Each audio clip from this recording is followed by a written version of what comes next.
advisory boards. Is also a member of the government, different forums, and also had some of the very advisory boards of different universities across Pakistan. Thank you so much, Dr. Abid, for joining us today. Over to you. Thank you. Thank you, Ubaid. Good morning, ladies and gentlemen. Ma'am Rumina Khurshid Alam, former member of National Assembly and former SAPM. Mr. Wasim Mukhtar Sahib, Chairman, National Electric Power Regulatory Authority. Dr. Fayaz Sahib, and friends and colleagues from media and team of Preventive Solution. It is indeed an honor to welcome you for this very important discussion today that is on Pakistan energy transition, Pakistan energy future, Pakistan state of current energy, and what can be done differently.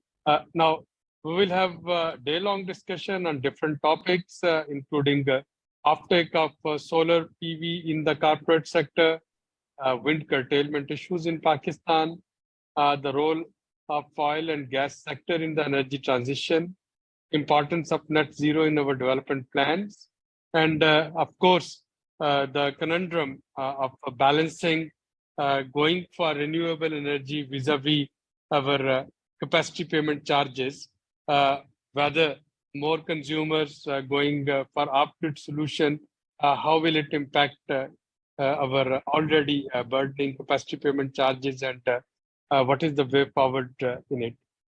But ladies and gentlemen, as Ubaid mentioned, we are passing through a poly crisis, and within this poly crisis, one needs to find some innovative solutions. One can see that not only the impact of conflict in Ukraine, but also the geopolitics of oil prices, whereby in the last few weeks we observed that OPEC plus Russia, especially Saudi Arabia and Russia, they are not willing to increase the production of their oil. And Brent yesterday had already crossed $93 per barrel. And the trends are that perhaps it can touch $100 per barrel. Now, this is the type of scenario where fossil fuel, they are being expensive. On the other hand, although with the current administrative measures, we are able to rein the falling value of rupee to some extent, but depreciation of rupee that had already taken place during last 16 months, that is making the expensive imports even expensive for Pakistan. So our energy bill that has almost doubled, and with this matching needs of for energy and the need for dollars, that's, I think, the dilemma that the government as well as people of Pakistan are currently facing. Last night, we saw the increase in prices of petrol and diesel. And of course, now for the first time, these prices, they have shot above $1 per liter in Pakistan's exchange rate of dollar.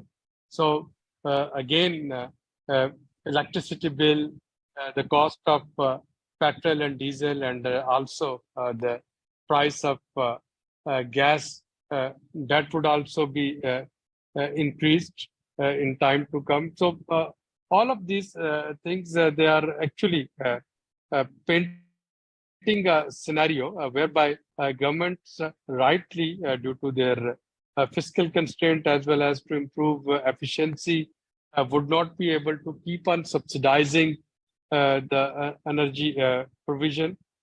We are also entering in an era where the subsidy cushion is not there.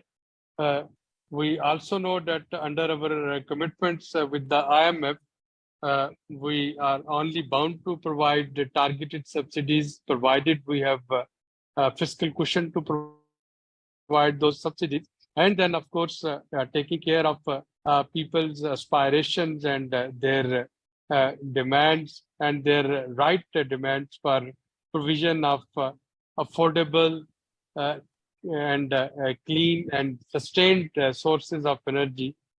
Those are there. And this is, I think, the broader canvas in which today's conference and today's discussion would take place.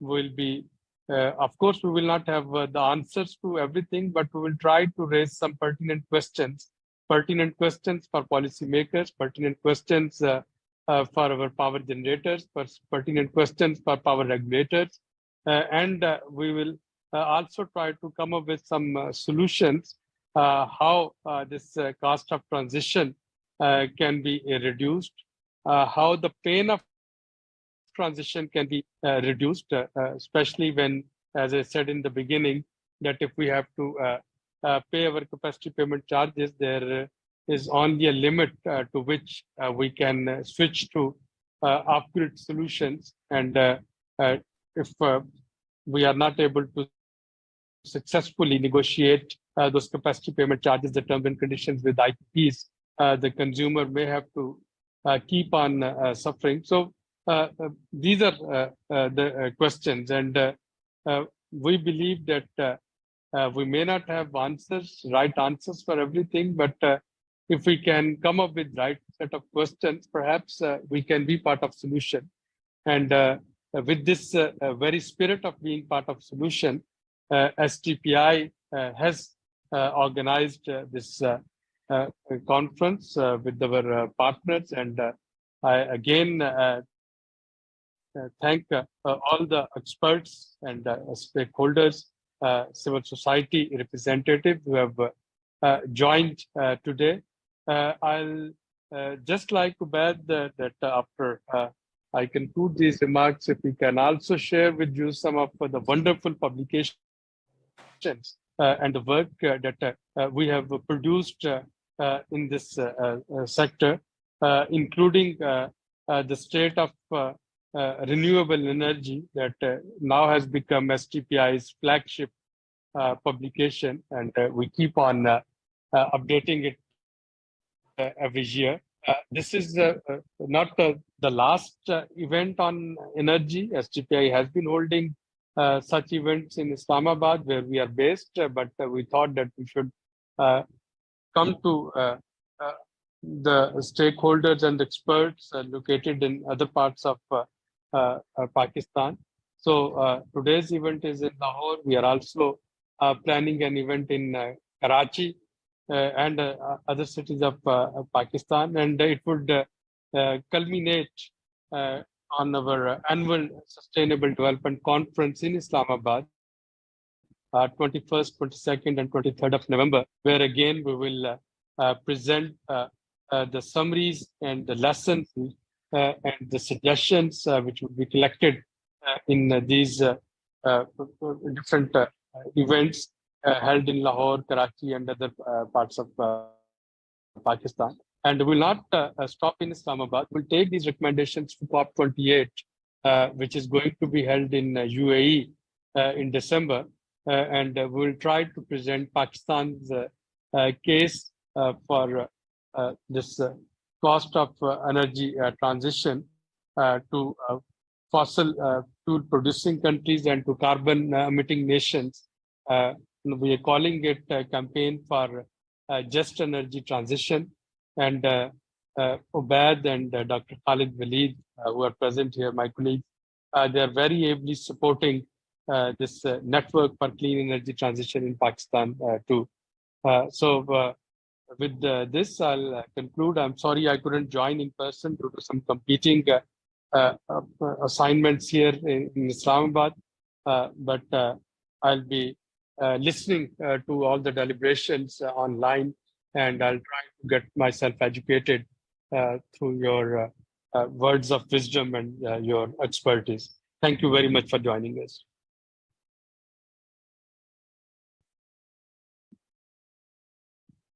Over to you, Beth.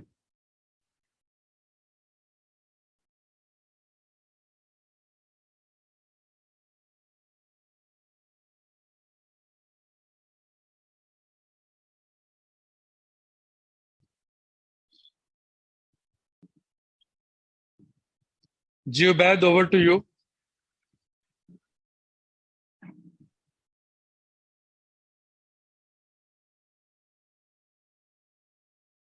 We actually do work around at SDPI's energy security, then there's energy governance and the market reforms, energy efficiency and industrial decarbonization, energy finance and energy infrastructure, and energy access. To further ensure that research done by SDPI is demand driven and that it is actually addresses the problem being faced by different private as well as the stakeholders, we have also developed this network called the Network for Clean Energy Transition in Pakistan. So I think, yes, we have been joined by Ms. Rumina. So Ms. Rumina, over to you. Yes, thank you.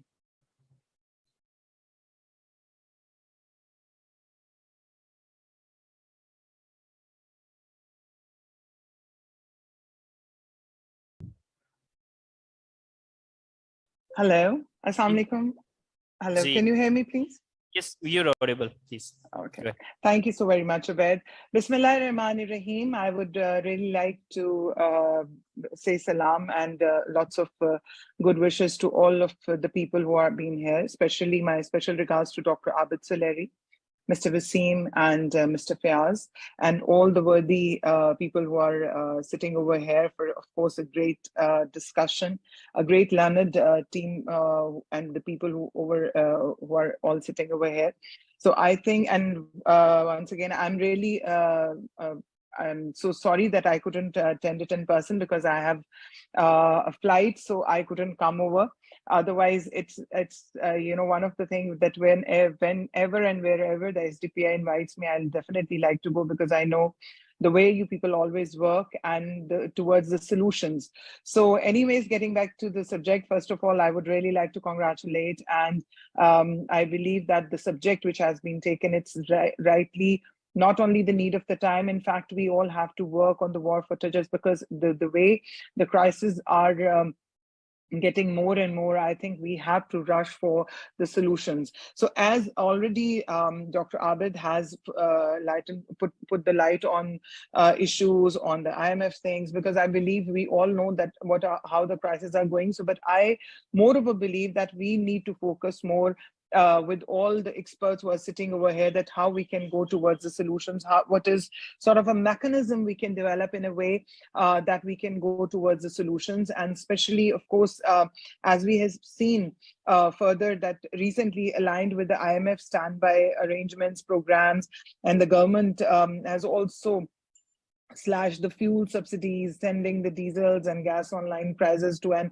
all-time high. So with this, of course, we know that so many challenges, of course, are there, and then the caretaker government could not provide the subsidies to limited physical space and concerns around jeopardizing the IMF program. So, well, this is all the challenges we all know, but as we all, I'm sure most of the people, they do know that I was dealing and I'm dealing with SDGs.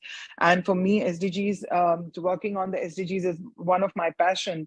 So in that way, of course, the clean and affordable energy, my goal, one of the goal on which is not only close to my heart, of course, this is something which is very much the need of the time for all of us, and to make it access to reliable, affordable and clean energy across the world holds, of course, immense significance, and it plays a pivotal role in driving economic growth as well, and social development, and of course, environmental conversations, and contributing towards to the all over quality of life. So Pakistan, but still, Pakistan is still grappling with its energy access issues, and over 50 million, I'm sure over than 50 million population still does not have access to reliable and modern energy. So this situation has further, of course, we know that getting worse by worse. So I think at the start of the 2023, the energy sector of Pakistan found itself as an economically imbalanced state. So I think it's now, and then the COVID-19 issues were there. Of course, so many challenges which are gone, we have seen through, and now, especially when we talk the socio-economic challenges, despite in figures 3 have imperiled the Pakistan economic recovery, and now energy, food, and environment security are among the key challenges faced by the sector too. So the impact of the crisis has also been reflected on external end, as the trade deficit has widened, the coupled with Pakistan's economic vulnerability and efforts to bail out through the International Monetary Fund, IMF, of course, programs. As a result, Pakistan had to reduce its imports, and so many issues which we are going through. So I believe that with this panel today, the discussions, the solutions, and I think it's a great initiative that from different, as Mr. Abid was telling, that not only in Islamabad, of course, this subject challenging discussion has been brought to Lahore, and then of course going towards Karachi, and then towards a different part of the Pakistan. So I think in that, I think after gathering all those solutions or discussions, important and key components which is going to be discussed by the very technical experts, I think we can easily design the things. As I still remember the way SDPI has held along in the Food and Security Ministry when it being constituted. So I think it is also a great need of a time where this discussion is happening, and I think to how to make the easiest way towards those people who want to not only invest, who want to take the or make it incentivize as well. So I think Pakistan has all the abilities, has all the potential, but I think more important is the way forward. So I'll just not take much more time, but I just a few sort of recommendations in a way, or I'm sure the experts are there. I'm not that technical expert, but as being the policy maker, and still as we're looking forward. So I believe from those suggestions, one can take more, way forward. So I think in my humble capacity, I think that there is a great need to provide additional windows of concessional financing and then towards, to the renewable energy financing facilities. More funds could be tapped using structured finance products, such as using PCGC or through those sort of things. Then there is I believe an immediate need for implementation of competitive bidding for a new solar and wind capacity in line with IGCEP requirements. There is a need to include the renewable sector as a priority, most priority for commercial lending, such as housing target of 5% of total advances. I believe this would increase the availability of credit and led to more sustained participation by commercial banks. Then, of course, a great importance of the urban housing projects, such as in Karachi, Lahore, and Islamabad region, must be tied up with coherent renewable energy policy framework. And this can, take towards more success. Then there is a great need, I believe, to introduce, the public privatization partnership mechanism, including both projects development facilities, PDF, and viability, both projects development facilities. So I think in these way, of course, we can achieve more, because more of the technical people are there. But just last but not the least, I think because it is going to impact great on the climate as well. And then, of course, climate finance opportunities such as GCF need to be tabbed, provides both readiness support as well as project execution in the form of simplified approval process for faster execution and normal funding mechanism, a dedicated, I think, cell at the Ministry of Finance to make the things easier for more towards the people. So I think, and then of course, hearing the, to more towards those potential renewable energy sectors, or peoples who have the solutions, though have this commitment towards, I think, to engage, to make one window operation, mobilizing the finances for upscale, for decentralized towards solutions. Policy frameworks, of course, that is something which is very much important, that how we can engage the policy frameworks and institutional support for this decentralized RE.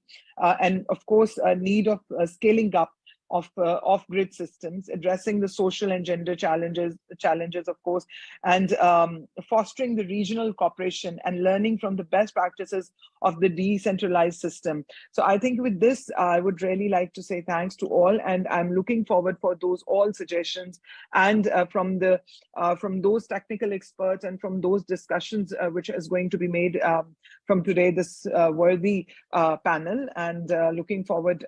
Thank you so very much all. Wish you all a great, successful day, and looking forward towards more success. Thank you so very much, Mr. Ubaid. Thank you so very much, Dr. Abid Suleri, and all those who are listening over and attending the session. God bless you all, Ji. Yes, thank you so much, Ms. Rumina. Wonderful interventions and highlighting the recommendations for both the on-grid as well as off-grid systems. With this, we'll be moving towards the esteemed guests we have over here. If I could request some of our esteemed guests to join us on the online, starting with our guest of honor, Mr. Waseem Mukhtar Saab.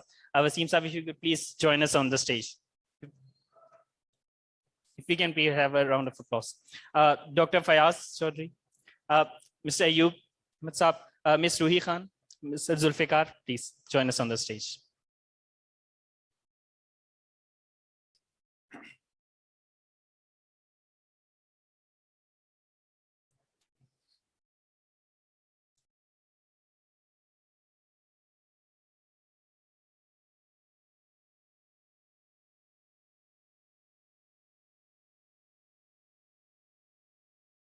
Yes, thank you to our esteemed high-level plenary session. So we'll be starting with the keynote address of Mr. Waseem Mukhtar. Mr. Waseem Mukhtar assumed the role of Chairman NEPRA on August 10th, making it the beginning of a new chapter in his distinguished career.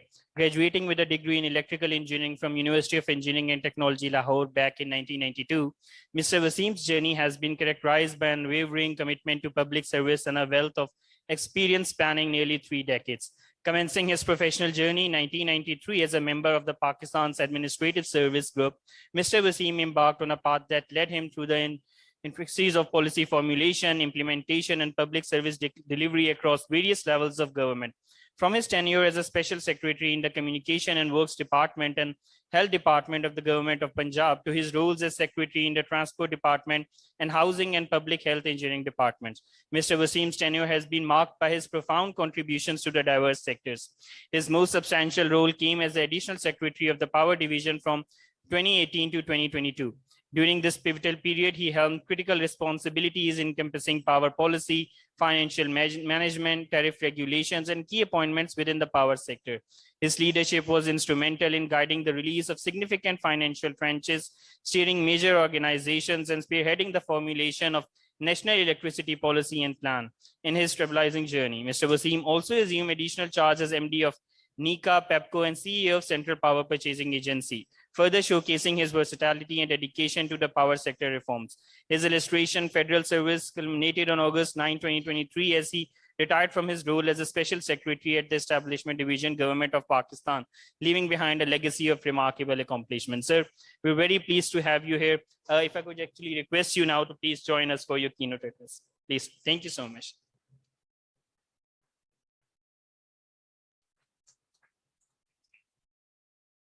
Bismillah ar-Rahman ar-Rahim. Thank you, Ved, Dr. Abid Suleri, team of SDPI, distinguished guests, ladies and gentlemen, friends, Assalamu alaikum. First of all, I would like to set the tone for today's conference, and there will be a lot of sessions after this plenary session. So, there's a lot of talk about Pakistan energy sector and electricity in particular. And electricity is the backbone of any country's economy. No country can survive without affordable and sustainable power sector. We are heading towards times when access to electricity will become one of the fundamental rights under the Constitution. And the electricity sector or the market in Pakistan is anchored on three principles: reliability, affordability, and sustainability. Electricity has to be affordable to all the sectors so that they are able to compete across the world, and particularly the industrial or the export sector. That if we cannot give them regionally competitive tariffs, the export sector won't be able to compete in the world. Then for the system improvement, we need to invest for a reliable supply of electricity.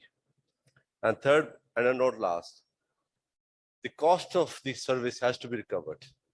And there are only two streams of recovery, either through subsidy, that is the taxpayer, or the consumer through tariffs. There is no third stream of income to recover the cost of service. The floods of last year showed that Pakistan is also prone to climate change. So we have to be not only financially sustainable, all our efforts in future in the power market have to be environment friendly also. So here comes the renewable energy. In Pakistan, the debate has picked up. And why it has picked up? Why do we need at all renewable energy? I won't go into the exact numbers, but if you look at Pakistan's power sector, 47%, about 47% of our installed capacity, which is around 48,000 megawatts, is dependent upon imported fuels. So our power sector is prone to international price shocks of the imported fuels, be that be coal, LNG, or oil. People often talk and discuss, and there's a debate going on that why the electricity prices is rising. I will just describe it in just a single sentence. In power sector of Pakistan, most of the inputs, be that be return on equity, loan, or fuel, is in dollars. And the recovery is in Pak rupees. So one of the major determinant or the factor which pushes the electricity price is the foreign exchange movement. And second is addition of new capacity. Pakistan's, whenever you induct new capacity, the generation tariff or the tariff of that power producer is front-loaded because the debt has to be repaid in 10 years, and the power purchase agreement is for 25 years. So the first step that government has done to move away or to lessen the dependence upon imported fuels is to have or to induct renewable energy in Pakistan. So what are the local resources that Pakistan has right now? It is charcoal, solar, wind, or hydro. Developing renewable energy in short term is effective, but for that, we need a smart and efficient, reliable demand forecast and reliable supply side also. And the dispatcher or the system operator has to be efficient to mitigate the swings or the rise or fall of the renewable energy. Right now, I wish Shahjahan Mirza would have been here and he would have explained more in detail the government's effort to they have initiated competitive bidding for the 600 megawatt solar power project to be based in Kota Du Muzaffargarh. This is the first competitive auction that Pakistan is doing, and it will define the future energy market, particularly the renewable energy. About 10 days back, the regulator gave the determination on the petition of PPIB, and we opened up the market that there will not be any benchmark, and let the market decide what the actual tariff will be. And that will go, and if we succeed in this first auction, there are more planned.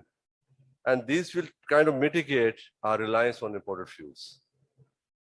Then, as you all know, the first phase of reform started way back in 90s when WAPDA was unbundled into different companies, corporations.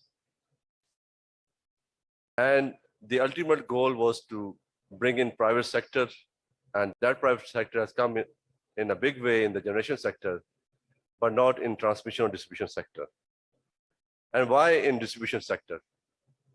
To promote competition so that consumers have a choice, and they have a choice of a better, efficient service delivery. Parallel to that, whenever you have a strong private sector, to protect the consumer from monopoly or from being at a disadvantage, the regulator has to be strengthened and it has to play its role to protect the consumer. So here comes the role of the regulator. The purpose of the regulator to have an interaction with the different stakeholders in the power sector or the power supply chain is to learn from your experience and to see what your expectation is towards the regulatory regime. Because first of all, in any reform action that is taking place, the regulator has to be in forefront. Pakistan electricity market works within a regulatory framework. There are certain policy actions which are taken by the government. And because we have a weak consumer advocacy, that role or that gap is filled in by the regulator to protect the consumer rights. Starting note that today's conference is on the renewable energy, and different segments of the this section of the electricity market would be discussed in detail in today's sessions. And I will be very much interested in the final report to see what the recommendations are of today's conference. I won't take much of time. In the end, I would like to thank the organizers, the participants, and the panelists who will be presiding over the different sessions for taking time out of their personal time and making an effort to discuss the power sector of Pakistan. I would like to thank the organizers for organizing such a fantastic event, and hope to learn from you and to see you quite often. Thank you very much.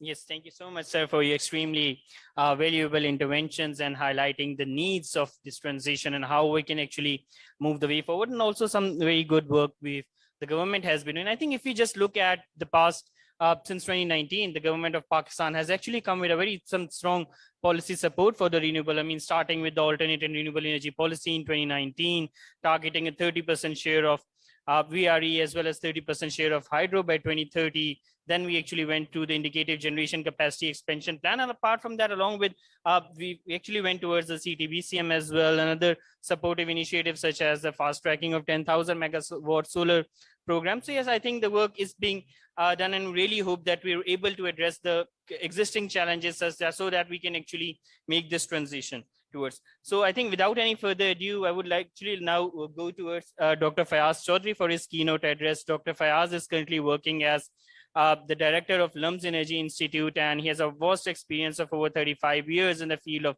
power sector management. He also has served as at the National Transmission and Dispatch Company. So, sir, your presence is of extreme value to us. If you could just please join us for a keynote address. Thank you so much.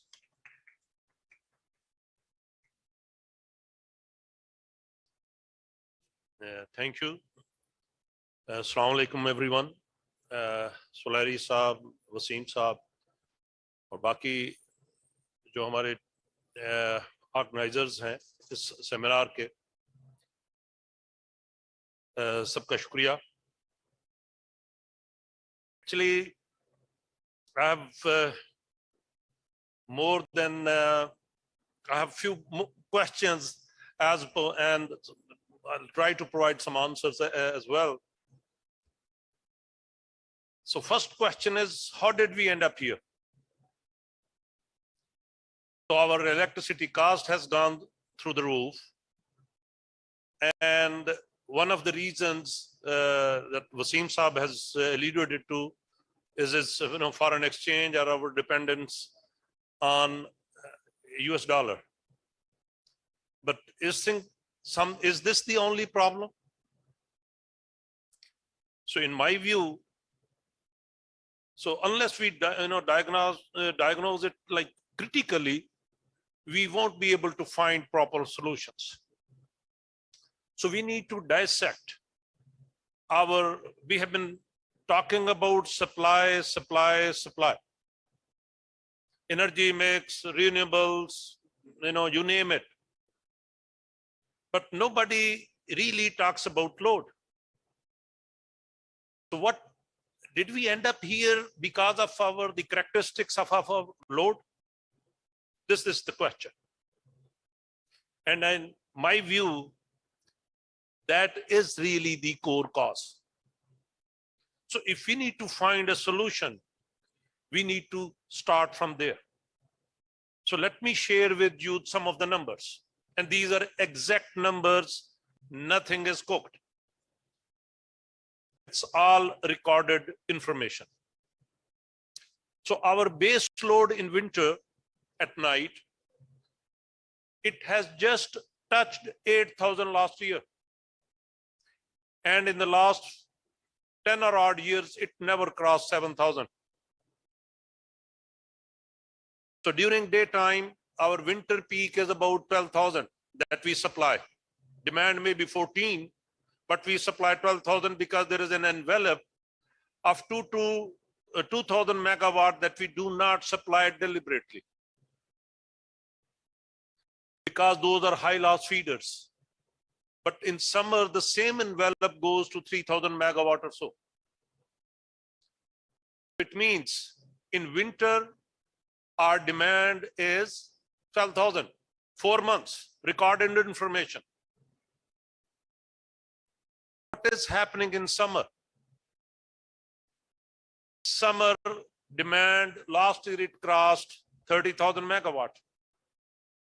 And this year, Ayub Saab is also here. He was in the system operation. This year we supplied, I'm not talking about the demand. I'm talking about that we supplied 25,500 in the middle of night at 12 midnight. So what is this demand?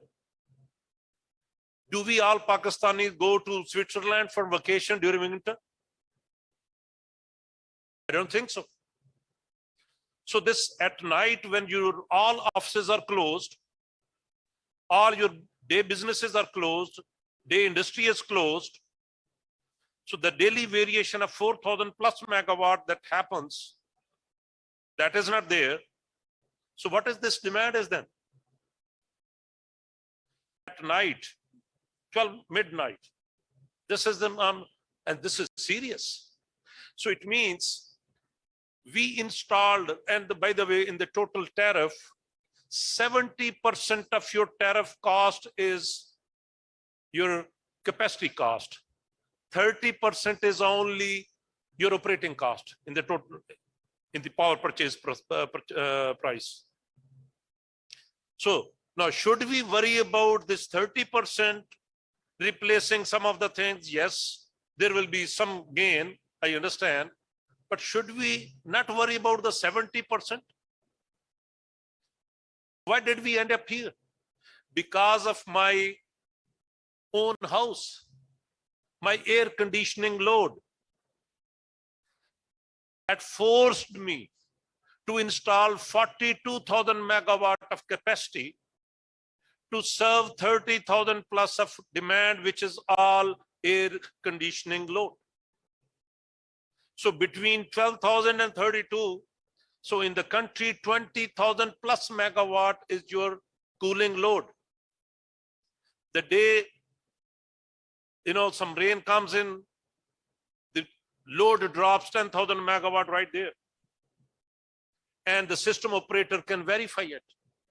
So should we keep on installing that capacity, increase our capacity payment, and become unaffordable?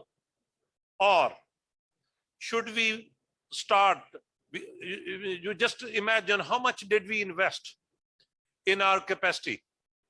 Typically, if you look at hydro, thermal, nuclear, so the average generation cost $2.5 million 1 megawatt.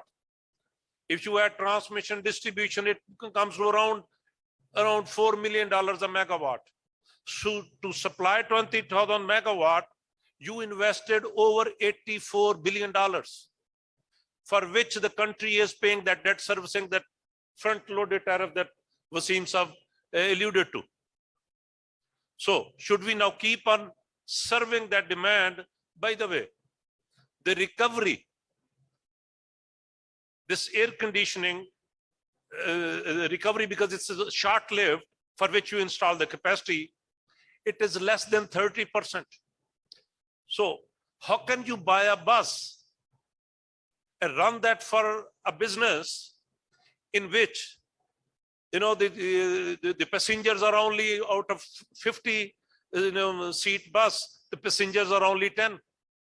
How much tariff can you increase to recover that cost? So it's a wrong way of doing business. So what we should do? So the recommendation would be that we need to lower our peak demand. How do we do that? Retrofitting our own houses, revising building code. तो गर्मियों में घर oven बनना जाता है जो कि मुझे ठंडा चाहिए, और सर्दियों में वो बाहर बैठ के मैं कुन्नू खा रहा होता हूं और अंदर आप कंबल लेके बैठ रहे हो. What sort of housing design is this? That has really created a havoc for this country. So that is where we need to focus. So do not increase any capacity, not a single megawatt. All effort should go to reduce the system peak, which is either, so this demand, everybody must be, thinking about, the demand should have been during daytime. But this year, the demand is happening at night. Kedi industry chaldi ya at night, other than our air conditioning and all that energy. Because I asked even har ek se main puchta hu, whose grandfather was sleeping in air conditioning? Mera dada to nahi se saunda. So what did we really change?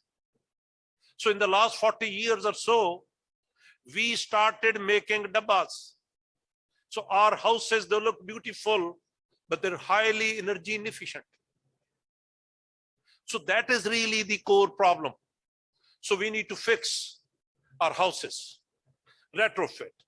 The new houses, new building code has to be, and even if you allow 5, we spent $84 billion for which we are doing.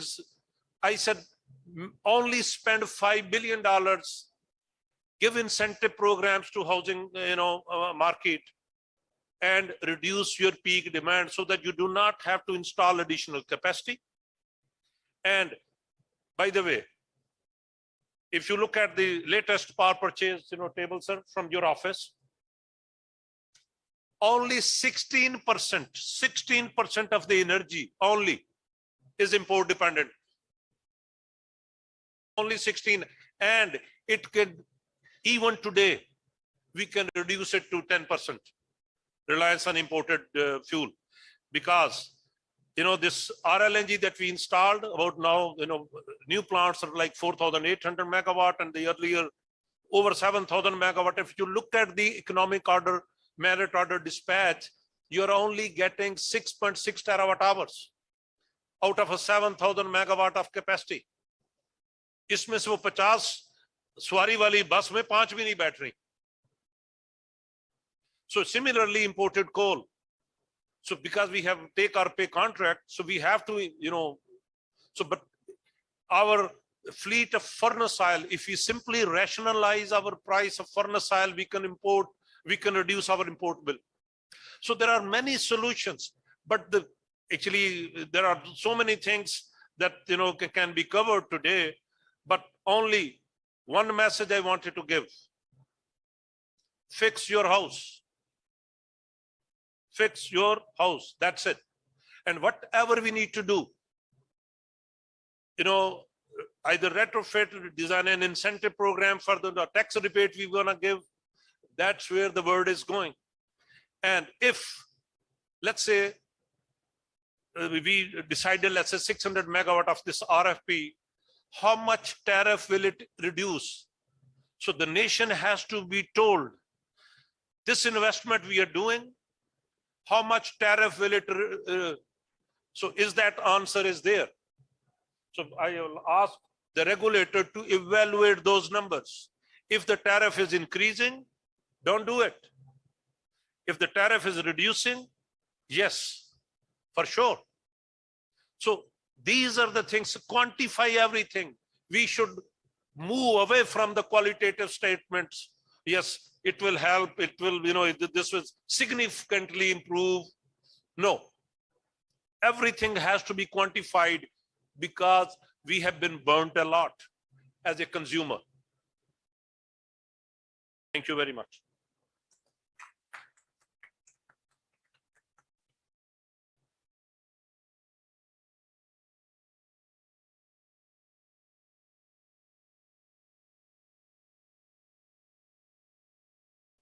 Yes, thank you so much, Dr. Fayaz. Extremely useful interventions, and fully understand that energy efficiency and conservation has been missing from the landscape of energy planning in Pakistan, and really need to address the demand side issues as we go actually forward with this.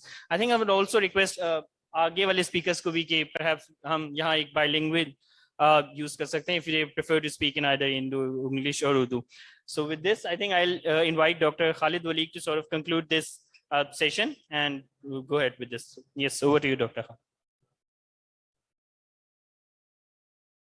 Thank you so much, Ubaid. As Ubaid rightly told, we can use bilingual mode as well, because I would love to hear Dr. Fayaz Punjabi when he is explaining the technicalities of energy sector in Pakistan. So thank you so much everyone for joining us. आजकल का issue ही ऐसा है कि हमें ये चीज़ discuss करनी है. Chairman NEPRA साहब हमारे साथ थे. चेयरमैन नेप्रा साहब ने राइटली डिस्कस्ड कि रेगुलेटर का रोल जो है वो एक एक्टिव रोल होना चाहिए, जस्ट टू इंश्योर कि इस मुल्क में एक तो एनर्जी एक्सेसिबल है, दूसरा अफोर्डेबल है, और तीसरा हम क्या राइट डायरेक्शन में मूव कर रहे हैं कि नहीं कर रहे हैं. So sir, thank you so much for your participation, for your remarks. Doctor Fayaz rightly mentioned कि हमें डिमांड साइड मैनेजमेंट की जरूरत है, सप्लाई साइड मैनेजमेंट की जरूरत है. Just to give you an context, back in 2007 when supply and demand gap started to rise in Pakistan and we started to face 18 to 20 hours of load shedding, the one solution that was in the mind of policymaker was to ensure the supply of electricity, to make electricity more accessible in Pakistan for the consumers. For that, government adopted many solutions. Those solutions were short-sighted. Those solutions were not sustainable, not planned in terms of long-term sustainability. So from that accessibility crisis, now we are facing affordability crisis, which is a dilemma in Pakistan. And this dilemma is multifaceted.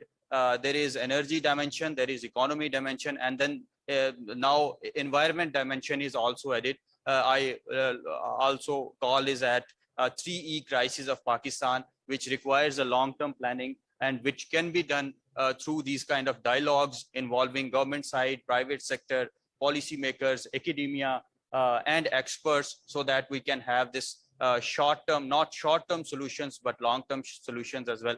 With this, I thank you so much, Chairman NEPRA, Wasim Saab, for making this conference fascinating.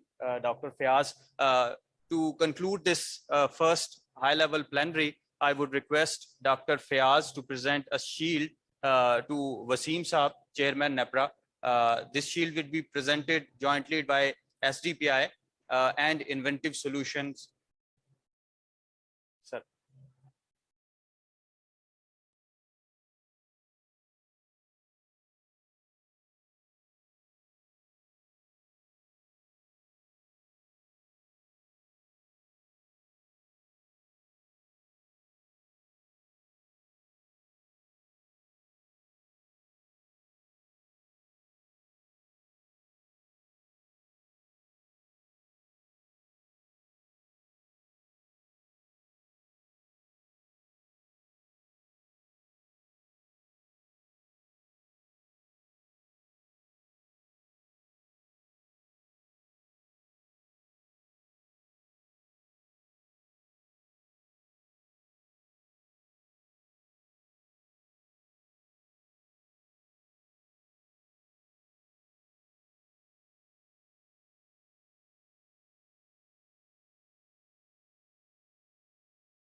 Okay, with this, we are going to start our first technical session.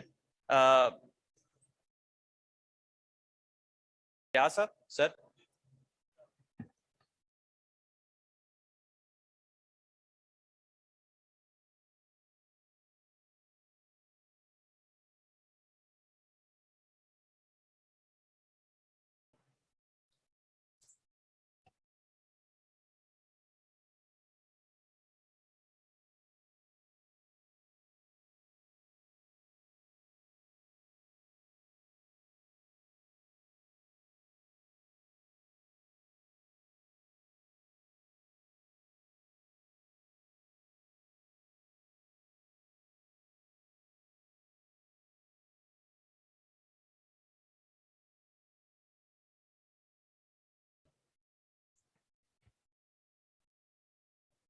Okay, our session 2 panel discussion. This is highly technical panel. The title is Financing Mechanisms to Support Offtake of Solar PV in Corporate Sector.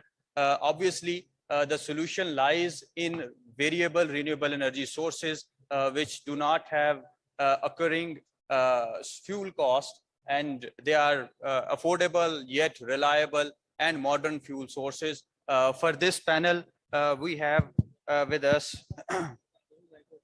Mr. Zulfikar Saab. Mr. Zulfikar Saab is the Board of Investment Chair, Director, Board of Investment. He would be chairing this session. For this, we also have Mr. Ayub Saab. Mr. Ayub Saab is former Deputy Managing Director, National Transmission and Dispatch Company, NTDC, Pakistan. We have with us Ms. Ruhi Khan. Ms. Ruhi Khan is representing the oil and gas sector. We have Zainab Naeem. Zainab Naeem is the head of Circular Economy and Ecological Sustainability, Sustainable Development Policy Institute. To start this session, I would request. Okay. We have with us Mr. Abu Bakr Ismail as well. Mr. Abu Bakr Ismail has joined us online.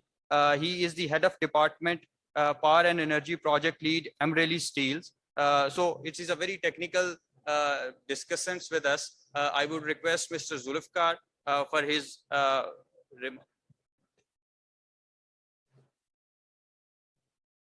Okay. Mr. Zulfikar would be concluding, sir. Sorry, I'm really sorry. I would start with Mr. Abu Bakr Saab. Sir, how can we ensure that effective financial mechanism can bring about a revolution in Pakistan's photoelectric or photovoltaic industry so that we can kickstart a solar revolution in Pakistan through effective financial mechanisms and intervention? Over to you, sir. Abu Bakr Saab. Assalamu alaikum. I'm audible?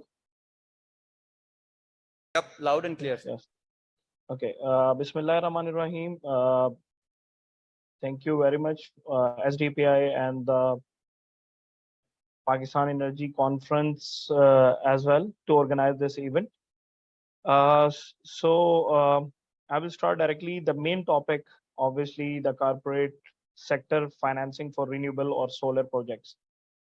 So as a journey, we have already have some financing. We have done the projects, but recently there is a lot of issues, and I want to highlight that what are the basic problems we are facing as a corporate sector in financing and how this can be bridged up to scale the renewable projects as well. So previously the chairman NEPRA has discussed about climate change, environment, and renewable to set the tune of today's exhibition and conference.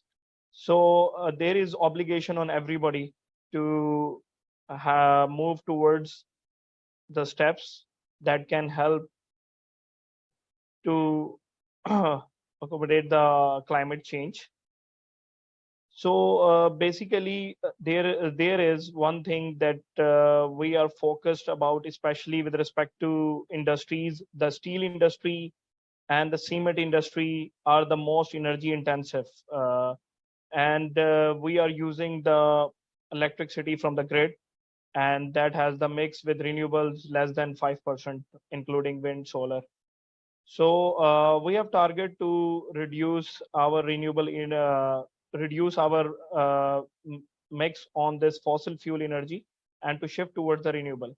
The major issue is the capital cost of renewable projects, and to have these projects, you need a subsidized financing to promote the renewable energy.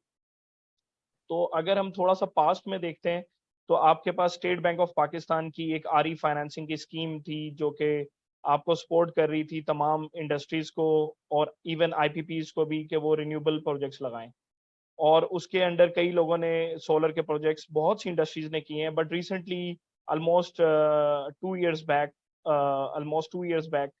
जब economic issues आना शुरू हुए तो we सी के उस policy के अंदर जो अमाउंट से उनको लॉक कर दिया गया और अब उसके अंदर मजीद फाइनेंसिंग एसबीपी की तरफ से नहीं है बल्कि जो प्रीवियस अमाउंट है उन्हीं को रोल ओवर किया जा रहा है. तो उसके अंदर अब आप बैंक्स के पास जब फाइनेंसिंग लेने जाते हो तो आपको उस फाइनेंसिंग के अंदर कोटाज अवेलेबल नहीं है. So there are already I know many industries including Amreli steels as well, we have many renewable projects in pipeline, but हमें कोई भी रिन्यूएबल फाइनेंसिंग अवेलेबल नहीं है. अब उसके अंदर अगर एक गैप तो हमें ये नजर आता है कि स्टेट बैंक ने जो प्रीवियस रिन्यूएबल फाइनेंसिंग की पॉलिसी निकाली थी ऑलमोस्ट ऑन 6%, और उस टाइम काइबोर जो है वो आपका 7-8% पे होता था, तो उसमें आपको इतना ज्यादा डिफरेंस नहीं था. बट आज हम देखते हैं तो काइबोर आपका मतलब 22% प्लस है, आपको फाइनेंसिंग 25% पे मिल रही है, और आज अगर आप 6% की फाइनेंसिंग लेने जाते हो तो आपको एक गैप भी बहुत ज्यादा नजर आ रहा है। सो आई थिंक इसको कुछ रीशफल करने की, कुछ नया चीजें लाने की जरूरत है, जैसे कि इसको परसेंटेज टर्म्स में किया जा सकता है कि काइबोर जो भी होगा एट द मोमेंट उससे आपको 60-70% लेस पे क्लाइमेट या ग्रीन एनर्जी पॉलिसी के नाम से फाइनेंसिंग दी जाएगी, जिससे इन प्रोजेक्ट्स को किया जा सके। बट हम जो मैं देख रहा हूँ वो ये कि रेगुलेटर की साइड से, मतलब state bank as a regulator on financing side, कोई इसके ऊपर हमें स्टेप्स नजर नहीं आ रहे कोई लास्ट ऑलमोस्ट 2 to 3 ईयर से, कि कोई ऐसी पॉलिसी निकाली जाए जिसके तहत ये काम हो सके। और सेकेंडली जो एक और चीज है वो ये कि जो हमारे बैंक्स हैं, बैंक्स के ऊपर भी कोई ऐसी obligation state bank of Pakistan की तरफ से नहीं है कि यार आपको अपना 10% और 20% जो फाइनेंसिंग है वो आपको ग्रीन प्रोजेक्ट्स पे करनी है। कोई ऐसे ऑब्लिगेशंस उनके ऊपर नहीं डाले गए जिसके तहत उनका फोकस हो कि उनको लाजमी ऐसे प्रोजेक्ट्स में फाइनेंसिंग करनी है। प्लस ये कि वो जेवीज कर सकते हैं बाहर बहुत से ग्रीन क्लाइमेट फंड्स के तहत, जैसे कि हमारे साथ एक पैनलिस्ट थे, आई थिंक वो आए नहीं है, जेएस बैंक की तरफ से। JS bank have some partnership with GCF green climate fund, कि वहां से आपके पास कुछ फाइनेंसिंग आए और वो यहाँ पे लोकल प्रोजेक्ट्स को कर सकें।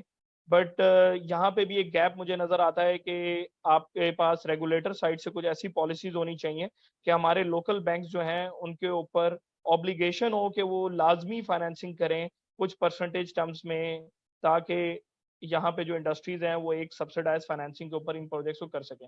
और ऑब्वियसली इसका फायदा एक ओवरऑल होगा, मतलब पाकिस्तान लेवल पे जो हमने टारगेट्स दिए हुए हैं कि बाय 2030 हम 30% रिन्यूएबल शेयर कर लेंगे, इन सब के ऊपर हमें फायदा होगा, क्योंकि जब तक इसमें यूटिलिटी एंड नहीं बल्कि इंडस्ट्रीज भी शामिल होंगी तो मिल के हम उस टारगेट को अचीव कर सकते हैं। So this is a start from my end and then I think आगे क्वेश्चंस होते हैं तो we will continue. Thank you.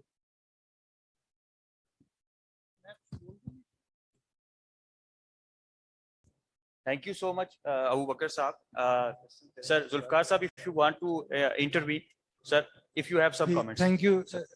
Thank you Abu Bakar sahab. आपके ये फाइनेंसिंग का जो इशू है स्टेट बैंक का, तो वाकई एक रेगुलेटर ने उस तरह फॉरवर्ड लुकिंग अप्रोच नहीं की, और जेएस बैंक तो एक ग्रीन फाइनेंसिंग के वाले से बात कर रहा है, लेकिन इस वक्त बहुत सारे डोनर एजेंसीज के पास बहुत सारे फंड्स अवेलेबल हैं, तो आप मुझसे रब्ता कर लीजिएगा, मैं आपका करवा दूंगा। यूनिडो के पास भी इस वक्त फंड्स अवेलेबल हैं, यूएसआईपीए के पास भी फंड्स अवेलेबल हैं ग्रीन एनर्जी के लिए, और अच्छे रेट्स पे अवेलेबल हैं। इसी तरह जो हमारी आईएफसी वर्ल्ड बैंक है उनके पास भी फंड्स अवेलेबल हैं, तो उन्होंने बकायदा ये सारे के सारे फंड्स एलोकेट किए हैं पाकिस्तान की ग्रीन एनर्जी की नीड्स को देखते हुए। काइबोर डेफिनेटली ज़्यादा है, लेकिन ये मैं समझता हूँ शायद प्राइवेट सेक्टर तक वो अप्रोच नहीं कर पाए, तो बोर्ड ऑफ इन्वेस्टमेंट के थ्रू अगर आप अप्रोच कर लें तो मैं आपकी मुलाकात सबसे करवा दूंगा, और फिर जो भी रिक्वायरमेंट्स अगर वो आप पूरी करते हैं तो आपको अच्छे रेट पे फाइनेंसिंग हो जाएगी। Thank you. Thank you very much. Surely I will connect with you. Thank you so much, Zulfikar Saab, and thank you so much, Abu Bakr Saab. I believe this is the right kind of forum where we can connect the dots and where we can meet the financiers with the project developers, so that we can kickstart this solar revolution in Pakistan, and we have more renewable energy coming into the system. For our next speaker, our next discussant would be Mr. Ayub Saab. Mr. Ayub Saab is the former Deputy Managing Director of National Transmission and Dispatch Commission of Pakistan, Company of Pakistan. He will be talking on how we can effectively incorporate or integrate VRE and solar energy coming into the grid, and how we can supply and transmit these generation capacities for the consumers in terms of reliable and in terms of affordable power in power system of Pakistan. Over to you, Ayub sir.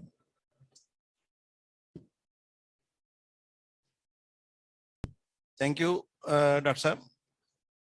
First of all, you see that in our country, we are now, the major issue of our country is the high tariff.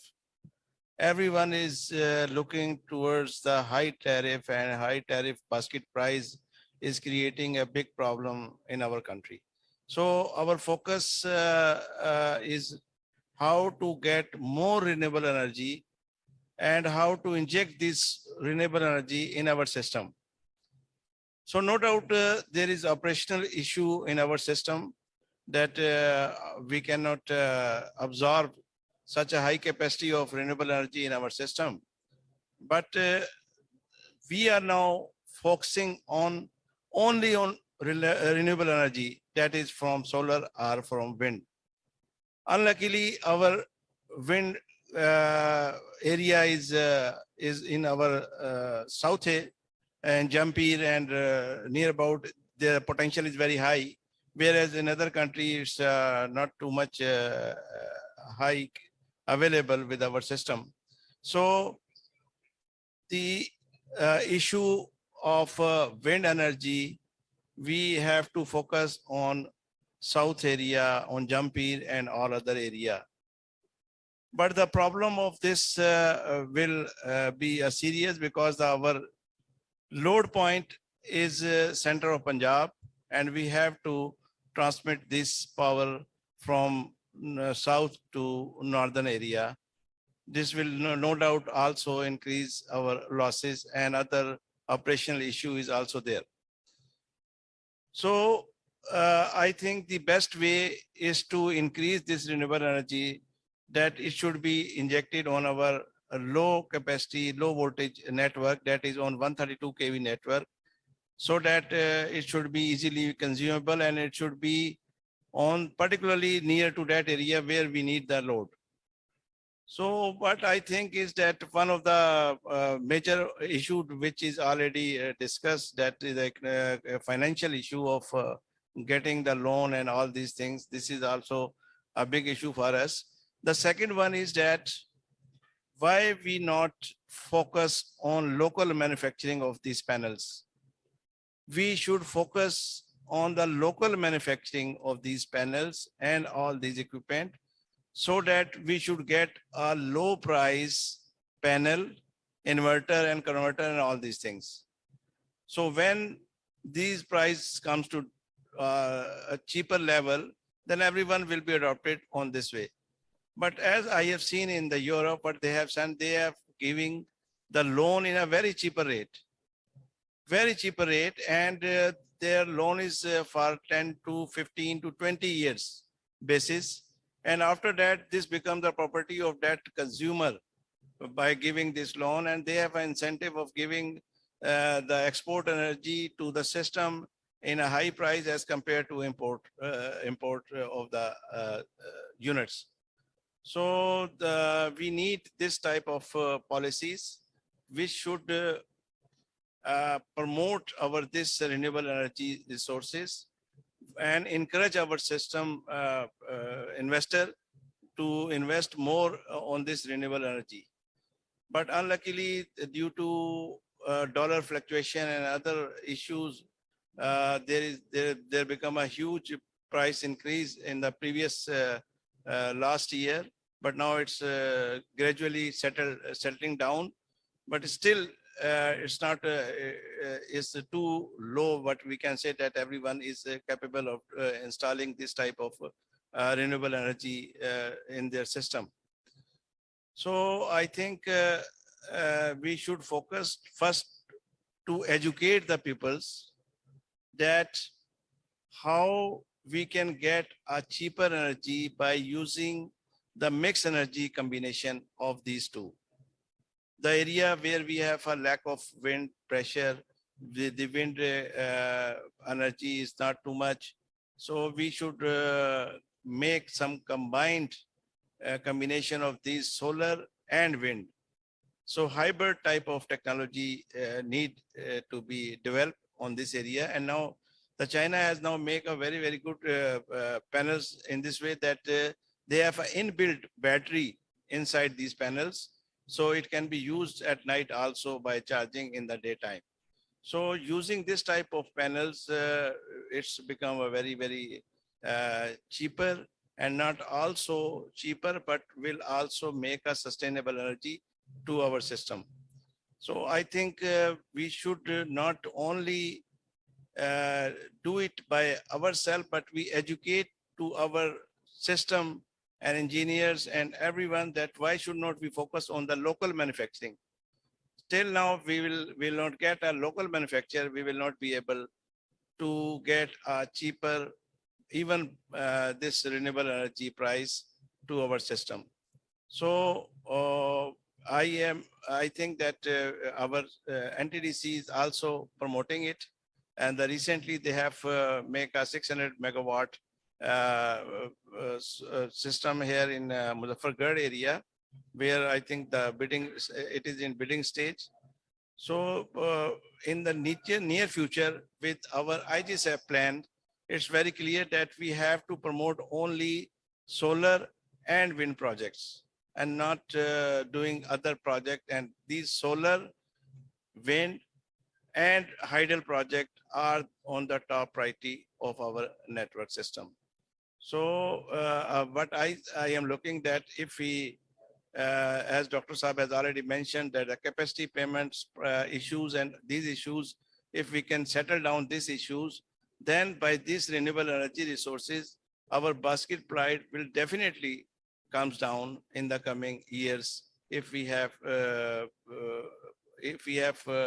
pressurized to implement those recommendations which is already given by our recent Minister for Energy regarding circular depth and how to settle these with IPP's agreements. Thank you. Thank you so much. इसमें कुछ मेरी input है doctor ने बिल्कुल दो बड़े pertinent points हैं इसमें। एक तो जो हमारी लोकेशंस थी सोलर एनर्जी के हवाले से, और उसके बाद जो हमने LOIs और इशू किए थे 2016-17 में, उसमें जो सबसे बड़ा फ्लॉ था जो कि अभी तक वो अप एंड रनिंग नहीं हो सके सोलर पावर प्लांट्स, वो एवैक्यूएशन की वजह से थे कि वहाँ से एवैक्यूएट कैसे होंगे। वहाँ पे सोलर प्लांट्स की साइट्स तो बन गई, LOIs भी आ गए और कंपनीज भी शॉर्ट लिस्ट हो गई, लेकिन वो आज तक अपना प्रोडक्शन स्टार्ट नहीं कर सकी एवैक्यूएशन की वजह से। तो ये ट्रांसमिशन का एक बहुत बड़ा इशू है हमारे यहाँ जो कि उसके ऊपर तवज्जो नहीं दी गई। दूसरा सर डॉक्टर साहब आपने कहा लोकल मैन्युफैक्चरिंग का, बिल्कुल आपकी बात ठीक है। जब तक लोकल मैन्युफैक्चरिंग नहीं होगी, एक तो दो चीज़ें इसमें हैं कि लोकल मैन्युफैक्चरिंग के वाले से गवर्नमेंट ने अब कहा है कि जितने भी प्लांट्स आएंगे उसको ड्यूटी फ्री हम कर देंगे और यहाँ पे आप उसकी लोकल मैन्युफैक्चरिंग कर सकें। और जो आपको पता है कि सबसे बड़ी कॉस्ट ये सारी रिन्यूएबल एनर्जी के अंदर बैटरीज की है, तो बैटरी की टेक्नोलॉजी भी बहुत तेज़ी से चेंज हो रही है। और हमारा अपना ख्याल है कि 2025 तक, बल्कि लम्स में ये एनर्जी इंस्टीट्यूट में एक ट्रेनिंग के दौरान पता चला था कि ये जो ईवीज की प्राइसेस इस वक्त हाई हैं वो बैटरीज की वजह से हैं। तो ये 2025 में ऑलमोस्ट हाफ से भी कम चली जाएंगी बैटरी प्राइसेस की वजह से। तो टेक्नोलॉजी चेंज हो रही है, तो सिर्फ हमारा माइंडसेट चेंज करने की बात है। और हमें जो जितने भी गवर्नमेंट ऑर्गेनाइजेशंस हैं ये सर्विस ओरिएंटेड अगर हो जाएं तो चीज़ें आसान हो जाएंगी। Thank you. Thank you so much. Yeah, sure. Ms. Ruhima. ये डॉक्टर साहब ने जो लोकल मैन्युफैक्चरिंग की बात की, I have been a banker with I've got a banking background and in development banking. I think मैंने जो हमारे projects थे उसमें हमने ये देखा, especially मैं आपको मिल्लेट ट्रैक्टर्स की आपको example देती हूँ, that it was totally imported, the tractor. Then our local engineering industry, which is not very sophisticated as such, but they were able to do the deletion, and the entire tractor was manufactured here. And when the Massey Ferguson came and they saw this deletion, they were amazed. So the engineering sector in our country, it has the potential. And I think इस वक्त जो foreign exchange आप spend करते हैं to import all this stuff, I think if you encourage the local engineering industry, you will just अब technology transfer कराए ना, और उसके through ये जो local manufacturing की बात कर रहे हैं, and with some concessional financing, this can be done, what Dr. Saab is saying. So this is possible. Thank you so much. Thank you, ma'am, Ruhi, sir, and Zulfikar sir for your intervention. Coming towards Zainab. Zainab, this word is full of innovative ideas in terms of how to finance energy transition and how to finance sustainable practices. what are some innovative ideas, what are some innovative financial mechanisms so that we can not only promote localization, indigenization, but also support our economic situation as well. Over to you. Thank you so much, Dr. Khalid. So I think the experts here, they have quite evidently mentioned the issues, and Sir has answered how those issues can be resolved. But I think there are certain other problems that need to be addressed first of all. उसमें सबसे पहला issue है हमारे regulations जो हैं, they're not standardized. Political regulatory environment बहुत ज़्यादा matter करती है if we are talking about investments, if we are talking about supporting the corporate and private sector. For instance, let's just say PPAs. I believe PPAs, power purchasing agreements, may there's a lot of scope for the investments from corporate sector and private sector. But whenever there's a new regulation, whenever there's a new incentive or subsidy or anything that the public sector or the government is trying to provide and bring in investments, I think सबसे बड़ा issue आता है जब हम overall holistic approach नहीं ले पाते, पूरे प्राइवेट सेक्टर को इनकॉर्पोरेट नहीं कर पाते, कैपेसिटी बिल्डिंग नहीं की जाती, बताया ही नहीं जाता कि इशू कहाँ आता है. फॉर एग्जांपल पीपीएस की ही बात कर लें, कॉन्ट्रैक्टिंग के, लाइसेंसिंग के इश्यूज बहुत ज्यादा हैं. क्यों हैं? उस पे हम लोग पब्लिक सेक्टर, गवर्नमेंट सेक्टर क्यों नहीं कैपेसिटी डेवलप कर पाता, क्यों नहीं एड्रेस कर पाता. सो ये एक बहुत बड़ा इशू है. इसके अलावा we are not open to innovative ideas. The policy regulatory environment is not attracting innovative ideas. For instance, there is a lot of potential, let's say carbon markets. अभी मैं बात करूं carbon markets की, तो कुछ लोग कहेंगे हमारे तो ऑलरेडी इश्यूज एड्रेस नहीं हो रहे, ये क्या नए मैडम जो है वो नया एक वो ले आई हैं. लेकिन बात ये है कि जब हमें मार्केट को एक्सप्लोर करना है, अभी यहाँ किसी ने बात की सप्लाई डिमांड गैप की जो 2007 में था, और उसके बाद एक्सेसिबिलिटी को एड्रेस करते करते हम अफोर्डेबिलिटी क्राइसिस पर पहुंच गए. हम क्यों पहुंच गए? मार्केट गैप एनालिसिस कहाँ है हमारे पास? Up to date data is missing at this moment. So when I am talking about carbon credits, I am talking about exploring innovative financing mechanisms. Private sector को सपोर्ट चाहिए इस वक्त जबकि country एक बहुत बड़े इकोनॉमिक क्राइसिस से गुजर है. We know green financing guidelines भी हैं, ग्रीन बॉन्ड्स भी, उस पर भी काम हो जाएगा, बैंक्स भी कुछ हद तक सपोर्ट कर देंगे. But what else? Next time जब आपका कुछ और कोई नया मैकेनिज्म आएगा, जब एक स्टैंडर्डाइज पॉलिसी ही नहीं होगी, तो वो अफेक्ट हो जाएगा. सो कार्बन मार्केट्स में फॉर एग्जाम्पल आपने बात की हमें विंड और सोलर में इन्वेस्ट करना चाहिए. बिल्कुल ठीक है, we are investing in wind and solar. So why not the private sector? if there's a potential of carbon markets in solar industry, private sector उसी से revenue generate करना शुरू करते हैं, क्योंकि अभी market में हमारी policy standardize नहीं है. एक policy बनेगी, चाहे वो PPS पे हो, solarization पे हो, कुछ अरसे बाद वो affect हो जाएगी, उसमें investment आनी बंद हो जाएगी. कोई एक guideline बनेगी जिसमें private sector को हम attract करेंगे, but next time कुछ ही अरसे बाद वो affect हो जाएगी because of the overall turmoil that we are facing at the moment. So I think एक ये, secondly, guarantee कहाँ है? For example, if I am the private sector, what guarantee is being given to me by the public sector कि आप इसमें invest करें और आपको हम जो है support करेंगे इस तरह से, even if we are not there, right? So ये जो एक risk है, ये बहुत matter करता है to bring in investments in the solar and wind.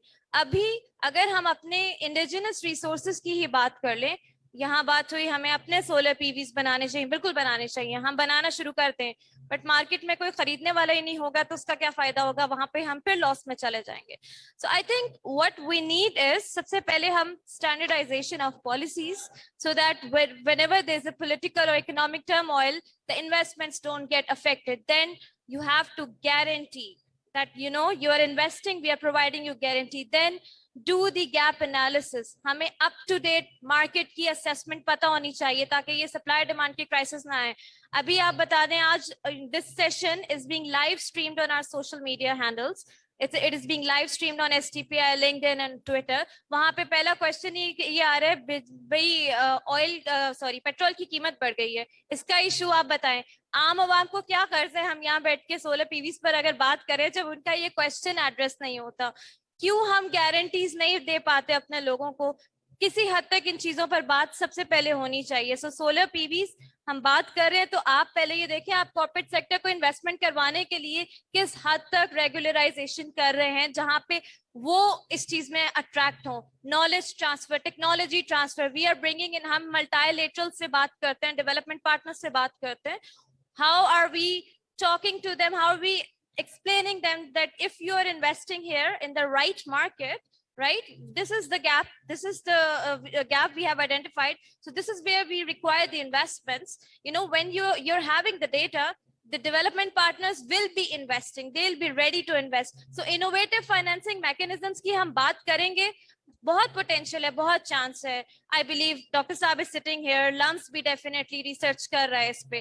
Carbon markets, it's not just a buzzword, there is potential. हम लोग अभी क्लाइमेट मिटिगेशन, एडेप्टेशन पर हम जब बात करते हैं तो कार्बन मार्केट्स इज समथिंग जहां पर बहुत ज्यादा स्कोप है, लेकिन स्कोप की बात हम तब ज्यादा करेंगे जब हमारे पास हमारे जो नेशनल रेगुलेटर्स हैं और पॉलिसीज हैं वो स्टैंडर्डाइज हो जाएंगी, अदरवाइज रिसर्च भी बेकार हो जाएगी। सो आई थिंक सबसे पहले जब हम लोग एक मार्केट असेसमेंट करते हैं, हमें एक होलिस्टिक स्टेक होल्डर कोलैबोरेशन की जरूरत है, चाहे पब्लिक सेक्टर हो चाहे प्राइवेट सेक्टर हो। प्राइवेट सेक्टर भी अगर अपने गैप रिसर्च R&D के बगैर पब्लिक सेक्टर के पास इन्वेस्टमेंट करने जाएगा तो नुकसान उठाएगा। So research, it has to be there. Data has to come. You know, if there's academia generating data, the public sector needs to take ownership of that data. Academia industry gap ko bridge kare to bring investments. So the private sector also knows that yes, these are the right figures. Abhi मैं कुछ figures quote करूंगी किसी एक development partner की report से, आप हो सकते कोई और फिगर कोट कर दे। You know, this is the gap that is existing, क्योंकि हमारा अपना data is not being generated.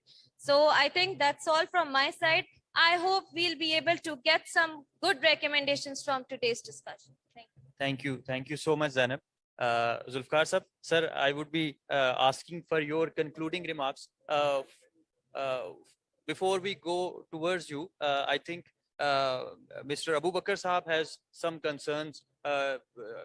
Zainab rightly mentioned that private sector should be encouraged and should given confidence so that they can invest. Over to you, Mr. Abu Bakr Sahab, and then we would go towards for your final concluding remarks. Thank you. जी, इसमें एक point अभी बिल्कुल इन्होंने rightly कहा कि long term policies का तो फुकदान है कि आप आज कोई भी चीज आज की पॉलिसी के मुताबिक प्लान कर लेते हैं और कुछ अरसे बाद वो पॉलिसी ही चेंज हो जाती है। खैर, इसमें 2-3 और जो other side of financing mechanism या सपोर्ट हो सकती है, आई थिंक उसमें एक ऑप्शन हमारे पास फीड इन टैरिफ्स का हो सकता है कि आप एक for example as a industry आप एक अपने पास अगर कैप्टिव सोलर लगाते हैं तो आप एक जो भी उसमें अगर एक्सेस एनर्जी है तो वो आप एक बहुत ही नॉमिनल रेट पे, फॉर एग्जांपल आप उसे 10 रुपीज पे आप ग्रिड में दे दें, तो वो 10 रुपीज ऐसे होंगे जो कि आपकी एनर्जी कॉस्ट को भी ऑफसेट करेंगे और कैपेसिटी कॉस्ट को भी ऑफसेट कर देंगे। तो फीड इन टैरिफ्स का एक ऑप्शन दिया जा सकता है प्राइवेट सेक्टर में, और जो कि विन विन हो, मतलब इट शुड बी लाइक के पावर सेक्टर को भी हेल्प करे कैपेसिटी पेमेंट्स को पे करने में, और आपकी जो इन्वेस्टमेंट है या किसी वजह से अगर प्लांट्स नहीं चल रहे तो वहाँ पे भी हेल्पफुल हो जाएगा। और सेकंड एक और इशू ये है कि आपके पास जो हम एक फैसिलिटेशन है विद रिस्पेक्ट टू, या भी विंड कॉरिडोर्स की बात कर रहे थे हम, कि नॉर्मली आपके पास जो स्पेस होती है, जैसे एज अ इंडस्ट्री मेरे पास एक लिमिटेड स्पेस होगी सोलर लगाने की, लाइक मैं अपने कुछ लैंड अगर थोड़ा बहुत होगा, वरना मेरे पास शेड्स होंगे, मैं वहां लगा लूंगा। अब मुझे अगर रिन्यूएबल पे इन्वेस्टमेंट करनी है तो मुझे कोई कॉरिडोर्स में जाना पड़ेगा। ऑब्वियसली कॉरिडोर्स की जो ऑनरशिप है लैंड की, वो गवर्नमेंट डिफरेंट प्रोविंसेस के पास है और वो लैंड एक सब्सिडाइज रेट पे देते हैं, तो वो लैंड सब्सिडाइज रेट देना भी एक किस्म की फाइनेंसिंग का पार्ट बन जाती है कि आपको एक सस्ती लैंड मिल रही, बट वहां पे भी बहुत ज्यादा हर्डल्स हैं। मतलब already like Amreli is also have one discussion कि यार हमें वी आर फोर्सिंग कि हम विंड एनर्जी को इंडक्ट करें अपने पास, और उसके लिए हम जंपीर में कुछ लैंड लें, but it's a long time कि हम we are pursuing since more than a year, but उसमें इस तरह के हर्डल्स हैं कि इसको भी गवर्नमेंट ऑफ पाकिस्तान और बोर्ड ऑफ इन्वेस्टमेंट को मैं आई थिंक वो देखें कि देयर इज एन ऑप्शन कि आप कॉरिडोर्स के लैंड जो हैं वो आप इंडस्ट्रीज को ऑफर करें, जिनमें वो ऑब्वियसली पीपीए के ऑप्शंस भी हो सकते हैं अगर उसमें प्राइवेट इन्वेस्टर्स साथ मिलते हैं इंडस्ट्री के साथ, और सेल्फ कैप्टिव लगा के वो वहां से व्हीलिंग भी कर सकते हैं। तो ये अदर साइड ऑफ फाइनेंसिंग है, अगर डायरेक्ट इस तरह नहीं तो इस तरह के ऑप्शंस के थ्रू भी इंडस्ट्री को हेल्प दी जा सकती है, जिससे रिन्यूएबल की काफी ज्यादा प्रमोशन हो सकती है. So I want to add these as well. Thank you. Thank you so much, Abu Bakr Saab. Rightly highlighted concerns from the private sector. We need to build confidence. We need to give them regulatory space. We need to incentivize this private industry so that this revolution can be led by private sector. With this, I would like to call Mr. Zulfikar Ali. Mr. Zulfikar Ali is Director General Reforms, Prime Minister's Office, Board of Investment. Sir, if you could conclude this session and you could also address these concerns from private sector. Thank you so much.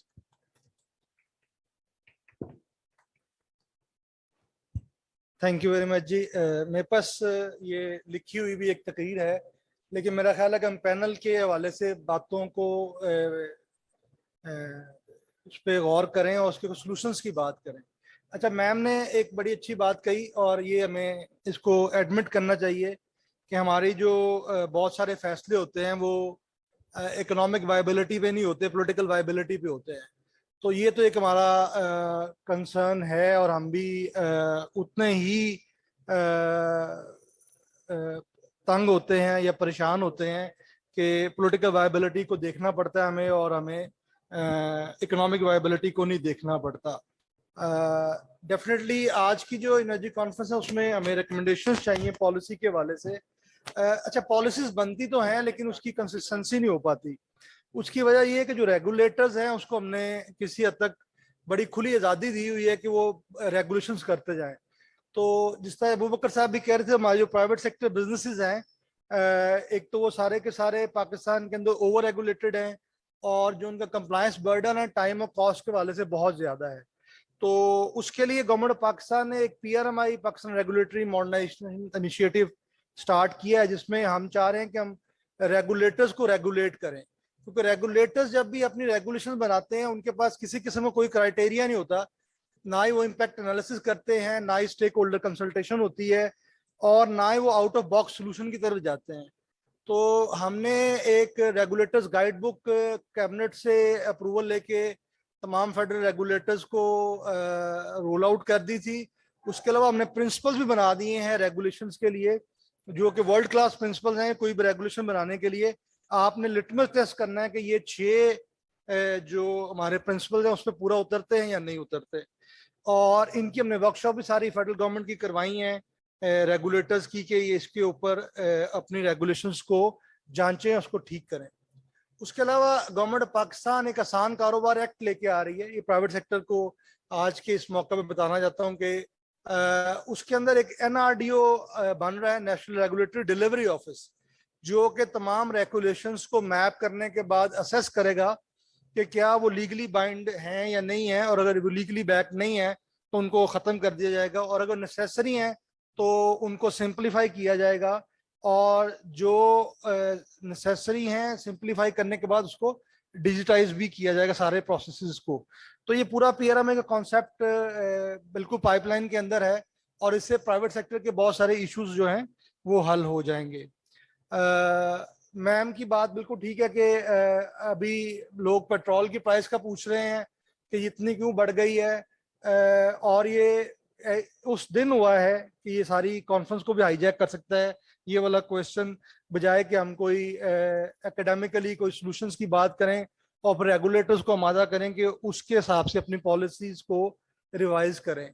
तो मेरा अपना ख्याल ये है कि हमें ये two way traffic है, प्राइवेट सेक्टर और पब्लिक सेक्टर दोनों को आगे आना पड़ेगा इस सारे मसले को हल करने के लिए. क्योंकि अब 76 साल से सिर्फ रेगुलेशंस हुई हैं, और सिर्फ रेगुलेशंस हुई हैं जिसकी वजह से ये सारे मसले हुए हैं. अब हमने एक तो ईज आउट करना है रेगुलेटरी रेजीम को प्राइवेट सेक्टर के लिए, और प्राइवेट सेक्टर ने अपने आप को फोरफ्रंट पे लेके आना है सर्विस डिलीवरी के अंदर, क्वालिटी के अंदर. अगर क्वालिटी उनकी अच्छी हो जाएगी, सर्विस डिलीवरी अच्छी हो जाएगी, तो उनके लिए बेहतर पॉलिसीज बन सकेंगी. तो ये टू वे ट्रैफिक है. With this, I end my presentation and my talk, and I am highly obliged and thankful to the SDPI for giving me this platform to present my 2 cents. Thank you.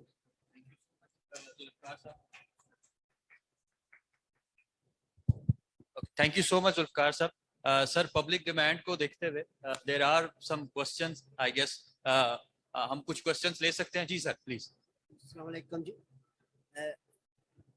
Hello, my name is Engineer Muhammad Asif. Presently, I am from Energy Magazine's updates, focusing the green energy projects in our magazine. But I have been working in power plant, different power plants in Pakistan as well as abroad. My question is regarding, I'm consultant engineer as well. My question is, somebody you have discussed about 600 megawatt solar projects, Muzaffargarh Capco. Last 2 years, there is no progress. What ADB is asking about Chinese company to assist Capco, but Chinese company reluctant to say because of their returns issue risks in Pakistan.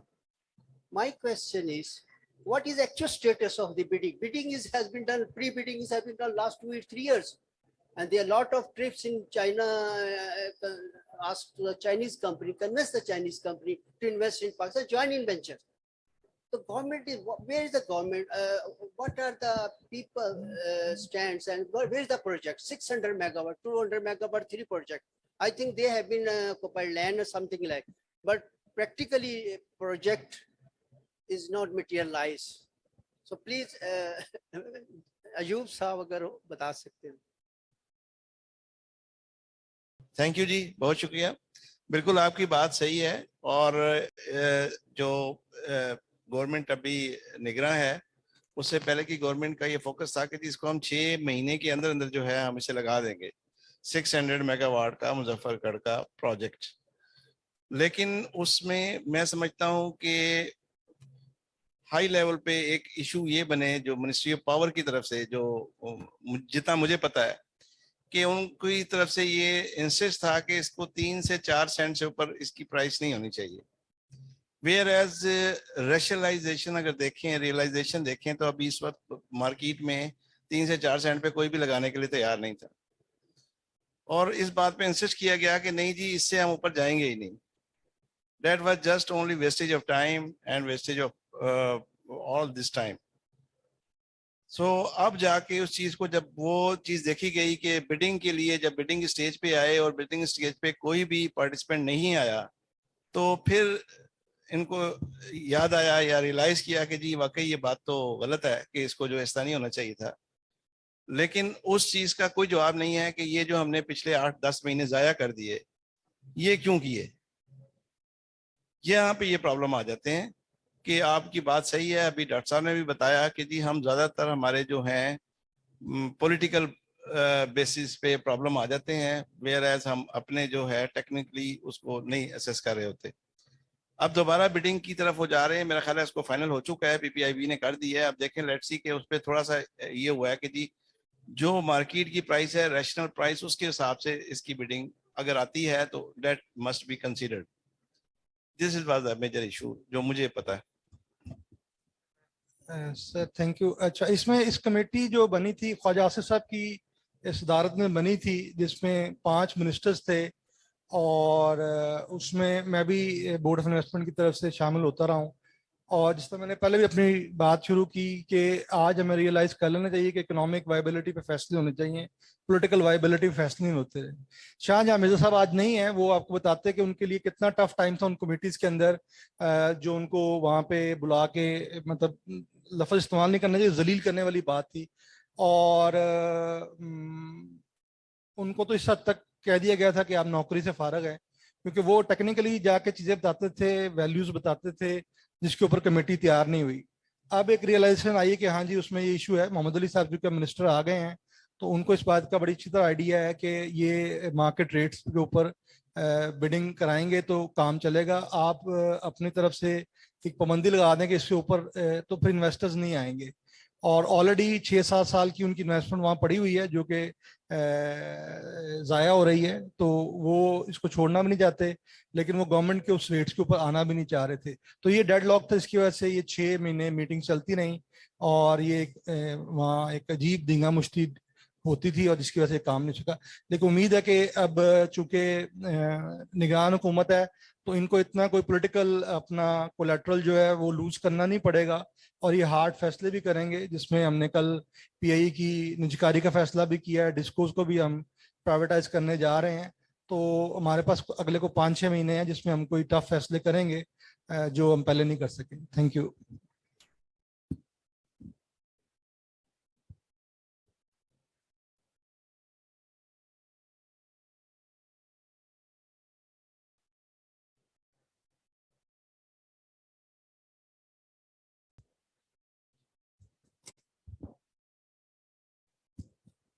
जी, किसी का और कोई question इस panel से? जी ठीक, thank you so much everyone, thank you so much panelist, very insightful discussion. Obviously we have crisis, we have multifaceted crisis. 2007 में accessibility का crisis start हुआ, उसको solve करते करते now we are into affordability crisis, crisis into crisis. Solutions की बात करनी है, this is the right forum जहाँ पे private sector भी है, government sector भी है, academia भी है, CSOs भी हैं। ये forums हैं जहाँ से solutions emerge होने चाहिए और उनको rightly implement भी होना चाहिए। हमने इस पैनल में जो solutions कुछ पैनलिस्ट की साइड से आए, those one के पहला ये है कि इन्वेस्टमेंट क्लाइमेट को इंश्योर किया जाए, किस तरीके से हम इन्वेस्टमेंट का क्लाइमेट पाकिस्तान में बना सकते हैं। Private sector should lead, private sector किस तरह से लीड करेगा?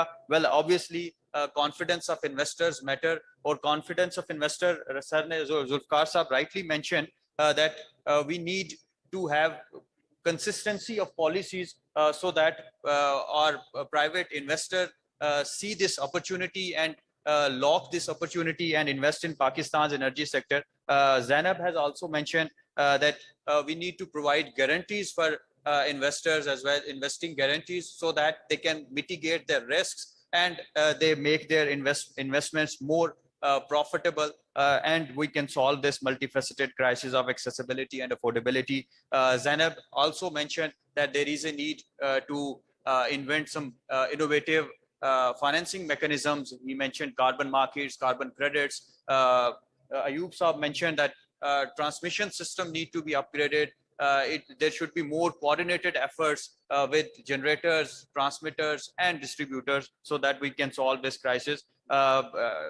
Abu Bakr Saab mentioned many important points in terms of what private sector is facing right now. The way forward is that we have clear direction, we have policy consistency, and we implement these policies so that we can build not only the economic confidence of the country, but also the confidence of the investors in the country. With this, thank you so much everyone for joining this session. We have multiple session planned afterward this session. Just to end this session, I would request Zulfikar Saab to present shields to the panelists, and there is a shield for him as well. Thank you so much.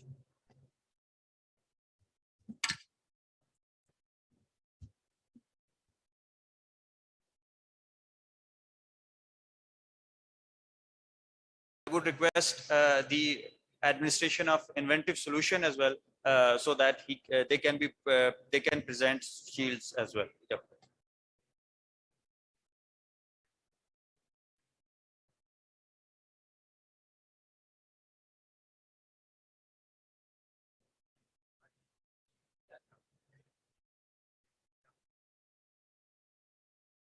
Ms. Ruhi Khan, please.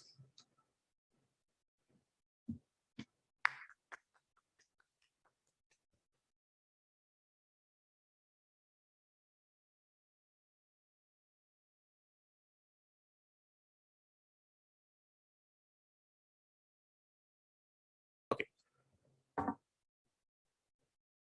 Ayub Saab, please.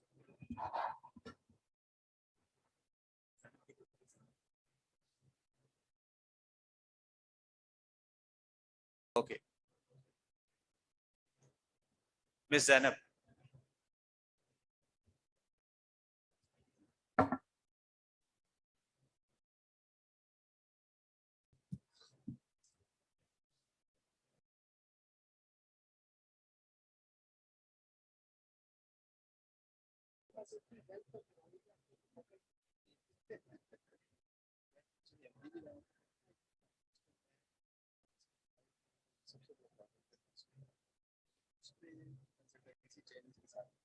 जी, जुल्फिकार साहब.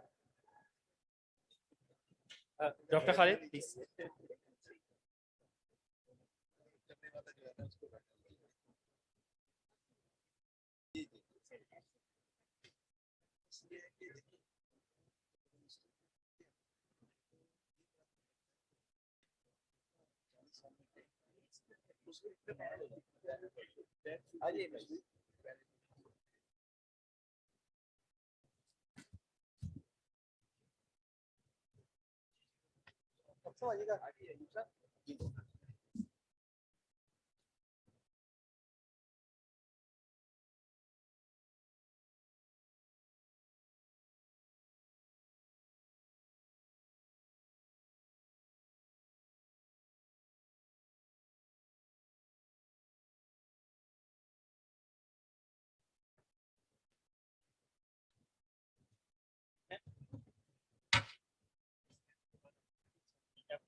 It's fine.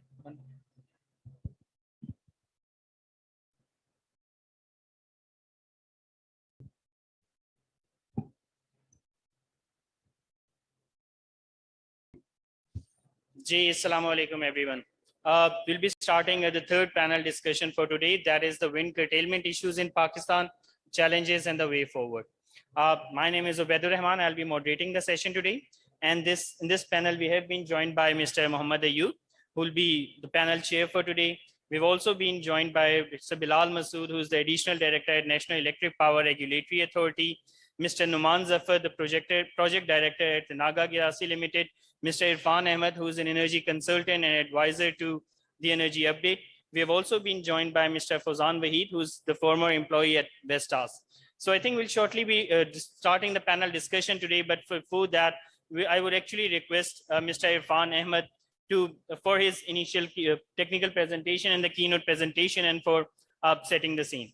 Ji Irfan Sahab, over to you. You can share, if I can also request my esteemed to allow him to share the screen slides as well. So, Bismillah ar-Rahman ar-Rahim. Can you hear me? Ji Irfan Sahab, you're audible. So, you can see the slides as well. Ji Irfan Sahab, you're audible. If you could just wait for a couple of minutes. Yeah. Okay.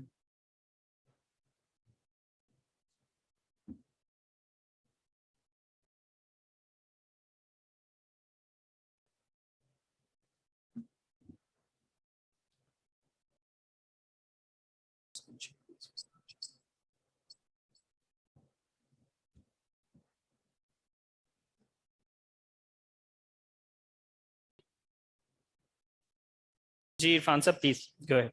Over to you. So can you see the cursor?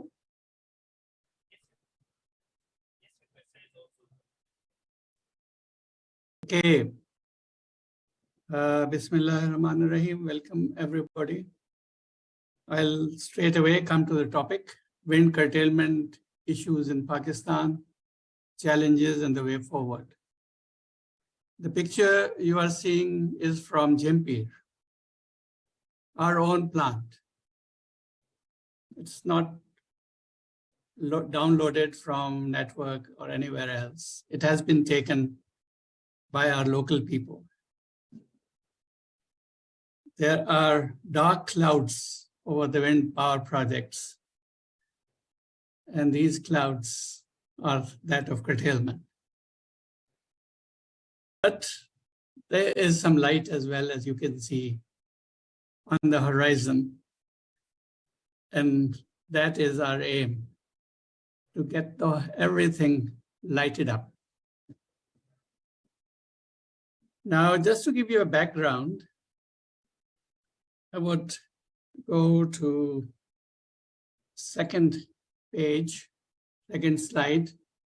Can you see it on your screens? Pakistan wind map. Yes, we can see that. Irfan sir. You can see that. So this is a wind map of 2016 issued by AEDB, rather SMAP. You can see it there. The potential shown here is 340 gigawatts of wind. But we have utilized up till 2023 less than 2 gigawatts. So that's the kind of issue we are facing now. And going to the third slide, I'm showing you here an extract from SIFC brochure, which was issued about 2 weeks ago. Here also, the Special Investment Facilitation Council has shown a wind potential of 340 gigawatts. The potential is actually higher. It's about 450 gigawatts, because in this 340 gigawatts, we have not included the technical advancements in the wind, increased plant factor. And also we have not considered that in the next era, we'll be going for larger wind turbines, which have higher efficiency of converting wind energy into electricity. So, but anyway, what IFC has said currently is viable. So we have a 340 gigawatt of potential, and we have utilized less than 2 gigawatts.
curtail 8,000 megawatts of wind.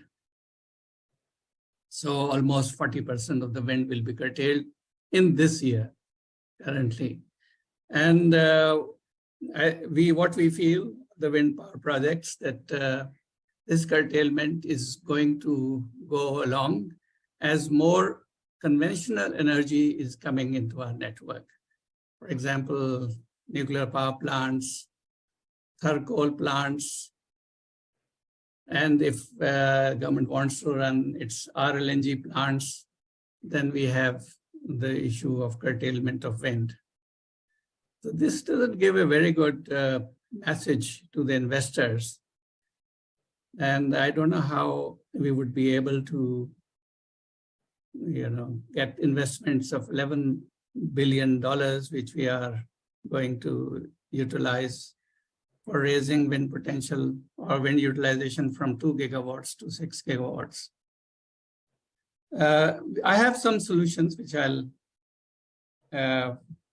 come to at the end. But because of these curtailments, most of the wind power projects are in financial difficulties. These projects are front-loaded. Most of them were installed 5 to 6 years ago, and still they have to repay the loans on them. And what we are generating is not, or what is being evacuated is not enough for us to somehow pay their loans as well. So some of the projects have taken bridging loans, not to default on their own loans. So I'll show you some recent correspondence with NTDC, with NEPRA, and between Park Wind Energy Association, so that you know what the issues are. And one thing is good, that all these stakeholders are talking to each other. They have been corresponding with each other. They're committing things to each other, which is very good. Now, the major reasons for curtailment, as you can see in the letter from NTDC dated 8/3/23, they say that there's lower system demand, especially during night hours and winter season when there are no ACs.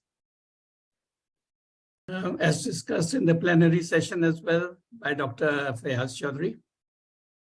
Then there's insufficient network capacity to evacuate the generation. This was also discussed, and Mr. Muhammad Ayub, who is there, he was DMD NTDC and also GM NPCC, and he knows very well that there's very insufficient network capacity.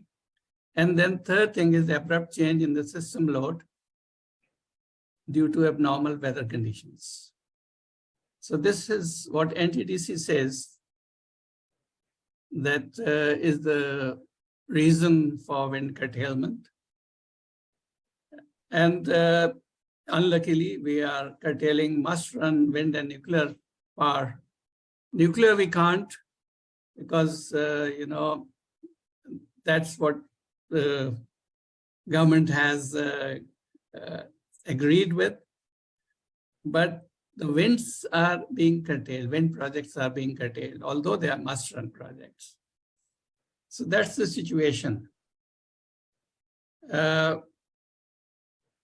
NEPRA, in its letter from March 9, 2023, said that the curtailment is due to limited transmission capability and issues of system stability. And CPPG added that it has also some financial implications with reference to pool price and its subsequent price hike in the consumer end tariff. That gives you some indication of commercial curtailment. So that is what we fear, or the wind power projects fear, that there is also some commercial curtailment or an idea of commercial curtailment behind this. Anyway,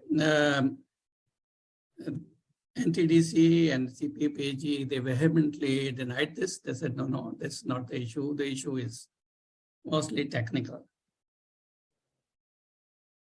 So the wind power projects, they came back in 17/3/23 and said, well, because of this curtailment, and especially during the high wind season, where Mr. Ayub will vouch for me that the network cannot take beyond 7% of renewable energy. It gets unstable if the energy input, renewable energy input is more than 7% of the running load. So they have to then curtail the wind to save their network. But most of the revenue generated by wind power projects is during the high wind season. And I can't show you the data here, but I have got it. It's, it's 65% of the revenue generated by wind power projects is during the high wind season, and 35% during the winter season when the load is less. And of course, when the load is less, we are evacuated, but that doesn't help us during the winter season because the revenue is then less. So just to give you one example, the three Gharo WPPs, Hydro China Daud, Tenaga, and Zaifa, which are connected to NTDC network, lost more than 22 million units on account of non-project events and curtailment. In 2023, that is this year till date, in the last 8.5 months, they lost 22 million units, which is a national loss. And we should take this seriously, actually. So this shouldn't happen. So we have to think of ways and means to avoid this national loss. On May 5th, 2023, NTDC informed us that with the addition of K2 and K3 nuclear power plants, there will be curtailment because the system cannot take so much. We don't have load enough. So the new thermal generation and base is base load in nature, and therefore the system operator is sometimes faced with the following operational constraints, that is the curtailment of wind farms. So the reasons are low system demand, insufficient capacity of the south-north transmission corridors, and the issue of economic dispatch and system stability constraints. These are the major issues while the wind, because of these, the wind is being curtailed. Now let me show you who are the stakeholders in the power sector. They are the policymaker, the regulator, power purchaser, system operator, transmission, distribution, and the electricity market. The generation is there where we have WAPDA and GENCOs and IPPs. So IPPs have just the role of generation, where the rest of the role of policymaking, regulation, power purchase, transmission, distribution, etc., planning and performance and procedures, everything lies with the government agencies. So there should be, it's good that IPPs are now sitting with government agencies, they're talking to them and they're trying to find out ways and means how to reduce the curtailment. But still a lot of efforts need to be done. These, after every 2-3 weeks, an exchange won't do. We should sit together. We should have long sessions and try to find out solutions. And this is a very good opportunity here today, STPI has provided, that we should know what the actual issues are. So one solution is that we should keep on discussing with each other with sincerity and openness and find out what is the actual solution. So I'll give you some solutions in the next slides, which I think are necessary depending upon. And this is what I have gained with my experience of more than almost 20 years, actually more than 20 years in wind power projects. Starting even before when the first AEDB policy of 2006 was issued. First thing I would like to recommend is that it should reduce the price of the wind projects. And for that, people also said in in the previous discussions that we should go for local manufacturing. I used to make offers for electrical balance of plant for wind power projects when I was at Siemens Pakistan. And I always used local equipment, 100% for the electrical balance of plant, which was possible. There were some things which were not possible, like the cables. We have about 60 kilometers of single phase cable per 50 megawatt project. An earth conductor of 10 kilometers per 50 megawatt project.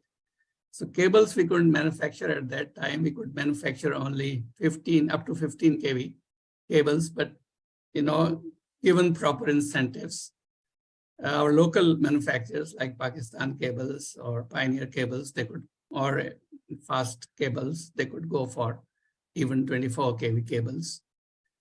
But then, there were delays. Nobody knew what is going to happen next, whether wind will be there or not. So they lost the interest in this.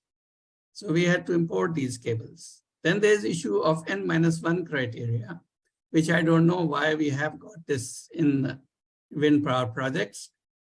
We have to have 100% redundant power transformer. You can see here this transformer, which is 40 to 50 MVA transformer, which we could not have made locally, had to be imported. And there are two of them.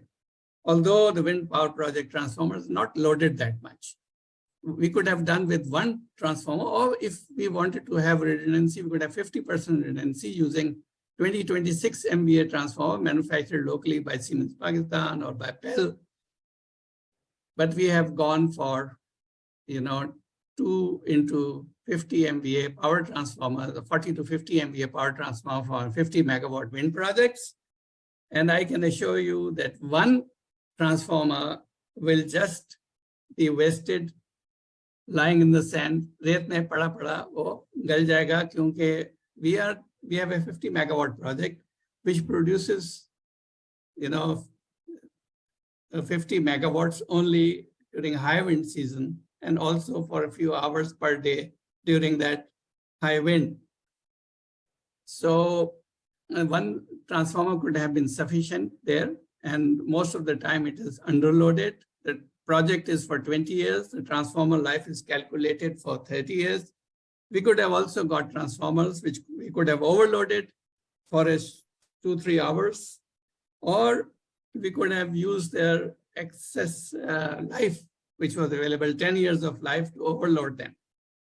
So these things could have been possible, but it was not done. It was just a copy-paste thing for people who made these specifications. And this is what we have got at the moment. I calculated that $60 million worth of transformers lying with 36 wind projects, which are going to waste. So this is something we should immediately change. The N-1 criteria is also hampering our evacuation because NTDC has difficulties in providing N-1 network. Most of the time, I can say that they are using just one single circuit to evacuate wind. Ansab, just in the interest of time, if you could just sort of quick this up. We'll come back to you in the panel discussion as well. Yes. Okay. So the electrical balance of plant can be manufactured locally. What we should do, another thing is that the other thing is the wind turbines. Perhaps we cannot manufacture blades here, the gearbox or the generator also. But what we can do is we can manufacture the wind towers here. And the wind towers can be manufactured in concrete. We have got the crush, the cement, and whatever we require. The steel also available locally to manufacture these wind towers. So if we can manufacture these wind towers, we can have a 70% local value addition in the wind projects. So going to the next slide. The concrete towers will double the life of this. They have double the life of the steel towers. You know, our wind projects are limited. The project term is limited to 20 years just because of the life of steel towers. After 20 years, nobody is going to insure the projects with steel towers. But if we employ concrete towers locally manufactured, the life would be 40 years. If you can see here, tower life is 40 years. This is tried and tested thing. And then because of this increase in life, if you see the levelized cost of electricity, which is sum of the cost over lifetime divided by sum of the electrical energy produced over lifetime. If you increase the lifetime of the project, the LCOE will decrease. And that can be easily done by using, concrete towers. The cables, etc., have a life of 40 years. Transformer life is 40 years because mostly they are underloaded in wind projects. Nacelle equipment, rotary equipment has life of 20 years, but it can be changed. This is just 10, 15%. And later on, we won't require perhaps the gearbox as well, because it will be, we can have direct drives, just the blades directly moving the generator, and generators can be manufactured locally. That won't be an issue. So you can reduce the prices by a local manufacturer and increase the life also of the projects. This will reduce the levelized cost of electricity, and it will be mostly in PKR, no dollar issues, nothing. And we have got 340 gigawatts of potential to utilize. There are a number of corridors in Sindh as well, and elsewhere in the country, in Balochistan, everywhere we have got wind, so we can utilize that. Now coming to the basic policy principles which we need to adopt, that is, first of all, RE is a distributed generation resource, which is best handled locally. We can't just generate power in one province and carry it over 500 kV to other province to disperse. The power should be utilized where it is generated, and the provinces should handle that, and not the federal agencies. RE is a distributed generation resource. And number two, it will only make sense if RE equipment is manufactured locally to create jobs in Pakistan and not imported to create jobs elsewhere. We need to do this, otherwise we'll keep on, using our bulbs as candle lights. Ji, thank Ghalib you. ने बहुत अरसा पहले कहा था, अपनी हस्ती से हो जो कुछ हो, आगे ही गर नहीं, गफलत ही सही. Thank you. Ji, thank you so much, Irfan साहब. बहुत टेक्निकल डिस्कशन की. यहाँ इनिशियली आपने हमें एक रिन्यूएबल एनर्जी का पोर्टफोलियो दिखाया, देन आपने विंड कर्टेलमेंट के चैलेंजेस हाईलाइट किए, इंक्लूडिंग हमारे पास नेटवर्क कैपेसिटी की वजह से, इवैक्यूएशन कैपेसिटी की वजह से जो चैलेंजेस आ रहे हैं. Then you also talked about जो एब्रप्ट लोड डिमांड चेंजेस होती हैं, हाउ डिफरेंट वेदर कंडीशंस, उनकी वजह से क्या चैलेंजेस आ रहे हैं. You also talked about wind curtailment, wind power plants were supposed to be run on the must-run conditions, but still they are being curtailed. Wind power projects की आपने कुछ examples the, and thank you so much also for giving us some of the solutions, including the local value addition and how everything can actually contribute to the levelized cost of electricity. So Ayub साहब, आप पे जाने से पहले I think we do have another, I think पहले फजान साहब से भी एक दफा हम सुन लेते. फजान साहब, you have been formally working with the Vestas. I mean, आपके पर्सपेक्टिव से इस विंड कर्टेलमेंट इश्यूज की वजह से एक विंड इन्वेस्टर्स की जो एक मार्केट है, इनको क्या फर्दर चैलेंजेस फेस करने पड़. Over to you. You bet. Thank you very much for inviting me here. Irfan साहब ने काफ़ी पॉइंट्स हाईलाइट किए regarding wind sector जो currently face कर रहा है issues को. और one of the major challenge which wind industry is facing is certainly curtailment. और जब ये curtailment होती है तो naturally ये somehow जो हमारा basic principle है renewables को लेकर कि renewables projects are must run project, तो somehow ये उसके आप against काम कर रहे होते हैं. Now we need to understand कि ये विंड curtailment जो पाकिस्तान में होती है उसकी मेजर रीजंस क्या हैं. कुछ रीजंस जो है इरफान साहब ने बताई, बट अगर इसका रूट कॉज देखा जाए तो रूट कॉज इसका यही है कि हमारा जो ग्रिड है वो वीक है. ग्रिड रीइंफोर्समेंट अवेलेबल नहीं है. अब ग्रिड रीइंफोर्समेंट ना होना उसकी क्या वजूहात हैं.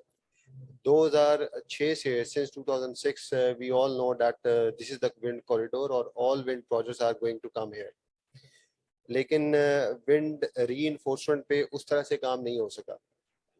हम अगर कुछ कंसल्टेंट्स की स्टडीज को देखें जिसमें जायका की स्टडी अवेलेबल है, यूएसएड की स्टडी अवेलेबल है, और वो इन चीज़ों को हाईलाइट करती हैं कि आपकी ग्रिड को स्ट्रॉन्ग करने के लिए क्या क्या रिकमेंडेशंस हो सकती हैं और क्या क्या चीज़ें हम कर सकते हैं in order to make sure कि ये curtailment की इश्यूज ना हो. तो क्योंकि विंड एक वेरिएबल पावर है, तो जब भी सिस्टम के अंदर वेरिएबल पावर ज़्यादा होती है तो आपका जो आरसीसी है, जो रियल कंट्रोल सेंटर है, एनपीसीसी की जो कंपनी है, उसके पास ऑप्शन ये रह जाती है कि वो विंड को curtail कर दे क्योंकि आपका ग्रिड इतना स्ट्रॉन्ग नहीं है. अच्छा, अब ग्रिड स्ट्रॉन्ग ना होने की वजह से विंड curtail कर देते हैं. विंड curtail कर देते हैं तो अपना बेसिक प्रिंसिपल भी वायलेट कर लेते हैं. अब इसका नुकसान क्या है? इसका नुकसान ये है कि क्योंकि ये प्रोजेक्ट्स की कैपेसिटी पेमेंट्स तो हमने देनी है. एनपीएमवी जो नेट मिस वॉल्यूम है वो पेमेंट हमें करनी पड़ती है. वो पेमेंट जाती कहाँ से? वो मेरी और आपकी जेब से पैसे जाते हैं क्योंकि एक कमिटमेंट है आईपीपीज के साथ, वो आपको पेमेंट उनको करनी है. तो ये एक बहुत बड़ा नुकसान है, और जिसकी वजह से अगर हम एक प्लानिंग डॉक्यूमेंट जो गवर्नमेंट का है उसमें भी देखें तो आपने विंड की जो बास्केट प्राइस रखी हुई है वो 32 रुपीज़ है, और वो 32 रुपीज़ इन फैक्ट एक्चुअली है नहीं विंड का टैरिफ. वो इसी तरह 32 रुपीज़ के ऊपर पहुंचा हुआ है क्योंकि आपने एनपीएमवी पे कर करके उसको 32 रुपए के ऊपर पहुंचाया हुआ है. क्योंकि जो ओल्ड पावर प्लांट्स हैं लाइक एफएफसी, एफडब्ल्यूएल, जिनका डेट पे हो चुका है, उनकी टैरिफ 11 रुपए है. जो नए होंगे उनका 25 रुपए है. तो अगर हम ये एनपीएमवी और curtailment ना करें तो समहाउ आप टैरिफ को काफ़ी रिड्यूस कर सकते हैं. अब इसके हल की तरफ आते हैं कि इसका हल क्या हो सकता है. हल जैसे मैंने बताया कि बहुत सारी स्टडीज अवेलेबल हैं और ये रिनाउंड कंसल्टेंट है, जायका, यूएसएड की स्टडी भी अवेलेबल है, वर्ल्ड बैंक की रिकमेंडेशंस भी हैं कि इसको हल करने के लिए उन्होंने 3-4 चीज़ें बताई हुई हैं. टेक्निकली वॉर कंपनसेशन की वो बात करते हैं, स्टोरेजेस की बात करते हैं, और स्पेशली स्टोरेजेस की बात करते हैं उन ग्रिड्स के ऊपर जहाँ पे ये विंड पावर प्रोजेक्ट्स आके कनेक्ट हो रहे हैं. तो ये अगर हम उन रिकमेंडेशंस के ऊपर अमल कर लेंगे तो naturally the situation will be improved a lot. एक रिकमेंडेशन और भी है और वो ये है कि हमें बेटर फोरकास्टिंग करनी है. अब बेटर फोरकास्टिंग की बहुत सारी टेक्निक्स अवेलेबल हैं दुनिया के अंदर. अभी पाकिस्तान में क्या हो रहा है कि हम जो फोरकास्टिंग कर रहे हैं वो तमाम विंड फार्म्स अपनी अपनी फोरकास्टिंग खुद कर रहे हैं. Like there are 36 wind farms. उन्होंने अपने अपने कंसल्टेंट्स को एंगेज किया हुआ है, कुछ OEM से करवा रहे हैं, कुछ खुद कर रहे हैं, कुछ कंसल्टेंट्स कर रहे हैं. तो नेचुरली जब उनके पास फोरकास्टिंग आती होगी एनपीसीसी के बाद तो मैं अज्यूम ये कह रहा हूँ कि वो उन सब का एक एवरेज ले लेते होंगे. लेकिन दुनिया में डिफरेंट टेक्निक्स से ये फोरकास्टिंग हो रही है. मैं आपको जर्मनी की एग्जांपल देता हूँ, और ये मैंने किसी से सुना था कि जर्मनी के अंदर यूटिलिटी कंपनीज खुद फोरकास्ट कर रही हैं विंड की आउटपुट को, और उन्होंने 3-4 कंसल्टेंट्स को एंगेज किया हुआ होता है. वो उनकी परफॉर्मेंस को मैयर कर रहे होते हैं. लेट्स से अगर आपने मुझे Q1 की एक फोरकास्ट दी और जब मैंने आपकी परफॉर्मेंस देखी जो एक्चुअल थी और जो आपकी फोरकास्ट थी, तो मैं आपकी एक सर्टेन वेटेज जो है फ्यूचर के लिए रखूंगा. तो नेचुरली होता यह है कि जिन कंसल्टेंट की फोरकास्ट बेहतर रहती है उनकी वेटेज ज़्यादा होती है. That's how you improve your forecasting. तो ये 3-4 सोल्यूशन है, अगर ये हम इम्प्लीमेंट कर लेंगे तो आपके जो ये हार्मोनिक्स और ये सिस्टम इंस्टेबिलिटी की इश्यूज हैं वो काफ़ी हद तक रिजॉल्व हो जाएंगे और ये विंड curtailment वाला सिलसिला नहीं होगा. क्योंकि ये काफ़ी अगेंस्ट आर जो है वो प्रिंसिपल और फिलॉसफी है दैट के जो मस्ट रन प्रोजेक्ट्स हैं आप उनको curtail कर दें. जी, thank you so much, Prashant sir. Very rightly pointed out also the root causes जो आपने mentioned कि grid issues, grid reinforcement की ज़रूरत है, intermittency definitely comes up when you're always talking about the renewables. But still, I think NPMB can be definitely, you very rightly pointed out, and also thank you for highlighting some of the recommendations. So Ayub Sab, any quick comments, perhaps just as of now, any quick suggestions based on the remarks of Irfan Sab and Fawzan Sab? Detail बताना पसंद करूंगा इसमें जी जी जी जी time लगेगा थोड़ा सा नहीं, I think we will definitely come to you in detail afterwards as well. Okay, यहाँ पे आना चाह रहे हैं जी सर. I think वैसे हमने आपको डिटेल में भी फैसला लेना है.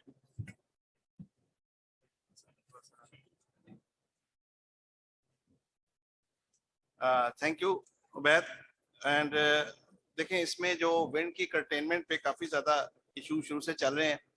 इरफान साहब ने बड़ा अच्छा सारी चीज़ें को डिपेक्ट किया, लेकिन प्रॉब्लम सबसे बड़ा जो है उसमें एक तो ये है कि उन्होंने जिक्र किया पॉलिसी का. तो रियली दी पॉलिसी उसमें बड़ी इफेक्ट करती है. पहली तो बात यह है कि जब 2014 में पहले विंड प्लांट बनाए गए तो वो अपफ्रंट प्लांट बनाए गए, फिर उसके बाद कॉस्ट प्लस के फार्मूले पे आए, और अब जो हमारे लेटेस्ट आए अभी जो रिसेंटली हुए हैं वो कोई 22 प्लांट हैं जो कि उस पे आए हैं. अब इसमें प्रॉब्लम यह है कि हर प्लांट के लिए कोई जो पॉलिसी बनाई गई वो कोई अपने अपने हिसाब से बना दी गई. जो पहले अपफ्रंट के बनाए गए उनकी पॉलिसी कुछ और थी, कॉस्ट प्लस के जो आए उनकी पॉलिसी कुछ और आ गई. अब उन पे टैरिफ भी डिफरेंट हैं, टैरिफ के रेट भी वायबल नहीं है, और इतने हाई रेट थे उसके कि उस ज़माने में जिस वक्त ये आपकी लोड शेडिंग का इशू था, इस वजह से ये इंसेंटिव गवर्नमेंट की तरफ से था कि जो भी आता है उसको ले आएँ और जिस टैरिफ पे भी आता है उसको आने दें. तो that was the one reason. अगर उनके टैरिफ को देखें तो 28 से लेके 35 रुपए पे जाते हैं, तो बहुत हाई थे. अब कॉस्ट प्लस के जो हमारे जो प्लांट थे वो जो है वो विंड रिस्क जो है वो बायर पे डाल दिया गया, और उस पे विंड रिस्क बायर पे डाल के इस तरह किया गया है कि खरीदने वाले जो है अगर विंड चलती है नहीं चलती है वो बाउंड है कि उसकी पेमेंट करेगा. 144 गीगावाट पर ईयर के हिसाब से ही हैव टू पे वेदर प्लांट रन और नॉट रन. अब ऑपरेशनल पॉइंट ऑफ व्यू से जब इन चीजों को सामने देखा गया तो अब ऑपरेटर तो परेशान हो गया कि जी अब मैं विंड आती है नहीं आती है इसको मैंने चलाना है. तो उसको तो फिर एक ही स्ट्रेटेजी सामने आई कि जी ठीक है जो ये एग्रीमेंट है, क्योंकि एग्रीमेंट तो वो चेंज नहीं कर सकता, तो 144 गीगावाट वालों को ये ऑप्शन दी गई कि जनाब जितनी भी विंड जिस वक्त भी अवेलेबल है that will be considered as must run and they will be run, और उनको इसी तरह चलाया जाता है.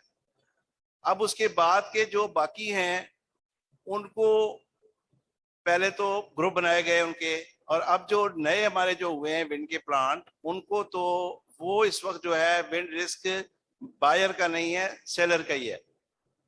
अब उनको ये पॉलिसी ठीक हो गई, और उसके बाद फिर ये हुआ कि उनको ग्रुप बना के उनको डिस्पैच दिया जाता है, और 1860 मेगावाट टोटल हमारी मैक्सिमम विंड की जनरेशन है, और 1700 मेगावाट हमने इस साल इनको डिस्पैच दिया भी है. पहली बात तो ये. अब ऑपरेशनल पॉइंट ऑफ व्यू से डेफिनेटली जो प्रॉब्लम्स हैं वो पॉलिसी से बड़े रिलेटेड करते हैं. अब प्रॉब्लम यह है कि आप उस कॉरिडोर के अंदर आपके पास 3 किस्म के प्लांट आ गए.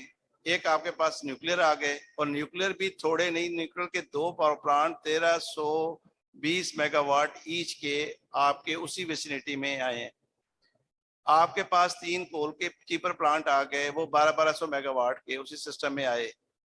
अब उसकी डिस्पर्सल सारी, मैंने कहा कि हमारा जो पावर का फ्लो है वो आपका मिड ऑफ पंजाब आ जाता है, और लॉन्गिट्यूडनल आपका जो है ना वो ज्योग्राफिकल मैप है. मतलब है कि आपके जनरेटिंग प्लांट जो हैं वो नॉर्थ और साउथ में है, वेयर एज लोड डिमांड आपकी सेंट्रल ऑफ पंजाब में आ जाती है. इट मीन्स के जब भी हमें पावर को फ्लो कराना है वो हमने नॉर्थ से भी कराना है और साउथ से भी कराना है. नॉर्थ से हम कराते हैं चीपर पावर को, जिस वक्त आपके पास बल्क ऑफ वाटर अवेलेबल है, आपकी हाइडल की जनरेशन अवेलेबल है, तो आप नॉर्थ से मैक्सिमम पावर ले रहे होते हैं. जब सर्दियां आती हैं, जब पानी की शॉर्टेज हो जाती है, तो आपको मैक्सिमम पावर जो है वो साउथ से लेनी होती है. अब जब आप साउथ से पावर ले रहे हैं तो अब आपके पास ये भी है कि आपके पास विंड की मैक्सिमम अवेलेबिलिटी है, जैसे कि अभी बताया इरफान साहब ने, डेफिनेटली वो जो पोटेंशियल अवेलेबल है उसको पूरा यूटिलाइज नहीं किया जा रहा।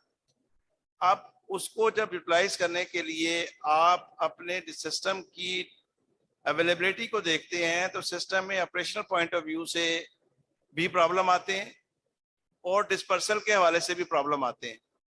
अब रेगुलेटर को यह है उसमें स्टेबिलिटी को भी देखना है। अगर वो न्यूक्लियर पावर प्लांट को कम करके विंड के प्लांट्स को चलाएगा फुल कैपेसिटी पे, तो न्यूक्लियर पावर को आप कम नहीं कर सकते।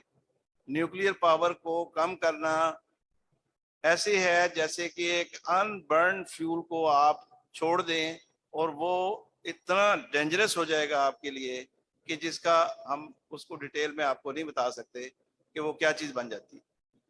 तो लिहाजा एक तो ये है कि आपने न्यूक्लियर को काम नहीं करना। जब आपने न्यूक्लियर को काम नहीं करना, दूसरे पे आए आपके पास डिमांड पे। सबसे पहले जो डिमांड है, अगर तो डिमांड आपसे इंटरकनेक्टेड जो विसिनिटी का एरिया है वो सारा बनता है आपका हेस्को का बनता है, सेप्को का बनता है या के इलेक्ट्रिक का बनता है। अब अगर इन तीनों की डिमांड इतनी है कि वो जितनी विंड भी आ रही है और जितने आपके न्यूक्लियर के भी और कोल के पावर प्लांट उसको फुलफिल कर रहे हैं, तो हमें प्रॉब्लम नहीं होती। हमारी जो विंड के प्लांट हैं वो क्योंकि 132 के नेटवर्क पे भी लगे हुए हैं, वो 132 के नेटवर्क से हेस्को को और सेप्को को फुली यूटिलाइज कर देते हैं। प्रॉब्लम वहां पे आता है जिस वक्त उनकी डिमांड एकदम या तो कम हो जाती है या फिर एब्रप्ट चेंज आ जाता है उसमें। तो वो फिर हमारे नेटवर्क 220 के थ्रू, जम्पीर के थ्रू 500 केवी पे ट्रैवल करना शुरू हो जाती है पावर। अब जब 500 केवी पे पावर ट्रैवल करती है तो उसको हमने यूटिलाइज भी करना है। उसको हम उन 10 लाइनों के थ्रू जो कि हमारे पास साउथ में है, नॉर्थ में लेकर आते हैं। नॉर्थ में हमारे पास इस वक्त 4 500 केवी की लाइनें हैं जिसके थ्रू हमें उन्हें डिस्पर्सल देनी है।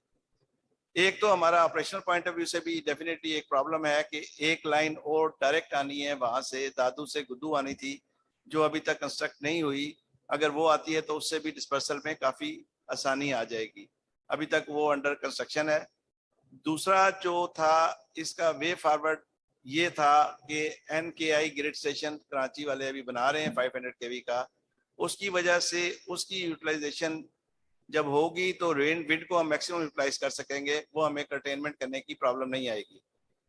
अभी वो अंडर कंस्ट्रक्शन है और मेरे ख्याल इस साल तक उसका भी हो जाएगा कि वो भी सिस्टम में आ जाएगा। तो ये दो चीज़ें हैं, एक 500 केवी की लाइन गुद्दू और वो वाली भी बन जाए और ये NKI का ग्रिड स्टेशन बन जाए तो फिर भी विंड की कंटेनमेंट कम हो जाएगी, बल्कि ना होने के बराबर हो जाएगी।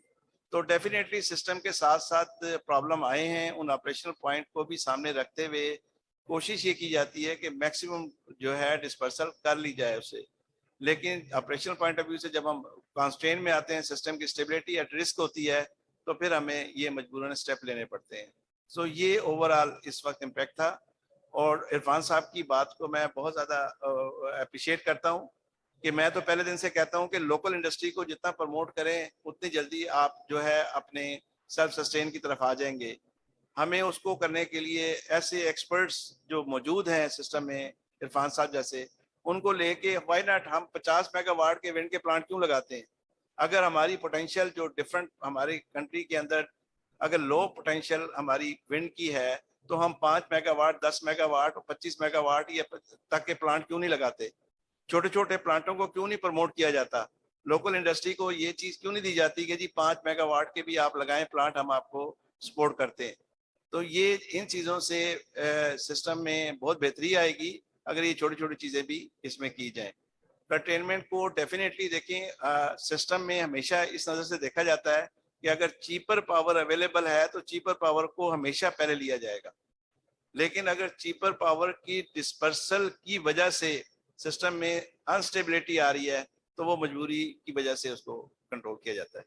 जी जनाब, thank you. Ji, thank you so much, Ayub Saab.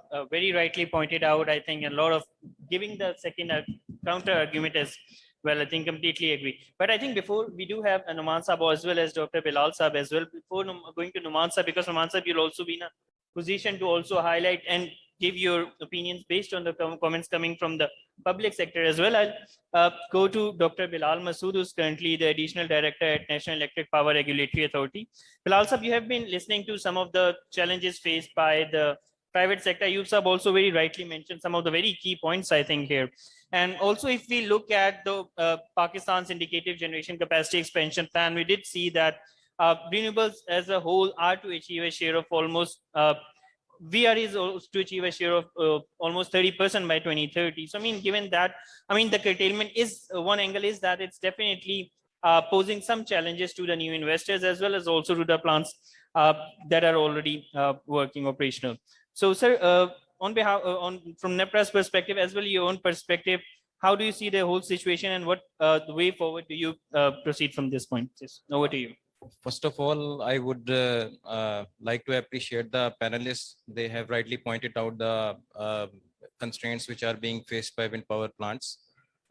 In addition to this, I would reiterate that integration of such kind of sources which are intermittent in their nature is a complicated issue for the system operator as well, because they degrade the power quality as they have integer multiple of odd number of harmonics in the system. So this is a constraint. Number two, and second technical constraint is the transmission system's capacity. So when it has all in the recent blackout in the January 2013, it is also another observation that these wind power plants have contributed into this blackout as well. So it is also a burning issue. The third issue is the commercial issue. As pointed out that wind power plants have tariff of about 35, 36 rupees as compared to existing coal-based power plants like Port Qasim thermal, coal-based and China hub power plant. They are offering about 18 to 20 rupees per unit tariff. So when you compare it, these two things, you can well observe, you can well judge the scenario. So as a regulator, we also have to look upon such kind of situations as well. Last but not the least, everybody knows the famous capacity trap of Pakistan. So if we will encourage more wind power plants in the system, so capacity, increase of capacity will also be an issue for Pakistan. So in my opinion, these were the issues, and how to get rid of these issues. This is a complicated question because there are numerous things which are accumulated. You have to take all issues into consideration to solve these problems. Yes, thank you so much, Numan Saab. We completely agree with the points, the challenges that you highlighted, and also that definitely the role of the regulator is important, but also a very difficult, very critical job to also manage, because just addition of new power plants might not solve the problem, especially when we do have a suppressed demand in the country at the moment. So yeah, that definitely, ये भी हमारा एक बहुत बड़ा challenge. I think before going to Dr. Khalid Saab, Numan, we do have been joined by Numan Zafar Saab as well. Numan Saab, are you with us? Numan Saab, so Numan, our question is that you have also listened to the private sector as well. You've also listened to the very useful interventions. Definitely the presentation of Irfan Saab as well, also all the relevant points that Ayub Saab as well as Dr. Bilal have highlighted. How do you see, I mean, the way forward going going ahead of this time? Yes. Over to you, Numan Saab, please. Okay, thank you very much for giving me this opportunity to address this August forum. First of all, I would like to point out that the curtailment actually, as already highlighted by all the participants, that it is the major problem right now, and as a major financial risk to all the wind power projects in the which are in Pakistan. And the problem actually is that I think there was a lack of planning in the beginning, because when all these plants were installed and these were conceived, NTDC, who is actually was required to arrange for the infrastructure for the power evacuation, its information was actually exchanged with them as well, and they knew that these power plants are going to come and what are the limitations for the wind power projects. This was also known to them, and what is going to be the scenario in the next 10 years or 20 years in the power evacuation and the load management. This was also known to them. So if any infrastructure was required to be made, I think that was the need to be properly thought out at that time. So I think that point was missed at that time, and now we are suffering because of that. And now we are actually blaming so many other things, that there is because of the peculiar problem of the renewables or the wind and the uncertainty in the wind or the variable nature of the wind power. Of course, it is there. This has not actually come new. This is actually part of it, and it is part of it in the whole world, and it is managed everywhere by taking the requisite measures for the transmission systems. But unfortunately, I think this was totally ignored at the planning level.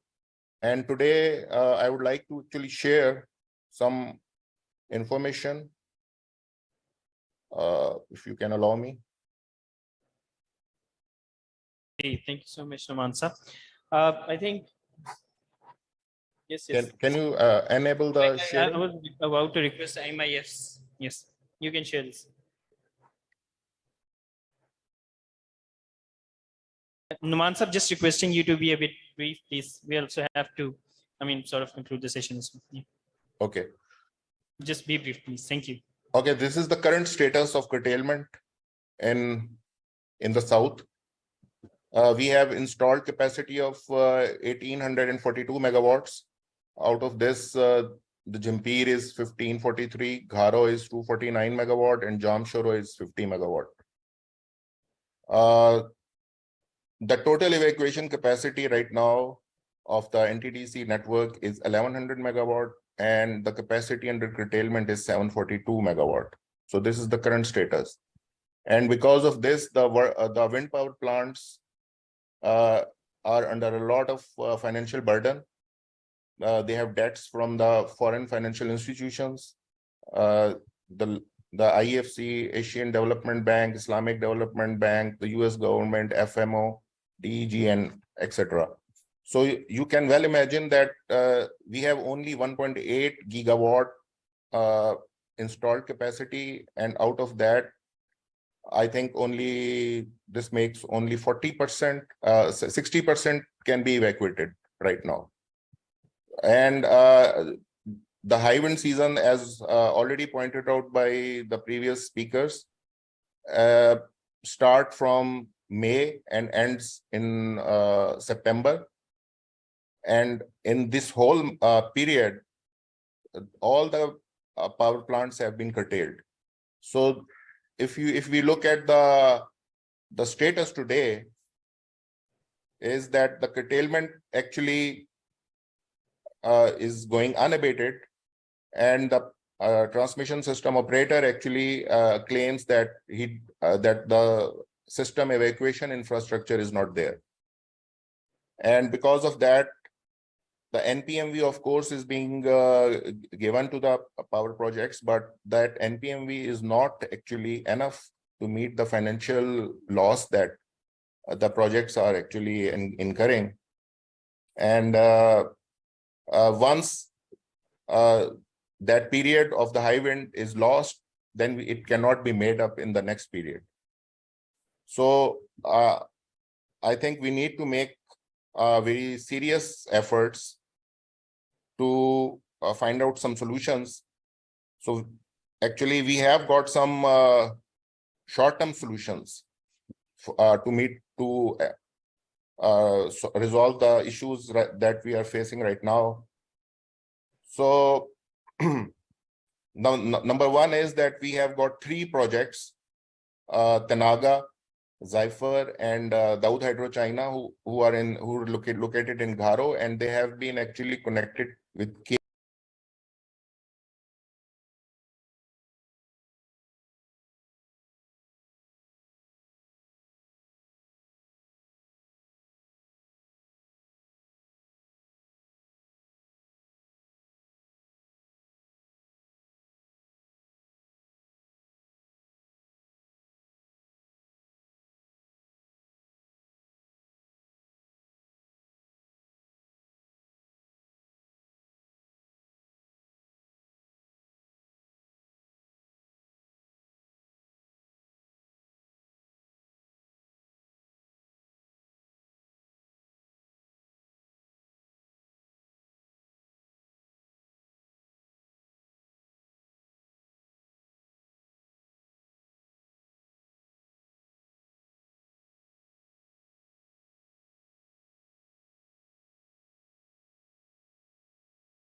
and the NPMV cost to the government can also be avoided. So it will be a win-win situation for both, for the power seller and for the power purchaser. And that will save the general public also from paying, because the NPMV loss that actually is comes out from the pockets of the general public. So this actually, these are the 3 short-term solutions which can be looked into, and the situation actually can be controlled for the time being. But for the long term, there are other solutions which already the worthy speakers have also highlighted. They can be actually looked into, and they should be actually prioritized so that the further installation of the wind projects can be undertaken. Otherwise, and under the present circumstances, there is no chance that any investor will invest in the wind sector, at least. Thank you very much. Yes, thank you so much, Numan Saab. Yes, very rightly pointed out, a lot of good suggestions. And I think if I would later request if Dr. Bilal also wants to give any his feedback on the suggestions that have been proposed, not just by Numan Saab, but also by a lot of other panelists as well as the keynote as well. But before that, I would request Dr. Khalid Wali. Dr. Khalid is currently working as a research fellow at Sustainable Development Policy Institute. Dr. Khalid, you have also been working a lot around the capacity payment issues of different power plants. We have also tried to do a lot of these modeling activities at STPI as well. So also based upon that, as well as your experience working in this sector, how do you see the way forward going beyond this problem as well? And apart from that, feel free to highlight any other points that you have for this. Thank you. Thank you so much, Ubad. Thank you so much, worthy panelists. A lot has been discovered. A lot has been discussed as well. Agreeing to Numan Saab and humbling disagreeing to Sir Dr. Saab, Dr. Bilal.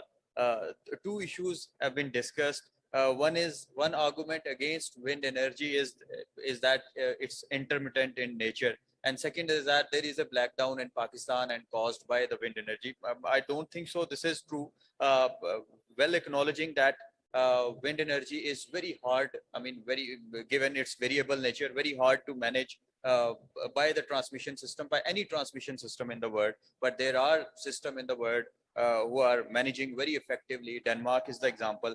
Their 50%, more than 50% generation mix comes from wind energy. So we need to update our system. This was not the wind energy's fault. I think this is the transmission system's fault, which broke down.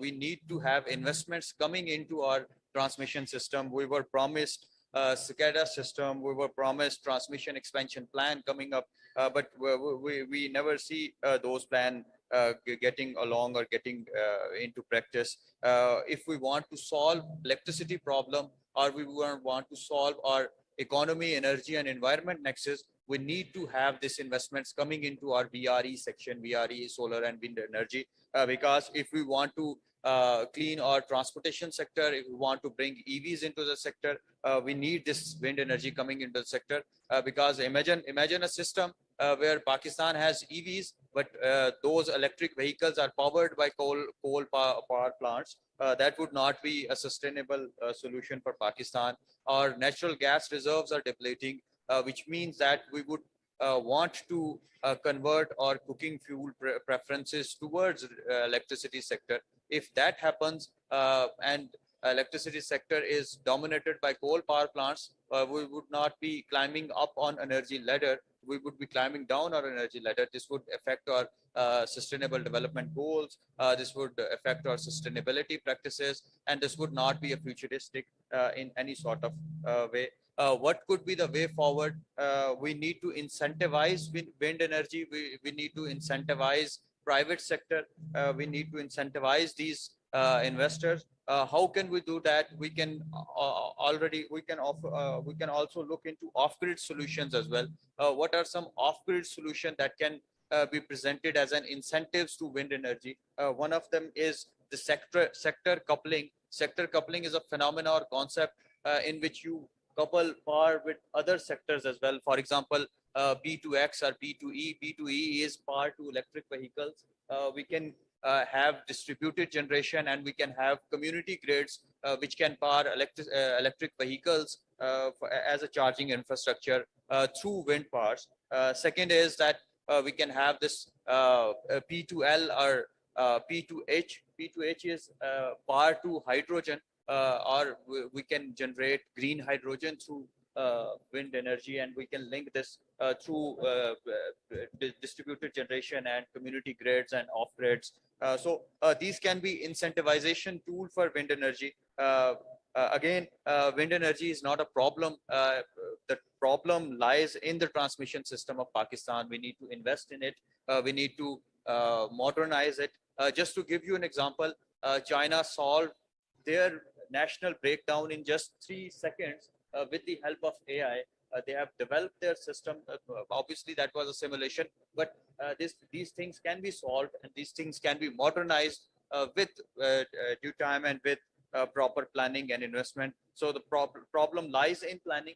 We need to sort solution through planning and through transmission system and updation of transmission system and incentivization of private sector so that it can invest in the wind energy and other VRE projects. Thank you so much.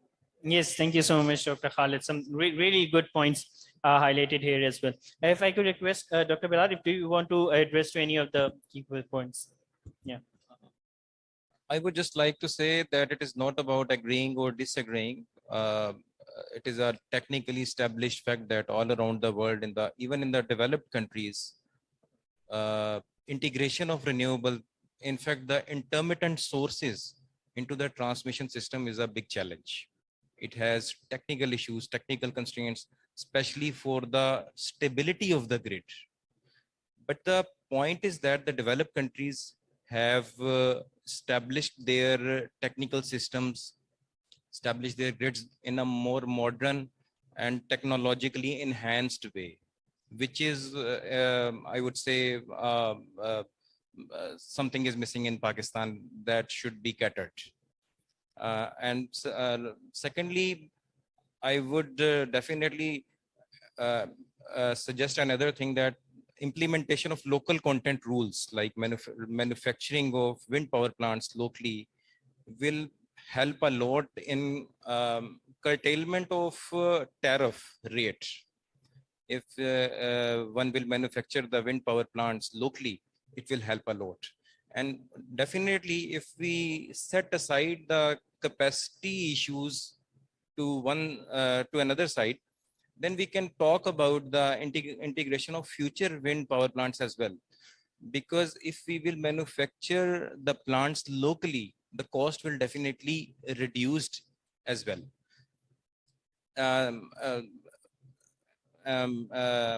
Ayub Saab also rightly pointed out that there should be an opportunity to the small scale power producers for the wind power plants, like for 5 megawatts, 35 megawatts, 50 megawatts, and it can also be at which level these, at whether at 132 kV or 500 kV, it can also be observed. Yes, that was really good response. And I think fully understand that there are no easy solutions to this. So Ms. Wahid, would you like to add anything to this point, to this discussion? Okay. I think before that, I think if yes, Fazan Saab, if you want to add something, and after that, I'll be requesting Ayub Saab to conclude. Yeah.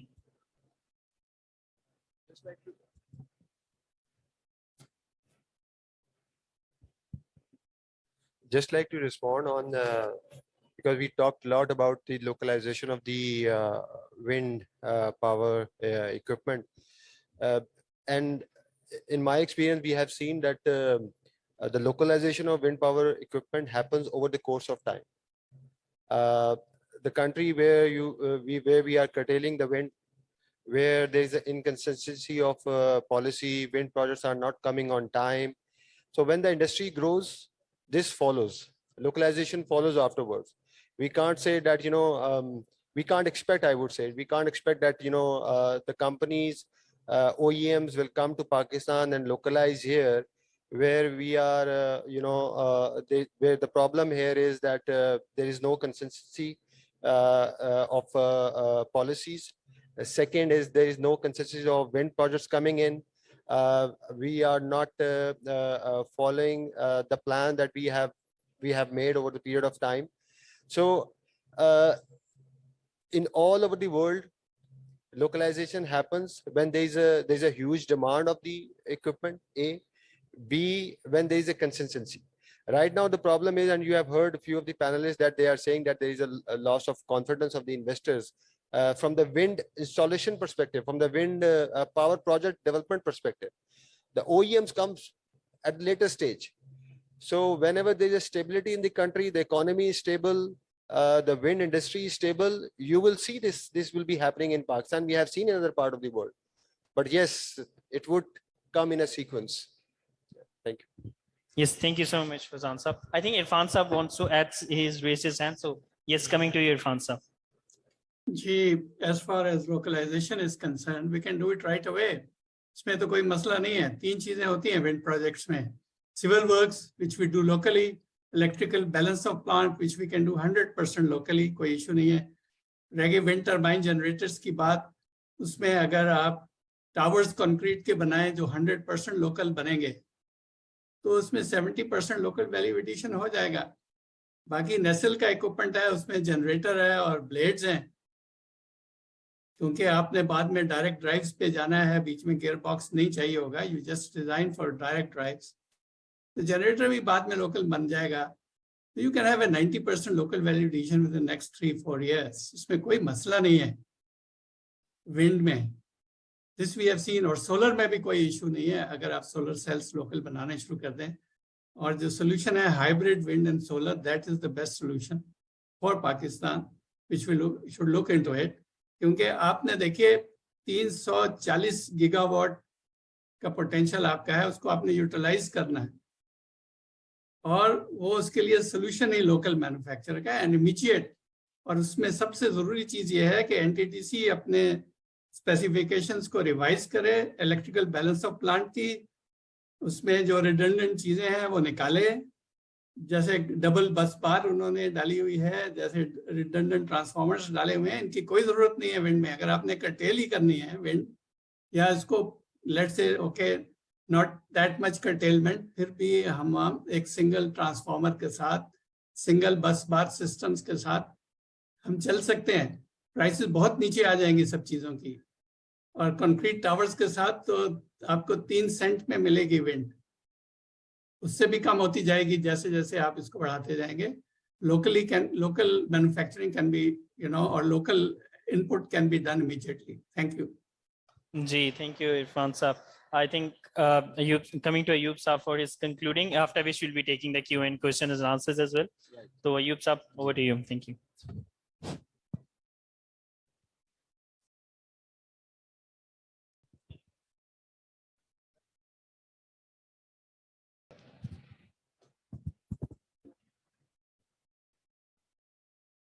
Thank you, Beth. माशाल्लाह बहुत अच्छी, that is very fruitful discussion. 2-3 points जो है ना वो मैं आपको clarify कर दूं कि सबसे बड़ी बात तो है इंटरमिटेंसी की। विंड एक वाहिद ऐसी चीज है जिसकी इंटरमिटेंसी का हमेशा इशू है, और उसकी इंटरमिटेंसी को when you check it then you should have some accurate sensing equipment available to give us the accurate wind timing. हमने उस पर काफी काम किया है एनपीसीसी में भी, और आई थिंक के काफी हद तक अब एक्यूरेसी आ गई है। लेकिन द प्रॉब्लम इज दैट हम वर्ल्ड के साथ इसको कंपेयर कर रहे हैं कि जी वर्ल्ड में इसकी बड़ी लेटेस्ट टेक्निक से वो कर लेते हैं। हमने इसकी जो कंसल्टेंसी की, एक जर्मन फर्म थी, उनको बुलाया था, उनके साथ हमारी सारी काफी होती रही कि जी आप हमें बताएं। तो one day I have asked him the question that how you control it. He was from Germany. तो उसने मुझे जो जवाब दिया, उसने हमारे सारे ऑपरेशनल पॉइंट ऑफ व्यू को देखते हुए उसने कहा कि we are also have the same problem, but we and around us are not enemies. उनका कहने का मतलब ये था कि उनकी जितने कंट्रीज हैं कनेक्टेड, वो कहते हैं कि अयूब साहब we have a ring system, when we have a low power wind then the other country will provide us. हमारे मुल्क में ये कहाँ से आएगा? हमारी तो पहले मैंने आपको बताया लॉन्गिट्यूडनल आपका वो है, एक आपका फिक्स जो जमपीर का एरिया है जिसके अंदर आपके पास विंड की कैपेसिटी अवेलेबल है। आप इंटरमिटेंसी में बताएं कि अगर विंड चल रही है और अचानक वो बंद हो जाती है तो how we will manage that one. उसको मैनेज करने के लिए आपको कॉस्टली आरएफओ प्लांट चलाने पड़ेंगे। तो वो तो फिर आपका उसको चलाने के लिए उनकी कैपेसिटी भी देनी पड़ेगी, और फिर उनको उनका जो भी चलेगा उसका भी खर्चा देना पड़ेगा।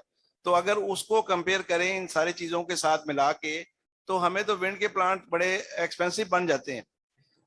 बड़ी अच्छी डॉक्टर साहब ने बात की। सबसे बड़ी बात यह है कि तमाम दुनिया में इस चीज़ का जो सोल्यूशन है वो बड़ा सिंपल है कि ऑफ ग्रिड पे जाएं। आप उसको एनटीडीसी के 500 220 के नेटवर्क पे क्यों लेके आते हैं विंड को? विंड को आप 132 और नीचे ऑफ ग्रिड पे रखें। ऑफ ग्रिड पे जहां आपकी डिमांड है वहां पे आप उसको दें और वहीं पे यूटिलाइज करें।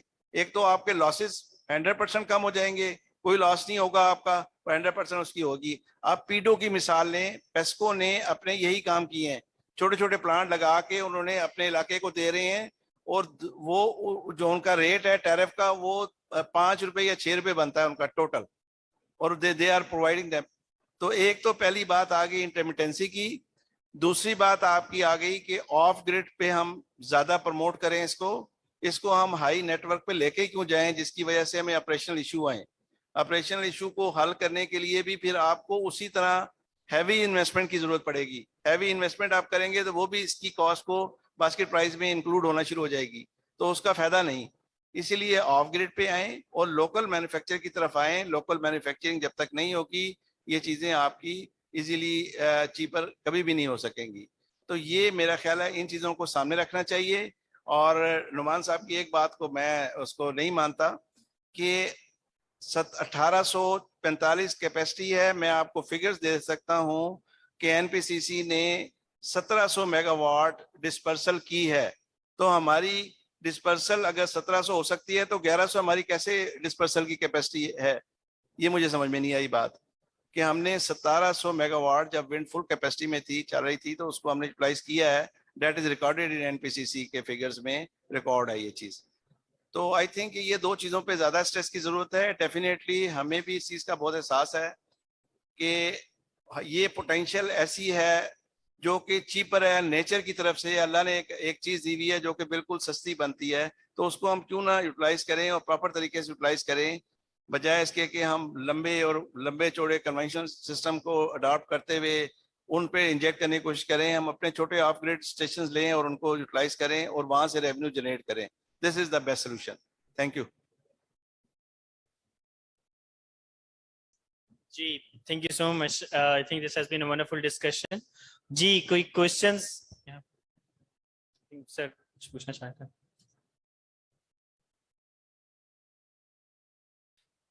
माशाल्लाह जी, बहुत कॉम्प्रिहेंसिव जितनी भी स्पीचेस हुई हैं बड़ी प्रैक्टिकल, और यूँ समझे कि इसको रिकॉर्ड करके हमें यूनिवर्सिटीज़ बच्चों की तरफ भी लेके जाना चाहिए, और वहाँ जो रिसर्च करें उनको भी बताना चाहिए। अच्छा, इसमें यह है कि हमारी कंट्री में 500 kV लाइन है, अगर 2-3 पावर जनरेशन यूनिट ट्रिप करते हैं तो फ्रीक्वेंसी यकदम चेंज हो, पूरा मुल्क ट्रिप कर जाता है। मैं रशिया में भी काम करता रहा हूँ, तो रशिया में 5000 मेगावाट पावर प्लांट जिस पे काम कर रहा था वो ट्रिप हो गया ड्यू टू टेक्निकल रीजन। तो एक छोटी सी जर का ही सिस्टम है, वो कहीं भी ऐसी ब्रेकडाउन नहीं, पूरा कंट्री जो है ना ब्लैक आउट हो जाए। इसके लिए बहरहाल 500 kV लाइन के फायदे तो बहुत है, इसमें कोई शक नहीं है, लेकिन देखिए इसमें हमें इसकी रेक्टिफिकेशन तो करनी है ना। हम दुनिया को क्या दिखाते हैं कि हमारा पूरा मुल्क ब्रेकडाउन हो गया और डार्क हो गया, और हम उसको कहते हैं तुम चलाओ यूनिट, वो कहते हैं कौन पैसे देगा, तुम चलाओ यूनिट, कौन पैसे देगा। उसी तरह 2-2, 3-3, 4-4, 6-6 घंटे जो है ना वो डिले होती है। लेकिन एनर्जी चाहिए इस मुल्क में, कहीं ऑपरेशन हो रहे होते हैं, कहीं वो स्टूडेंट्स की क्लासें हो रही होती है, वेरी इंपॉर्टेंट है इसके लिए। तो कोई इसका कोई हल तो फ्यूचर होना चाहिए। जी, थैंक यू। बहुत इंपॉर्टेंट क्वेश्चन आपने किया, बड़ा अच्छा है, बड़ा फ्रूटफुल भी है, और इसकी भी मैं आपको बड़ी वजाहत कर दूं कि देखें ब्लैकआउट जिस वक्त हो जाता है तो ब्लैकआउट के बाद ब्लैक स्टार्ट फैसिलिटीज होती हैं जो कि तमाम बड़े पावर प्लांट्स जो होते हैं उनको रखनी होती हैं। वो ब्लैक स्टार्ट फैसिलिटीज इस तरह होती हैं कि वो अपने प्लांट को जिस वक्त एक यूनिट को किसी तरीके से चला लेते हैं और उससे फिर अपना सिस्टम को रिस्टोर करके आस्ता आस्ता चलाना शुरू करते हैं। हमारा सिस्टम इस तरह का है कि हाइडल जो हमारे पावर स्टेशन है सिर्फ उनके पास ब्लैक स्टार्ट फैसिलिटी है जो तरबेला और मंगला में एग्जिस्ट कर रही होती है या बरोथा में। पूरे पाकिस्तान में बाकी जगहों पे ब्लैक स्टार्ट फैसिलिटी ही नहीं है। ये जो आपके जो बड़े बड़े पावर प्लांट बनाए गए, कोल के बनाए गए, न्यूक्लियर के बनाए गए, इन सब में किसी में ब्लैक स्टार्ट फैसिलिटी नहीं है। और ये चीज डेफिनेटली वही पॉलिसी पे आ जाती है कि वो पॉलिसी जब बनाई गई, जब इन प्लांटों को एनर्जाइज किया गया, इन प्लांटों को जब टर्म कंडीशन तय की गई, तो ब्लैक स्टार्ट फैसिलिटी को क्यों नहीं साथ इंक्लूड किया गया, पहली बात थी। अब होता ही है कि जब आपके पास ब्लैक स्टार्ट फैसिलिटी सिर्फ आपके हाइडल पे है, तो जब भी ब्लैकआउट होता है तो उसको स्टार्ट किया जाता है तरबेला से। तरबेला के एक यूनिट को सिंक्रोनाइज करके कोशिश करते हैं कि इस्लामाबाद को चलाया जाए, इस्लामाबाद से फिर हम आगे की तरफ चलते हैं। अब जो बाकी हमारा नॉर्थ का साउथ का एरिया है वहां पे ब्लैक फैसिलिटी अगर अवेलेबल हो तो कुछ पोर्शन वहां से भी चलना शुरू हो, फिर दोनों को सिंक किया जाता है आपस में। इस चीज को जब पहला ब्लैकआउट हुआ तो पिन पॉइंट किया गया, और उसके बाद इस वक्त हमारे पास 3 किस्म की एडवांस प्रोटेक्शन सिस्टम हमने इंस्टॉल किए हुए हैं, जिसमें अंडर फ्रीक्वेंसी सिस्टम है, क्रॉस ट्रिप स्कीम है, और हमारा अपना जो सिस्टम स्टेबिलिटी सिस्टम है वो इंस्टॉल है। अब उसमें ये होता है कि अंडर फ्रीक्वेंसी में भी हमारे पास 10 स्टेजेस हैं कि अगर फ्रीक्वेंसी ग्रेजुअली कम हो रही है, आपकी नीचे जा रही है, तो उसके हिसाब से प्लांटों के एक एक यूनिट को आउट होना है। सारे यूनिट नहीं आउट होंगे, लेकिन अनलकीली ये हुआ है कि दोनों जो आप एक ब्लैक आउट हुए हैं उसमें प्रॉब्लम गुद्दू में कोई इस तरह का आया कि वो डेड शॉर्ट सर्किट हुआ, और वो डेड शॉर्ट सर्किट भी ऐसा था जो कि उसकी प्रोटेक्शन वहाँ पे हेल्दी ना होने की वजह से सारे सिस्टम को ले डूबी है। तो इस चीज़ को सामने रखते हुए अब अल्हम्दुलिल्लाह सिस्टम को काफ़ी हद तक कंट्रोल कर लिया गया है। इसी दौरान में हमें 2 दफ़ा ऐसा प्रॉब्लम आया कि सिस्टम टोटली ब्लैकआउट जाना था, लेकिन वो ब्लैकआउट के बजाय 2 सिस्टम आइसोलेट होकर चलता रहा, मतलब नॉर्थ अलहदा चल रहा था, साउथ अलहदा चलता रहा है, फिर दोनों को लिंक किया है। और फिर तीसरा ये है कि हम वो मुल्क हैं जिसमें ये फर्स्ट टाइम HVDC को इंट्रोड्यूस किया गया है। अब हम हाइब्रिड ट्रांसमिशन की तरफ हैं। हम 4000 मेगावाट जो है वो DC से भी ले रहे हैं और AC की 10 लाइनें भी लेके उनसे हम ट्रांसमिशन कर रहे हैं। तो इतने बड़े सिस्टम के ऊपर उसको कंट्रोल करने के भी बहुत सारी प्रीरेक्विजिट्स होते हैं जो पूरे नहीं हो रहे होते, टाइम के साथ डेवलपमेंट नहीं हो रही, वो स्टेबिलिटी को भी एट द स्टेक कर रहे हैं। जैसे अब हमारे पास उस HVDC के 4000 मेगावाट को सिस्टम में इंजेक्ट करने के लिए हमारी नॉर्थ में 6 लाइनें होनी चाहिए 500 kV की, वेयर एज अभी तक 4 हैं, 2 अभी मजीद बननी है। तो उसकी ना बनने की वजह से भी अब 4000 मेगावाट भी पूरे सिस्टम में उसको प्रॉपर तरीके से नहीं ले सक रहे। तो जहाँ तक प्रोजेक्ट की डेवलपमेंट का है वो भी हम पाकिस्तान का हिस्सा है। जो अप्स डाउन आ रहे हैं, जो क्राइसिस आ रहे हैं, जो फाइनेंशियल इश्यूज हैं, उनको सारी चीज़ों को सामने रखते हुए डिले आते हैं। लेकिन ये नहीं है कि प्लानिंग नहीं है, प्लानिंग बहुत अच्छी हुई हुई है और इंशाल्लाह उसी प्लानिंग के तहत आने वाले दिनों में बहुत बेहतरी आएगी। जी, थैंक यू यूब साहब। आई थिंक इरफान साहब very quickly please, very briefly please. जी, जस्ट वांटेड टू से कि ब्लैक स्टार्ट फैसिलिटीज हाइड्रो में भी नीचे साउथ में भी अवेलेबल हैं और पास्ट में यूटिलाइज भी हो चुकी हैं, और अगर नहीं है तो फिर ये तो बहुत ज़रूरी चीज़ है, ये तो सबसे पहले आनी चाहिए।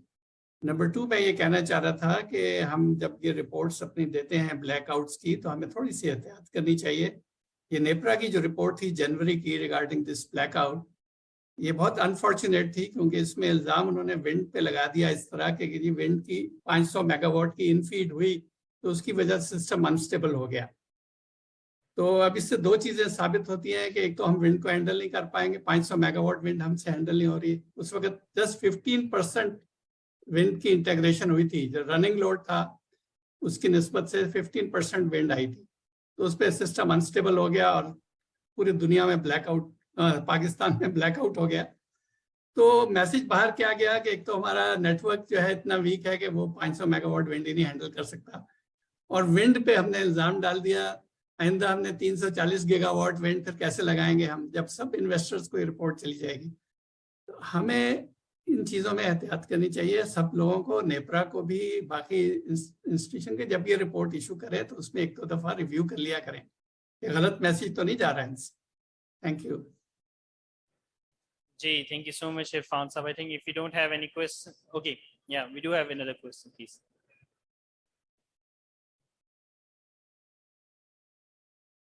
Thank you very much. I have a question regarding the local value addition that we have discussed. जैसे इरफान साहब ने बड़ा अच्छा उस पर एनालिसिस किया कि जी जो विंड पावर है उसके अंदर ऑलमोस्ट 70% जो है वो लोकल वैल्यू एडिशन बड़ी आसानी से हो सकता है, बट अनफॉर्चुनेटली कोई ऐसा रेगुलेटरी फ्रेमवर्क नहीं है। और अभी तक आप देख लें जितने भी जो विंड पावर प्रोजेक्ट्स हुए हैं और इवन सोलर पावर प्रोजेक्ट्स, उसके अंदर क्योंकि mainly foreign EPCs are involved and they have the first and the foremost priority के वो इक्विपमेंट जो है वो फिर वो वहीं से सोर्स करें। तो without any regulatory framework I think ये बातें तो हम एक जनरेट करते रहेंगे कि लोकल वैल्यू एडिशन होना चाहिए, बट अनफॉर्चुनेटली जो लोकल प्रोजेक्ट डेवलपर्स हैं वो भी उसको लोकल मैन्युफैक्चरिंग को उस पर वो प्रेफरेंस नहीं देते टू सेव सम मनी, और definitely they also should have a financial feasibility. तो जिस तरह से इरफान साहब ने कहा कि डिजाइन को भी रीवैल्यूएट किया जा सकता है, but I think until and unless there won't be any regulatory framework, it would just be a table talk and there would be no preference for the local manufacturers. So unfortunately यहाँ NEPRA से अब नहीं है representation, but I think anyone could have answered. Thank you. We do have an expert from NEPRA. Thank you. Ji Bilal, we do have an expert from NEPRA here, and if I could request Bilal Saab to respond to this. इन्होंने जो point out किया कि foreign ईपीसीज, ये बात दुरुस्त है, मैं इससे एग्री करता हूँ। जो पुराने विंड पावर प्रोजेक्ट्स भी जितने हुए फॉरेन ईपीसीज हैं, अगर हमारे पास लोकल पोटेंशियल है तो फ्यूचर के अंदर हमें डेफिनेटली उसको देखना चाहिए। बल्कि मैंने ही एक एडवाइजरी लिखी थी ministry of industries and production को कि implementation of local content rules. तो ये फ्यूचर में अगर ये विंड पावर प्लांट्स या लोकल मैन्युफैक्चरर्स सामने आते हैं और रेगुलेटर के पास आके इस तरह से कोई पॉलिसी मेकिंग करवाते हैं तो ये एक अच्छी चीज है, इसको मैं डिनाई नहीं करता। जी हेलो जी, इसमें मैं एक मैं बस पॉइंट ऐड करना चाहूंगा कि सॉरी इरफान साहब, मैं बस एक चीज ऐड करना चाहूंगा कि आपने बिल्कुल सही पॉइंट आउट किया है कि फॉरेन ईपीसी कंपनीज थी, और इसमें मैं मजीद ये ऐड करूंगा कि आप ये देखें कि डेस्कॉन एक इंजीनियरिंग फर्म है पाकिस्तान में, उसकी एक टावर मैन्युफैक्चरिंग फैसिलिटी है जिसने पाकिस्तान के जो पहले 6 विंड फार्म्स थे उसके लिए टावर्स मैन्युफैक्चर किए थे।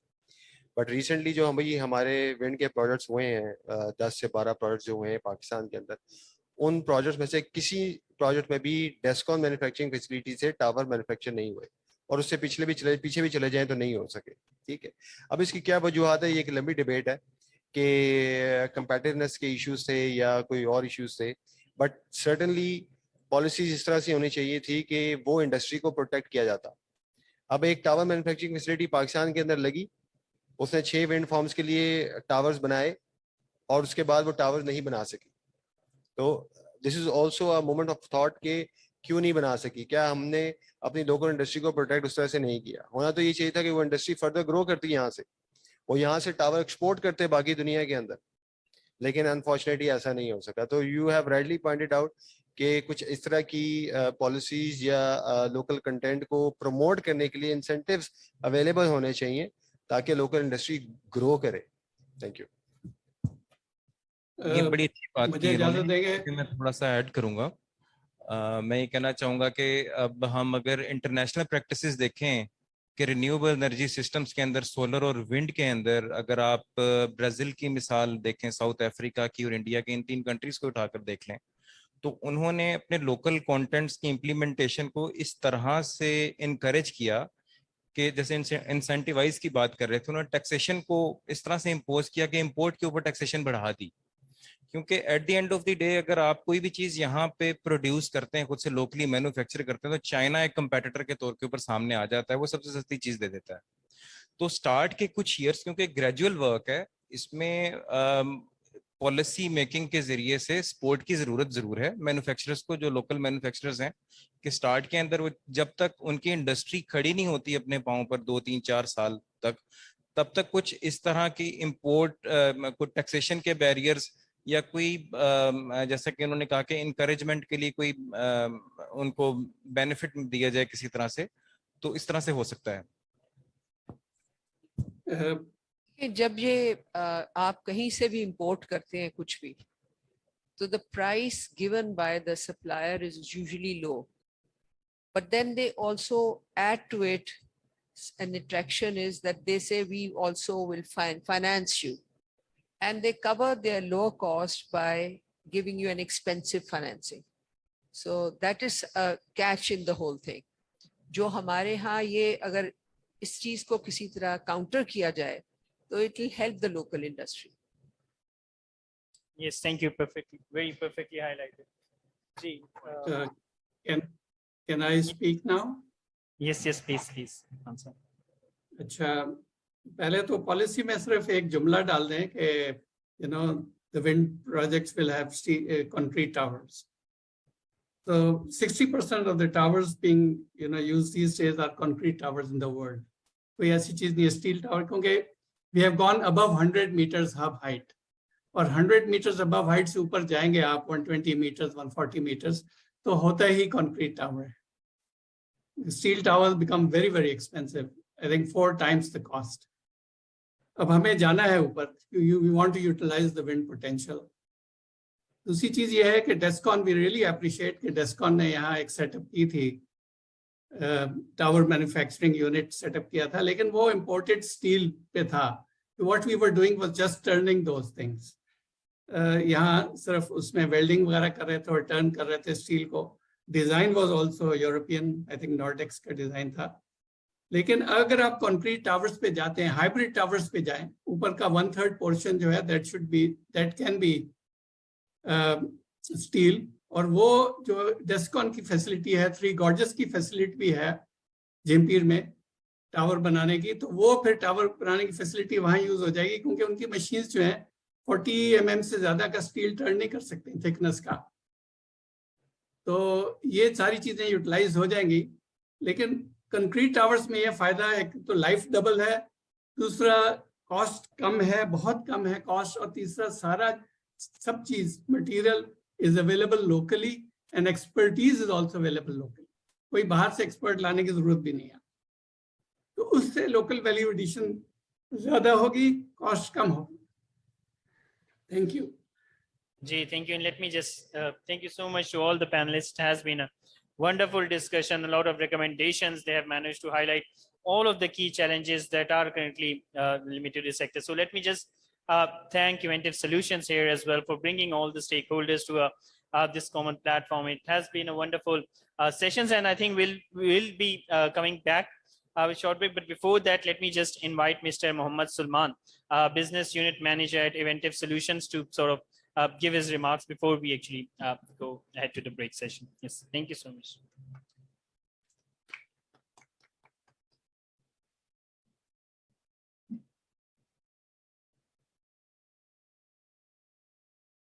Assalamu alaikum to all panelists, conference attendees, and thank you very much to all the exhibitors, to conference attendees and the organizers.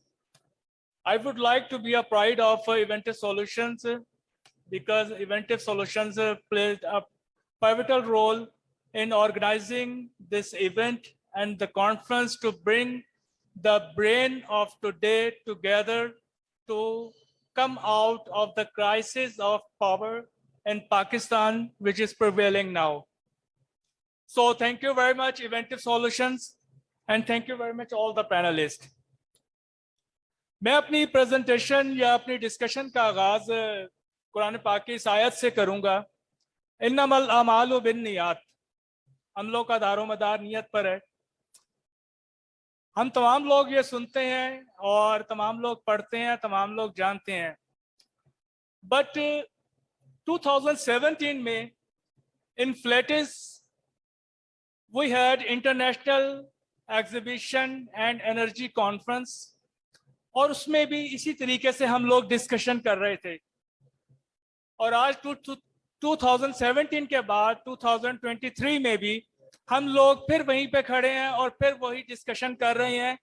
और with the same pace what I think हम हो सकता है 2027 में भी इसी तरह डिस्कशन कर रहे हों. तो मैं अब वापस आता हूं अपने उस आयत की तरफ जो कुरान पाक की है कि इन्नमल आमालो बिन्नियात. अभी अयूब साहब भी बात कर रहे थे कि ये प्रॉब्लम आए, ऐसा होना चाहिए, ये पॉलिसीज होनी चाहिए, और नेपरा के हमारे जो डायरेक्टर्स हैं वो भी ये बात कर रहे थे. तो 3 पॉइंट्स जिस पर मैं डिस्कशंस करना चाह रहा हूं. सबसे पहले जो पॉइंट है वो है पॉलिसी मेकिंग और coming out of political umbrella. कि policy making which is the very important, कि हम लोग अभी तक उस पॉलिसीज को डिजाइन नहीं कर सके, उस पॉलिसीज को अभी तक नहीं लेके चल सके जिस पर हमने आज से 5 साल बाद, 10 साल बाद और करंटली जिस प्रॉब्लम में हम हैं उससे निकलना कैसे है.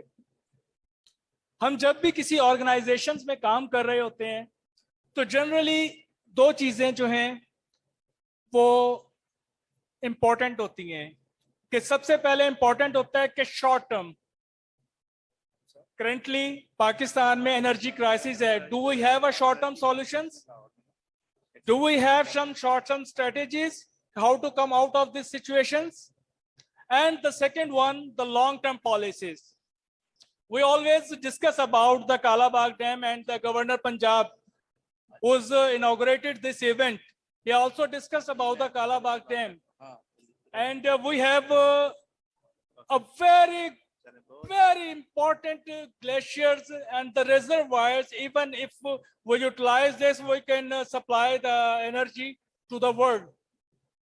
Lekin we have no long-term policies, and in the short term, even now we don't have no policies कि हमने किस तरीके से इससे निकलना है. तमाम डिस्कशंस में हमारी जो बात होती है वो होती है कि कैपेसिटी चार्जेस 70% हो गए, कैपेसिटी चार्जेस इतने बढ़ गए. That what we have done जो हो चुका है.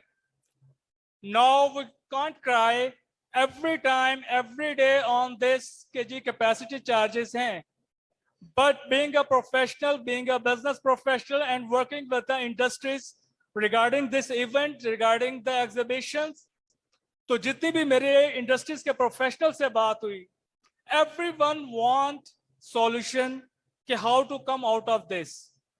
And everyone want the support from the government and from the professionals of the NEPRA, NTDC and the others one who are playing a pivotal role in the Pakistan for energy. But unfortunately, we are not getting such kind of sports.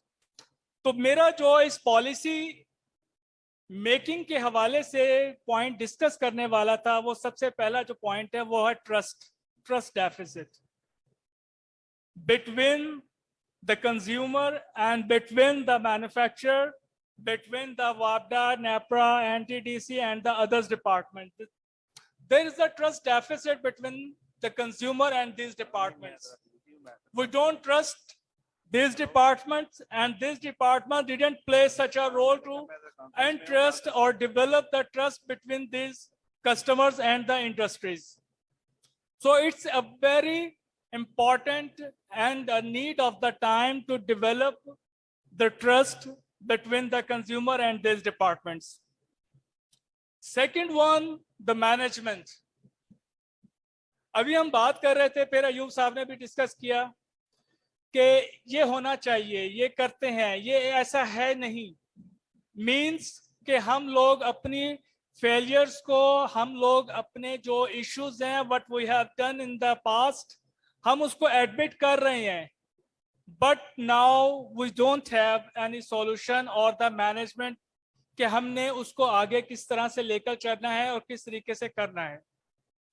तो it's very important कि policy making में management जो है उसको किया जाए. और जो बात अभी मैंने पहले की थी कि short term and long term management, कि हम अपने short term के issues को किस तरीके से address कर सकते हैं, और in the long run how can we come out of this कि हम पाकिस्तान से एनर्जी एक्सपोर्ट करें, ना कि वो विल सी कि कोई हमें बाहर से दे दे, ठीक है ना, और हम अपना काम चला लें.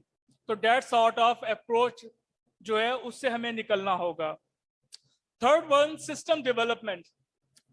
अभी डिस्कशन हो रही थी और उसमें हो रहा था कि नॉर्थ टू साउथ और साउथ टू नॉर्थ जब हमें ट्रांसमिशन और डिस्ट्रीब्यूशन लाना पड़ती है तो उसमें हमें बहुत ज्यादा प्रॉब्लम्स और इश्यूज आते हैं.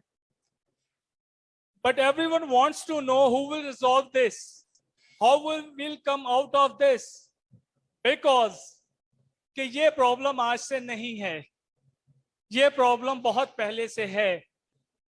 हम लोग अक्सर बात करते हैं, हम लोग अक्सर डिस्कशन करते हैं कि गोरा जो है वो 100 साल बाद की सोचता है, चाइनीज जो है वो 50 साल बाद की सोचता है, और पाकिस्तान जब सर पे पड़ती है तब सोचता है. तो बात यह है कि अब हमारे सर पे पड़ गई है, तो हमें अब कम से कम गोरे की अप्रोच को अपनाना पड़ेगा कि हमें अपने 100 साल और फॉर द शॉर्ट टर्म हमें दोनों सोचना होगा कि हमें किस तरीके से इन प्रॉब्लम से निकलना है और किस तरीके से पॉलिसी मेकिंग करनी है. बात हो रही थी अभी जो डायरेक्टर नेप्रा डिस्कस कर रहे थे और जो मोजेस पैनलिस्ट इससे पहले भी डिस्कस करके गए. पॉलिसीज जो हैं वो हम लोग डिजाइन कर रहे हैं या डेवलप कर रहे हैं, कुछ कर रहे हैं, कुछ हो रहा है. जब हम वॉर गेमिंग में आ जाते हैं तो उस वक्त एक अर्जेंसी होती है, एक ऐसी जरूरत होती है कि जिसमें हम अपने एक्सपर्ट्स को, हम अपने लोगों को बुलाते हैं और ब्रेनस्टॉर्मिंग करते हैं. और जिसके लिए ही ये एक्चुअली इवेंट ऑर्गेनाइज किया गया कि हम ब्रेनस्टॉर्मिंग करें कि वो कौन से इश्यूज हैं जिनको एड्रेस करके हम निकल सकते हैं. और मैं यहाँ पर इवेंट सॉल्यूशंस के प्लेटफॉर्म से जो नेप्रा और एनटीडीसी और ये जो मुतलका डिपार्टमेंट्स हैं इनको कहना चाहूँगा, रिक्वेस्ट करना चाहूँगा कि एक ऐसा सेशन जो है आप अपने तौर पर डिफरेंट सेशंस ऑर्गेनाइज करें जहां से आप अपने प्रोफेशनल्स को बुलाएं, इंडस्ट्रीज को बुलाएं और खुद बैठ के टेक्निकली उन चीज़ों को रिजॉल्व करें, उन इश्यूज को रिजॉल्व करें, उन इश्यूज को एड्रेस करें कि जो पॉलिसी डिज़ाइन हो not for the sake of discussion, not for the sake of learning. Learning और उस learning की implementation नजर आए. Secondly, मैं जिस चीज पर डिस्कस करना चाह रहा था, रिन्यूएबल एनर्जी. आज का जो ये इवेंट है और जो एग्जीबिशंस है, इसका बेसिकली ऑब्जेक्टिव भी यही था कि हम एक ऐसा इवेंट ऑर्गेनाइज करें जो कि पाकिस्तान में इस वक्त जो रिन्यूएबल एनर्जी के हवाले से लोगों को इंफॉर्मेशन सॉल्यूशंस वो प्रोवाइड करे. और रिन्यूएबल एनर्जी में हमारे पास solar, wind, biogas, that sort of solutions are available in the Pakistan. But every time, like a political debate, जब हम शाम को चैनल्स पर बैठते हैं तो चैनल पर जब डिस्कशन होती है तो आफ्टर द डिस्कशन मैं सोचता हूं कि इससे निकला क्या, तो पता लगता है कुछ नहीं, because that was just a discussion. ठीक है. और यहां पर भी मैं यही कहना चाहूंगा कि हमारे पास जब इतने चीजें हैं, सॉल्यूशंस अवेलेबल हैं, तो what is lacking? The one thing, the will. The second thing कि हमारा एक्शन. हम लोग अक्सर, तमाम प्रोफेशनल्स हैं, हम लोग अक्सर आपस में डिस्कशन के तौर पर तो ये चीज डिस्कस करते हैं कि ओवर थिंकिंग जो है वो आपको रिजल्ट्स नहीं देती, but you always been in thinking, मैं ये करूंगा, मैं ऐसे करूंगा, ये पॉलिसी है, ये सॉल्यूशन हो सकता है, but the time is running. 1 दिन, 2 दिन, 4 दिन, 6 दिन, 4 साल, 2 साल. जैसे मैंने बात की कि 2017 में हमने एक फ्लैटिस में जब इंटरनेशनल कॉन्फ्रेंस ऑर्गेनाइज की, उसमें भी यही डिस्कशन थी. और still on the same page we are now 2023. तो वो क्या था? Over thinking. This is the time to take the action, this is the time to take the steps that how to come out of this solution problems. Solar में हमारे पास बहुत सारा scope है, बहुत पोटेंशियल है. इसमें हमें बहुत ज्यादा मशीनरीज, बहुत ज्यादा इंस्टॉलेशन, बहुत ज्यादा टेक्निकल एक्सपर्टीज, बहुत ज्यादा किसी भी pros and cons, in and out, this and that की जरूरत नहीं है. We have this solution. But मेरी अभी जब अयूब साहब डिस्कस कर रहे थे कि लाहौर नॉर्थ से साउथ और साउथ से नॉर्थ, हम क्या ऐसा कर सकते हैं? ये अयूब साहब ही इसको बताएंगे. That was my actually idea कि ठीक है, विंड से हम एनर्जी ले रहे हैं, वहां से यहाँ लाना मुश्किल है, उसमें क्या कहते हैं वेरिएबल एनर्जी है, तो प्रॉब्लम आ जाती है, विंड स्टॉप कर जाती है. अच्छा जी, तो हमारे पास सोलर है, सोलर के अलावा हम क्या कर सकते हैं? बायोमास है, बायोमास के अलावा डिस्ट्रीब्यूशन का अगर प्रॉब्लम है तो why not on the city basis we should establish some mini units on the city basis. कि हमारे लाहौर का अगर हम सोलर पर इसको ले जाना चाहें तो हमें वो डिस्ट्रीब्यूशन कॉस्ट हम अपनी कम कर सकते हैं. अगर हम मुल्तान को, अगर हम कराची को, और अगर हम अपने डिफरेंट इंडस्ट्रियल स्टेट्स को सोलर पर लेकर जाएं तो हम अपनी वो डिस्ट्रीब्यूशन कॉस्ट भी कम कर सकते हैं, हम अपनी इलेक्ट्रिसिटी कॉस्ट भी कम कर सकते हैं, और उसका जो हम बेनिफिट कस्टमर को दे रहे हैं वहां से कुछ बेनिफिट हम शेयर करके वो जो बर्डन आम पब्लिक पर पड़ता है उसको शेयर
कर सकते हैं. तो that's all which will be a beneficial for a common person. हम क्या इस पर गौर नहीं करते कि कोई ऐसी पॉलिसी डिजाइन की जाए जिससे एक कॉमन पर्सन, एक लेमैन को भी उसका बेनिफिट हो.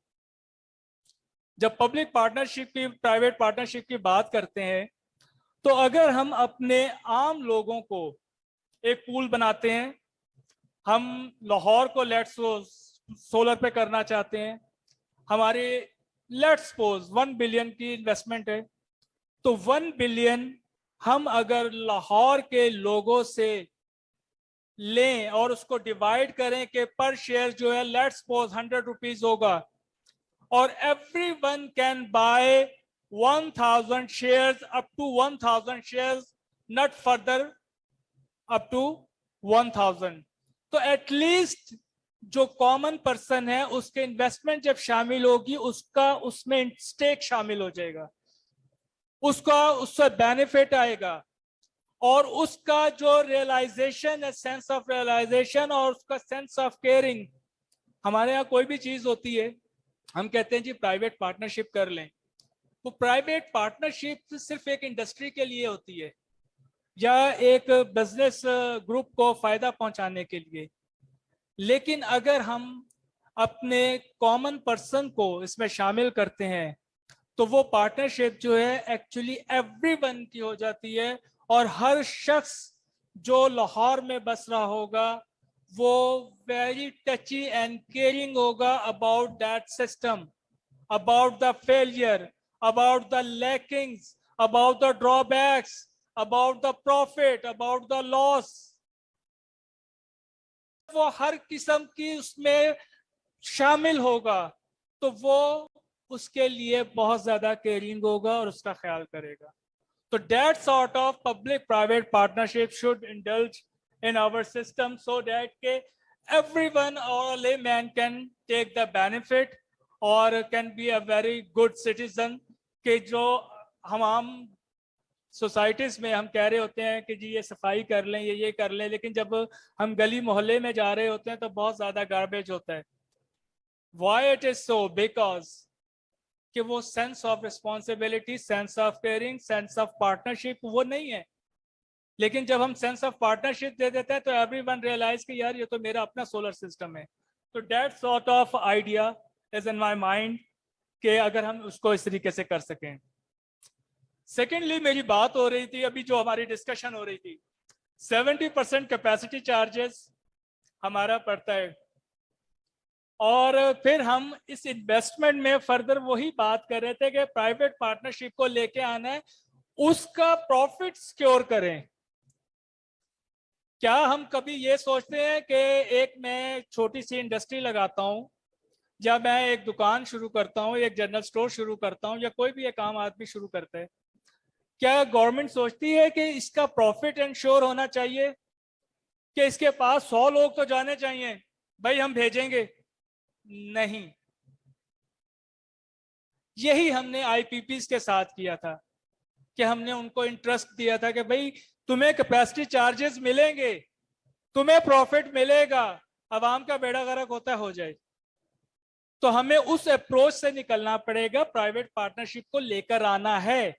We'll have to give them suitable business environment, but not the business surety के भाई आप ये करेंगे तो आपके 1000 यूनिट्स हमने इस्तेमाल करने हैं, नहीं करेंगे तो हम पेमेंट जरूर कर देंगे. That sort of partnership should not be encouraged. Thirdly के ओवरसीज जो पार्टनरशिप है, ओवरसीज जो पाकिस्तानी है, उनको इसमें हिस्सा जरूर होना चाहिए.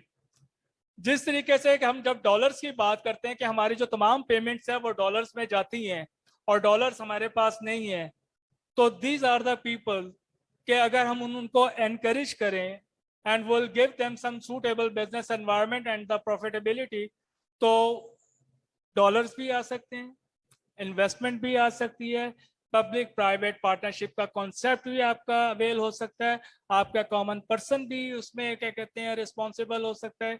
तो ये तमाम चीज़ें जो हैं हमारे लिए I think so it's very important. Ending the discussion मैं इसको क्या कहते हैं once again thanks for patience. for listening me, but that was actually my thinking or the idea to discuss. And because when we are working with the industries and we are working with the different companies, so lot of discussions जो है वहाँ पर होती हैं regarding this. तो मैंने कहा मैं अपना point of view जो है उन तमाम industries की तरफ से और professionals की तरफ से share कर सकूं. Thank you very much. Thank you so much, Usman Sahab. I think it's a wonderful discussion, and I think a huge round of applause for all the panelists for their wonderful interventions on the session. I think I would like to request the colleague from Inventive Solution to come forward and for the shield distribution as well. And I think after this, we'll be going on a short break, and you can also visit the expo as well and come back to have your lunch as well. So we'll be reconvening with the next two sessions, hopefully at around 2:50 p.m. as well. Yeah. So I think initially I would like request Yub Saab to chair the shield distribution as well. So Yub Saab.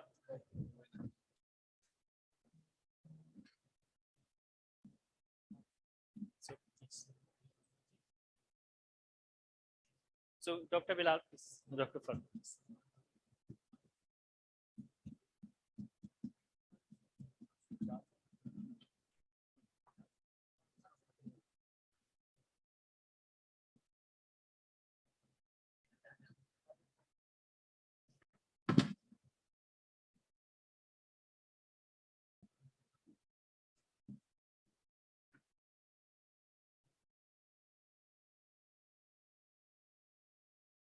Fazan Wahid.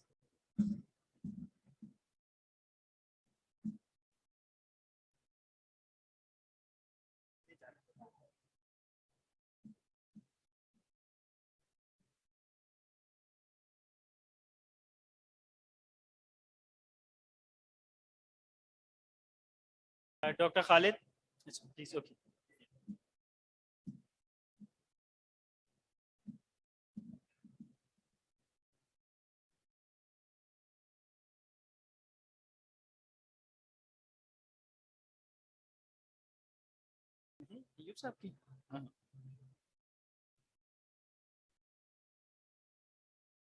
And if I can request Dr. Khalid to present the sheet to you, sir.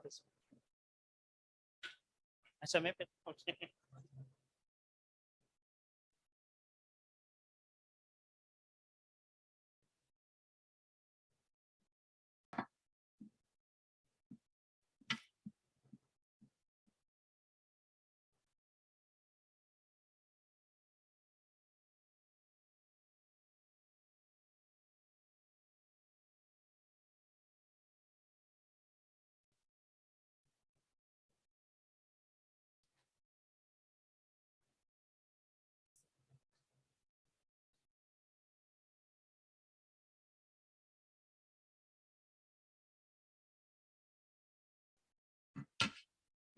Yes, thank you so much. I think we'll be going on the break now.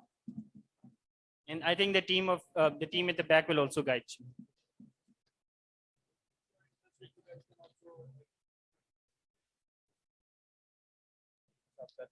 No.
Requesting everyone to please settle down. We're about to start our next sessions.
Good evening, ladies and gentlemen. Again, before I start the session, I'd request everyone to please settle down. ये session अगले वाले हमारे बहुत ज्यादा मजे के होने वाले हैं क्योंकि इस पे हम बात करेंगे, दो चीजों को डिस्कस करेंगे. The first, future of energy transition in Pakistan, and the second is going to be moderated by Ms. Salia Qureshi from STPI.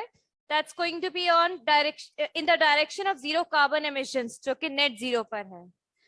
So we all know that Conference of Parties, that is the 28th COP, is just around the corner.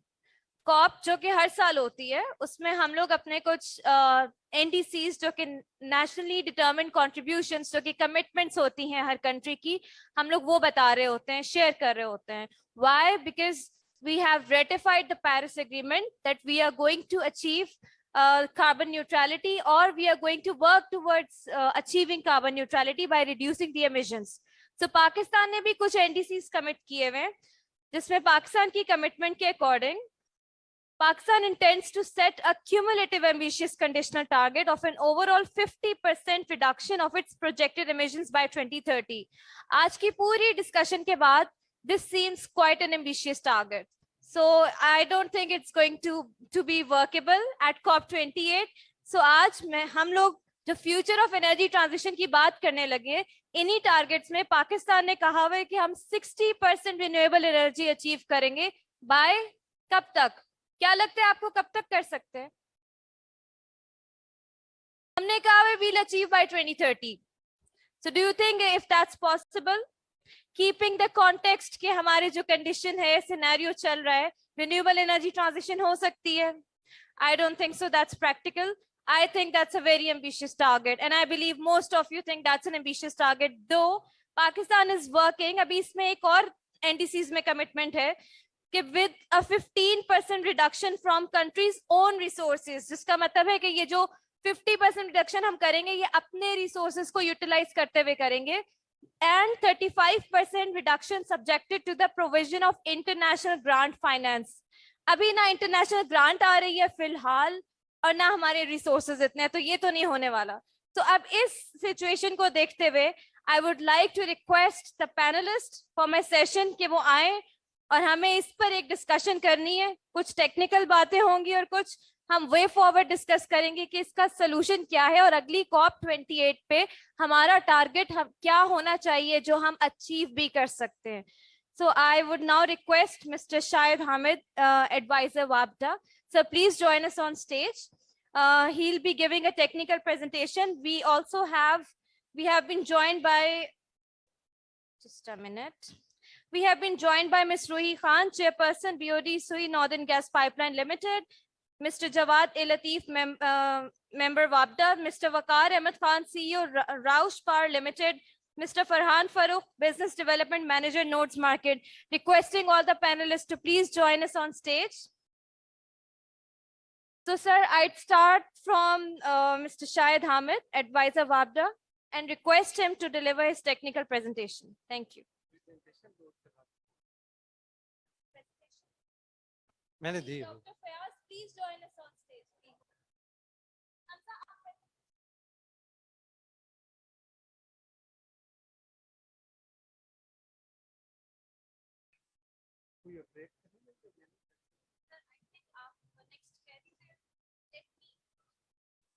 या है तो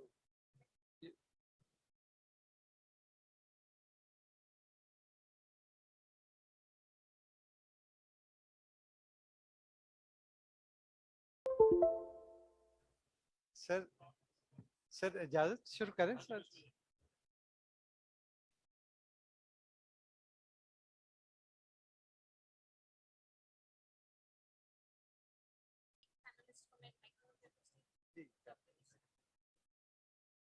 requesting Dr. Nishtra, our panelist, to please join us on stage.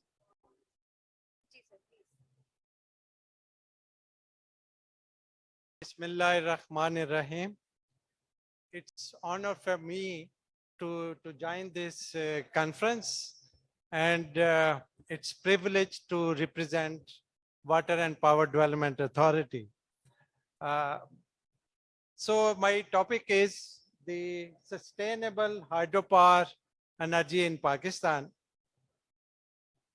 We all know that for our human security, food, water, and energy are the basic elements which need to be developed in such a way that we should be successfully maintain water, food, and energy, and keeping in mind that it should be sustainably growth. And we should also keep in mind the change in climate change, and so this all will be carried out with some responsibility to be carried out by individuals, by institutions, by provinces at national level. So all have to share the responsibility for human security of Pakistan. So with this industrial revolution, so everybody, every country, every developing country or developed country, they are using the fossil fuel as the energy source. And this coal, oil, and gas are the main sources being used as energy. And if we use this, it has a great impact on our greenhouse gas emissions, and it has around 2/3 of the impact of these factors on greenhouse gases emissions. This map shows, although Pakistan is contributing around less than 0.9% of the greenhouse gases, but bearing the brunt of the climate change, and Pakistan lies somewhere in 8th most hit by the climate change.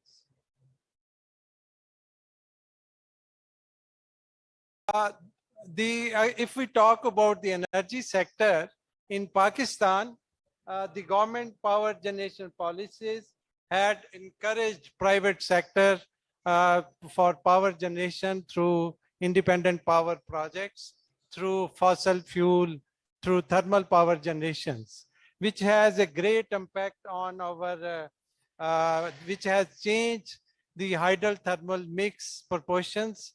Initially, it was, hydel was double the thermal power generation, but now it is reversed to the system that now thermal is double and hydel is less. So it's more contribution to greenhouse gas emissions.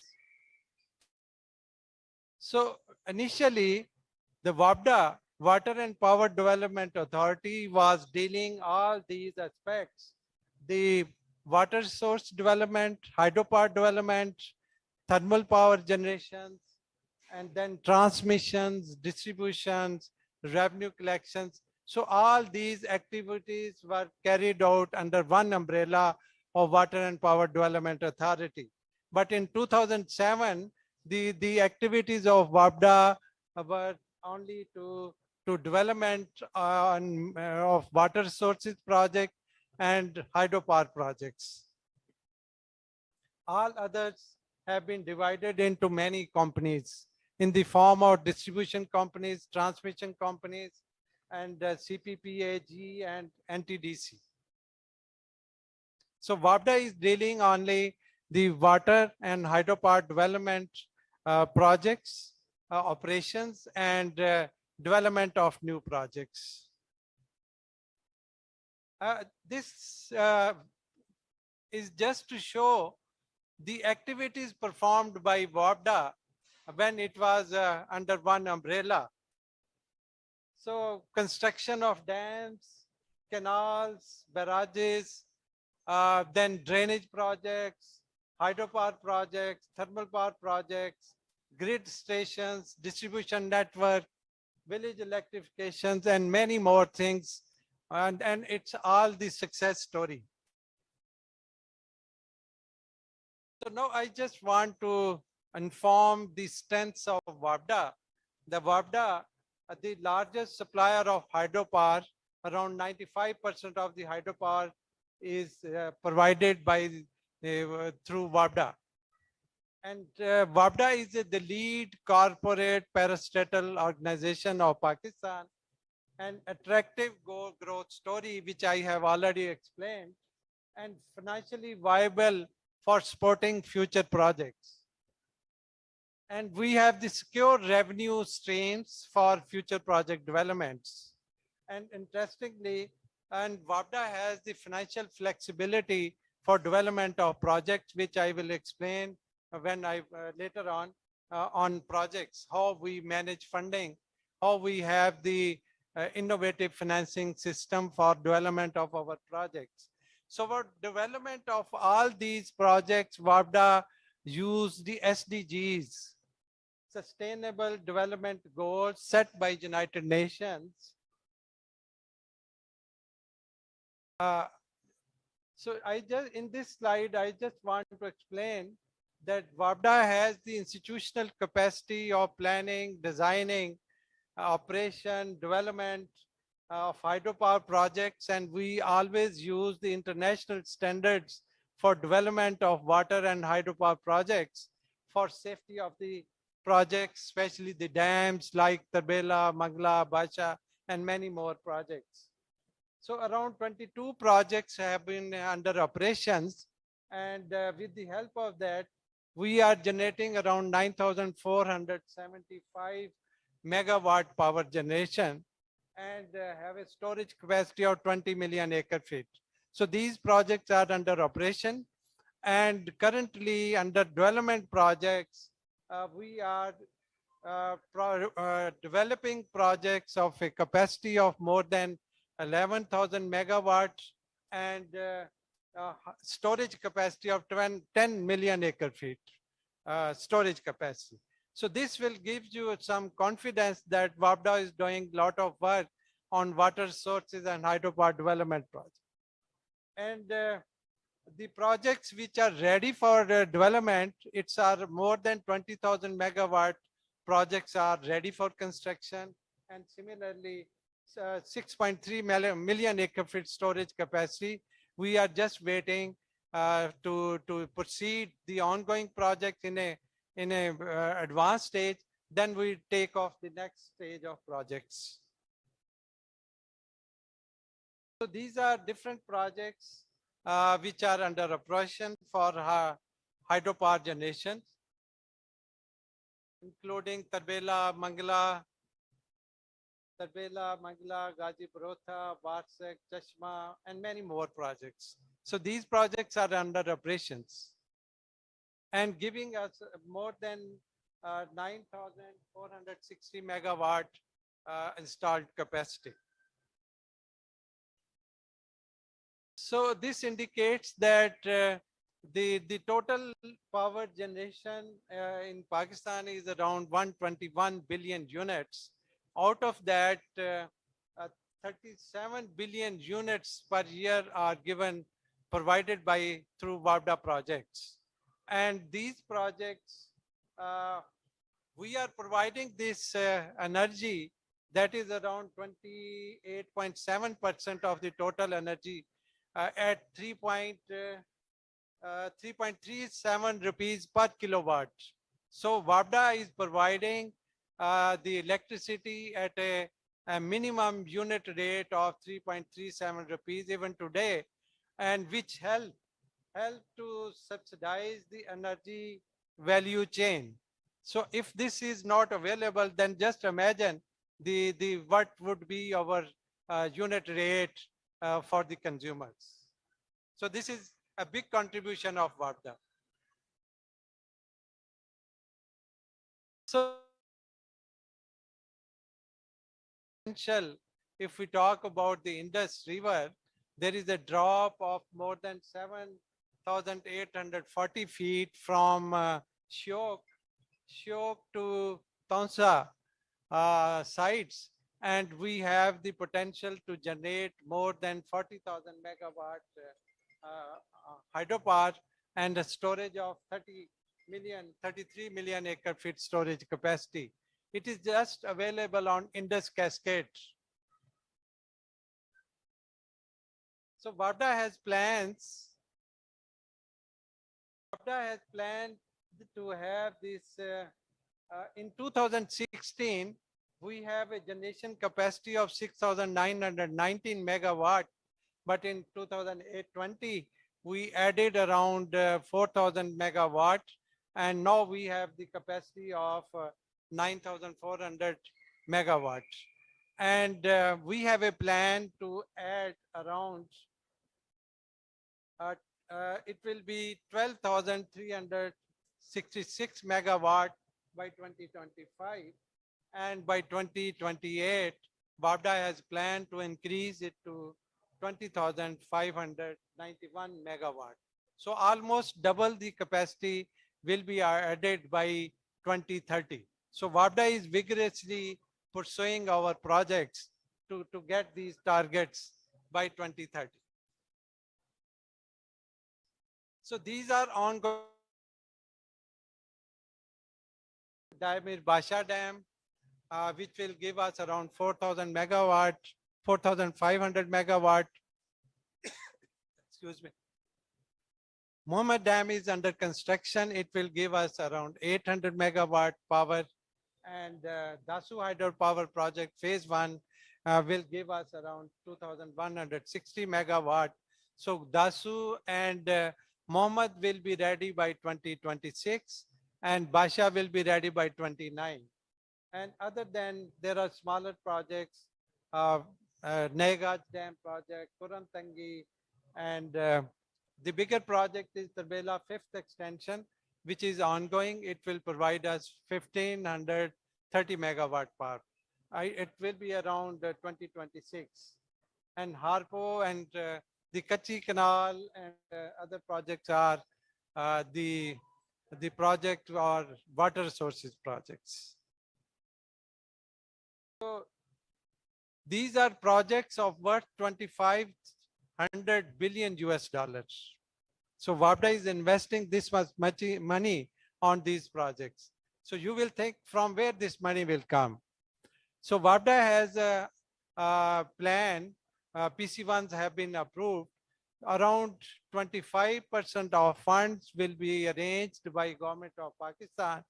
Remaining 75% of funds will be generated by WAPDA from its own equity, from local and foreign banks. And we have all these commitments with the local and foreign banks. WAPDA has already floated green euro bond in London Stock Exchange. WAPDA asked for $500 million as a first tranche, and we have offers of more than $3 billion US for our projects. And $500 million is already with us, and we are working based on that. We are working on our projects. So this is a Basha Dam project. Progress is full-fledged progress is there. Contractor, consultant, and WAPDA teams are fully mobilized. And by December, diversion of Indus River will be completed, and we will divert this water into tunnels And then we will start base work on the dam site, and it will be inshallah completed by 29. So this project cost is around 14 billion US dollars. Mohammed Dam project, you all know, this project is on Swat River, and Swat River, this project on its construction gave us 800 megawatt power. Not only give us energy, this will give us storage capacity to supplement our irrigation system, provide water supply to Peshawar Valley, local irrigation, and it will also save our from project to Nashara, the Charsada, Peshawar, Mardan, these all valleys will be saved from flooding. And like we have floods in 1929, 2010, and it will be saved from the flooding. This project is very important. So these projects are ready for construction, like this project. More detailed engineering design has been completed. Gasu phase 1, phase 2 of 2,160 megawatt will be started, and Thakot 1, 2, 3, it has a capacity of 4,700 megawatt, and we have already planned, and it will be started on on availability of its approval and funding. And then Kyal and Atabad, Patan, and Kalabag is one of the project, multi-purpose project, which will be started on the decision from the government of Pakistan. WAPDA is fully ready to implement this project.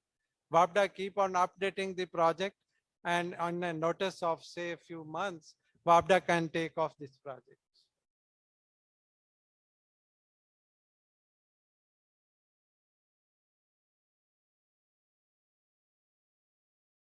So what challenges we are facing to develop these projects? One of the big challenges that the water and hydropower project, these have long gestation period, and these are capital intensive.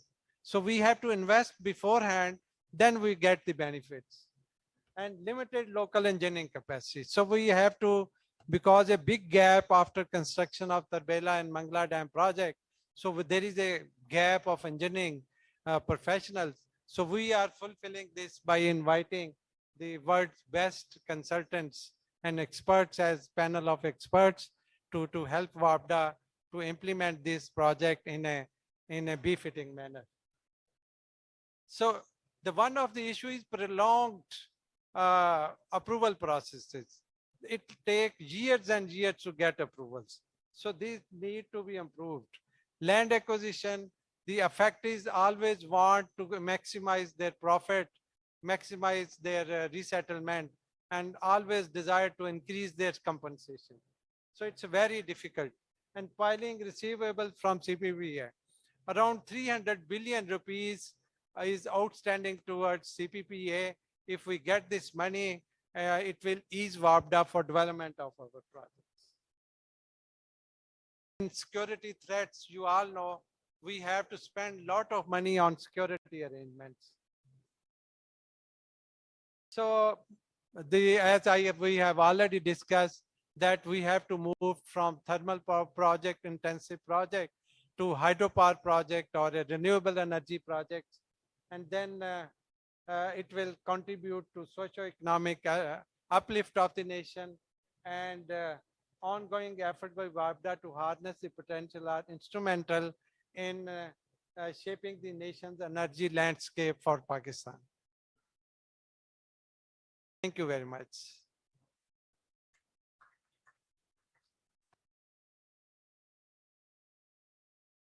Thank you very much, Mr. Shahid Hamid, for a very comprehensive presentation explaining the work of WAPDA. I'm sure we are going to, I'm sure WAPDA is going to add a lot more in the hydropower mix of Pakistan.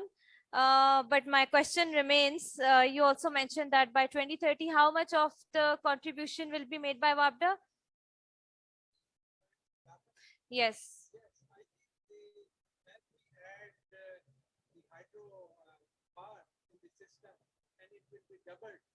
Okay. Not add, then we have to add thermal. All right. So that means it will be many times more increase. So we will contribute to reduce the carbon emissions. Thank you. That sounds promising, I believe. Also, please, I'd request the speakers, there's a mic available so that our online participants can also hear. Now, I would like to move on to the next panelist, Ms. Ruhi Khan. So, madam, my question is again, since you've also heard Mr. Shahid regarding WAPDA's contribution. So, of course, the public sector organizations are trying to contribute towards the renewable energy mix, and to they're doing their efforts, best efforts to contribute to the energy transition. However, the challenge still remains. And so what do you think is the biggest challenge, keeping in view the NDCs that has been committed by Pakistan, and that is 60% by 2030? So yes, over to you, ma'am. I think you have already talked to everybody and answered for everybody also that this is an impossible and uphill task. Having said so, I think we should, like, you know, I've been sitting here since morning because I wanted to have an input from all the speakers who've come here. And in all the sessions, what we have concluded is that the planning so far for this energy transition has been deficient. And there has been a lot of discussion and talk and a lot of planning, but not a complete planning, not a foolproof planning, due to which where we are where we. I think what we have talked about is that the planning needs to be really, I'm just being polite, improved. I could have used another word also. So I've been from banking sector, and whenever we used to do any project, it was very important for us not only to look at the costs, but also to look at the risks, and also to look at the how this project is going to liquidate its debts, or what are the cash flows projected to be, so that this project becomes financially feasible. So it seems like whatever I've heard so far, that this kind of analysis and this kind of planning has not gone into many projects, due to which they have not been implemented, or if they have been implemented partially, they are facing a lot of financial challenges and financial stress. So I think we need to put our act together as far as financial planning is concerned, and risk analysis and sensitivity analysis, which is another area where we should have worked on. I was reading the International Renewable Energy Authority and their reports, and the International Energy Authority reports. And some of the countries which have done so well so far, I think this is basically because their planning has been good and they had set targets. I don't know how far we've been setting targets and then breaking, not meeting them. But this is the main thing that we have. We take the targets lightly, we set them to make ourselves happy, and then if we don't meet them, we have so many excuses to offer. So this is something which I think is a culture maybe, or an excuse. And then we would like to have all the foreign assistance in financial terms, and then we expect that people will come and invest here, the foreign direct investment we need. But we don't have the kind of, you can say, the atmosphere we don't have to offer them. And then we lament that we don't get the foreign direct investment. But I think we need to do a lot in that area. Coming to SNGPL, where I have worked on the board, we very much like to introduce the any kind of a renewable energy project, so that the gas, which was has become, there's a dearth of local production. And so we have relied on imports, very expensive imports. So we were looking into it that we should introduce solar energy as part of our overall diversification plan, so that we can shift some of the consumption of gas to solar and save very expensive fuel. But it was very difficult to bring this idea to the management and make them work on it, because usually in our country we are complacent. And I think there's enough proof for that we have so far not implemented very much, because, you know, it's like, let's do whatever we can do easily. So I think we need to develop a vision for the country and set targets. अब target एक overall दे देना कि 2030 में हमने इतना percentage, but how do you want to achieve that? What are your, if you look at it and then scroll down, what are the projects that you want to do, where you want to do them, what will be the cost, how will you arrange them, what are the risks involved? These are the things which a target given without these details is something which you will never be able to achieve. So I think still, again, it all comes down to planning with sincerity and planning in some kind of a detail. So this is what I would like to just add to what. Thank you. Thank you. Very Ma'am Rooney. impressive. Babda has done a very impressive job so far. Yes, I'll be getting back to you with another question again regarding what should be the priorities and position at next COP28. But before, as you mentioned, that risk analysis, policy planning, these are the same kind of things that we have been talking since ages.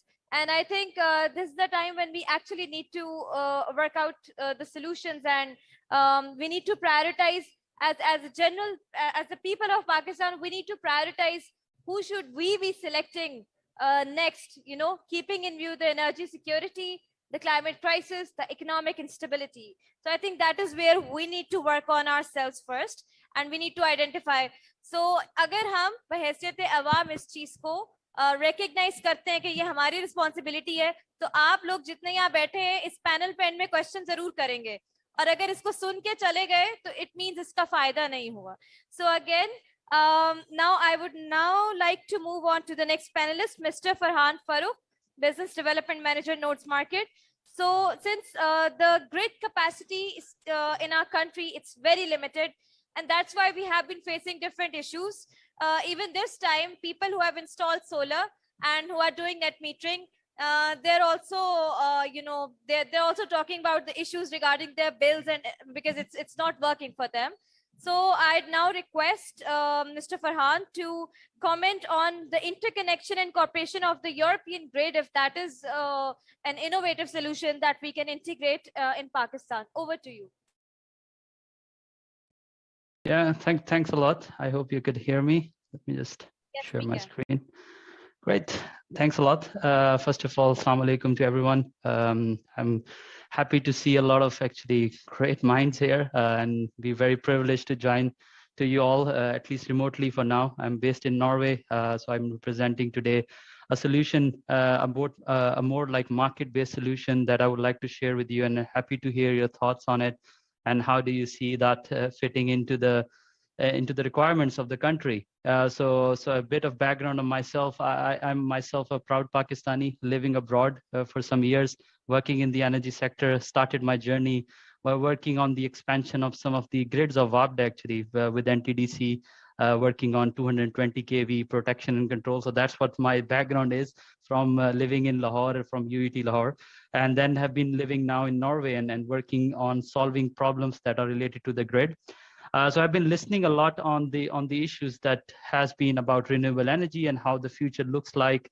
I think one of the most important points is to set the scene, is to understand that we have a lot of different trends that were there when Tarbela Dam was constructed, or when we had the last a lot of energy policy is done in Pakistan, but that's the same goes towards the global scenario as well. We see a different grid altogether because we are going from conventional to renewable. We had the last session about wind, and we heard some challenges that the wind blows sometimes and it doesn't blow sometimes. So there is some kind of intermittency challenge. We see that we are going from more centralized to decentralized grid. You already mentioned a lot of people in Pakistan have installed solar. That's great to see. I think it just with the cost of the unit today, more people will install solar, but is it really helping our electricity system as a whole? That's another question that we have to discuss today. And I think all these things creates challenges to our electricity grid. And that's where my focus today is to give you a solution on that, because whenever we have more renewables, we want to use electricity in the off-peak and peak times. All of us living in different parts of the country have different requirements, but all this creates stress and problems towards our grid. So then what are the solutions? So in the European electricity grid, I think 2 solutions have been identified, and these are quite well recognized, I think, when it comes to the global energy economy, is to be more smarter when we have the grids. It's a very broad term, I know that. And then we also have market-based solutions, because as soon as you have markets, that's when you start to build confidence into the industry and you start to see solutions actually work, so they don't die on the planning stage. So to enable both of these solutions, one key term is being used now globally, and that's called flexibility. So that's where my focus of today's presentation would be, that how can we unlock this, and what is this flexibility that can be used to solve our grid challenges. So when we think about flexibility, we would like to call it flexibility available to all parts of the grid. So I think there was some mentioning of microgrid in the last session, but we already know that we have a lot of problems on our distribution network. So when you talk about the distribution system operators in Pakistan, we have a little different market design than the European, but still we have FESCOs, LESCOs, ISCOs, and so on. So that's the DSO part, if you want to relate to that. And then in Pakistan, we have, I believe, NTDC operating the transmission grid. So that's the whole country electricity grid. So how can we enable flexibility to all parts of the grid and still be able to solve problems like grid capacity? So one of the big challenges that we have seen, not just in Pakistan, in developing world, but also in the developed world like Norway, where we are facing quite a lot of requests on the increase of the grid capacity. And that is due to large amount of electric vehicles here, and also now going towards hydrogen, green hydrogen production. So all the things that were being talked about, that creates stress on the fundamental part of our electricity system, and that's the copper, and that's the grid. So how can we solve this, and can we transport this clean electricity even in countries like Pakistan? Wabda already mentioned they will have double the capacity. Perfect, but can we use it in our household? That's the question. So how can we use it, and how can we unlock the barriers towards this regulated domain of grid operators and start to incentivize our industries, start to open up basically solutions for them to be part of our energy system more proactively? So there are two things that we have seen in the developed world, at least very clearly. One, you need to digitize your electricity grid, specifically the distribution side. I think that is something missing, at least in my understanding on these discussions in the country, is that we don't talk about that our system is quite old when it comes to the distribution level. We need to invest into digitization. So we need to know what is actually happening. And today the technology is actually very cheap than it was in the 90s. So we have to think, how can we digitize the grid? And then as soon as we have more data points into our electricity network, we can start incentivizing both our industries and our consumers a bit more smarter. And that's where kind of the solution that we have developed, and we are testing this now across Europe and also in North America. So it's a market, basically Nodes is running an independent flexibility market. So where the grid operators buy whenever they see a problem in the grid. So they have a locational signal. Let's say in Lahore, at the MM Alam Road, there is suddenly a problem in the transformer. They can signal that location to the market, and someone like a hotel, like a restaurant, or like an industry can reduce their consumption. And that's the seller side of the market. So as soon as we start to trade this buy and sell, we start to unlock value from our grid. So we basically developed this solution as part of this integrated market design. I just want to present this, and maybe then we could take few questions on it. So basically, when you see this electricity market design, there are a lot of components into it. I'll just make it easier for us to follow. So the right side is where the assets are. So we talked about generation assets, solar, wind, hydro. That's the generation, and we also have some consumption. If you can cut it short, please, Yeah. because of the time. Thank you. Yeah, and absolutely. I will just finish it here very quickly here. So all these assets are also coming in the Pakistani grid. And I think that's where we have to see how can we unlock the value from these assets and try to allow the industry to build new businesses, new startups, new scale-ups will come. And we have seen that in the developed part as soon as you have a functioning market in the middle that works together. So I will stop here, and then we can discuss more in the next part. Thank you. Thank you, Farhan. I hope, and I'm sure some of us will be having some questions for you. You have presented another innovative design, I can say, for addressing the energy crisis in Pakistan. Apart from that, now I would like to move on to Mr. Waqar Ahmed Khan. So, sir, you have heard our representative from WAPDA, you have heard Farhan, you have also heard Ms. Ruhi. What, in your opinion, is a solution to the energy crisis in Pakistan? The market isn't flourishing at the moment, and we are in crisis, or you can say we are in a state of emergency, whether it's climate, whether it's economy, whether it's a geopolitical scenario. So, in your opinion, what are the solutions? And what should be Pakistan's position when it comes to the transition to energy, renewable energy? Over to you.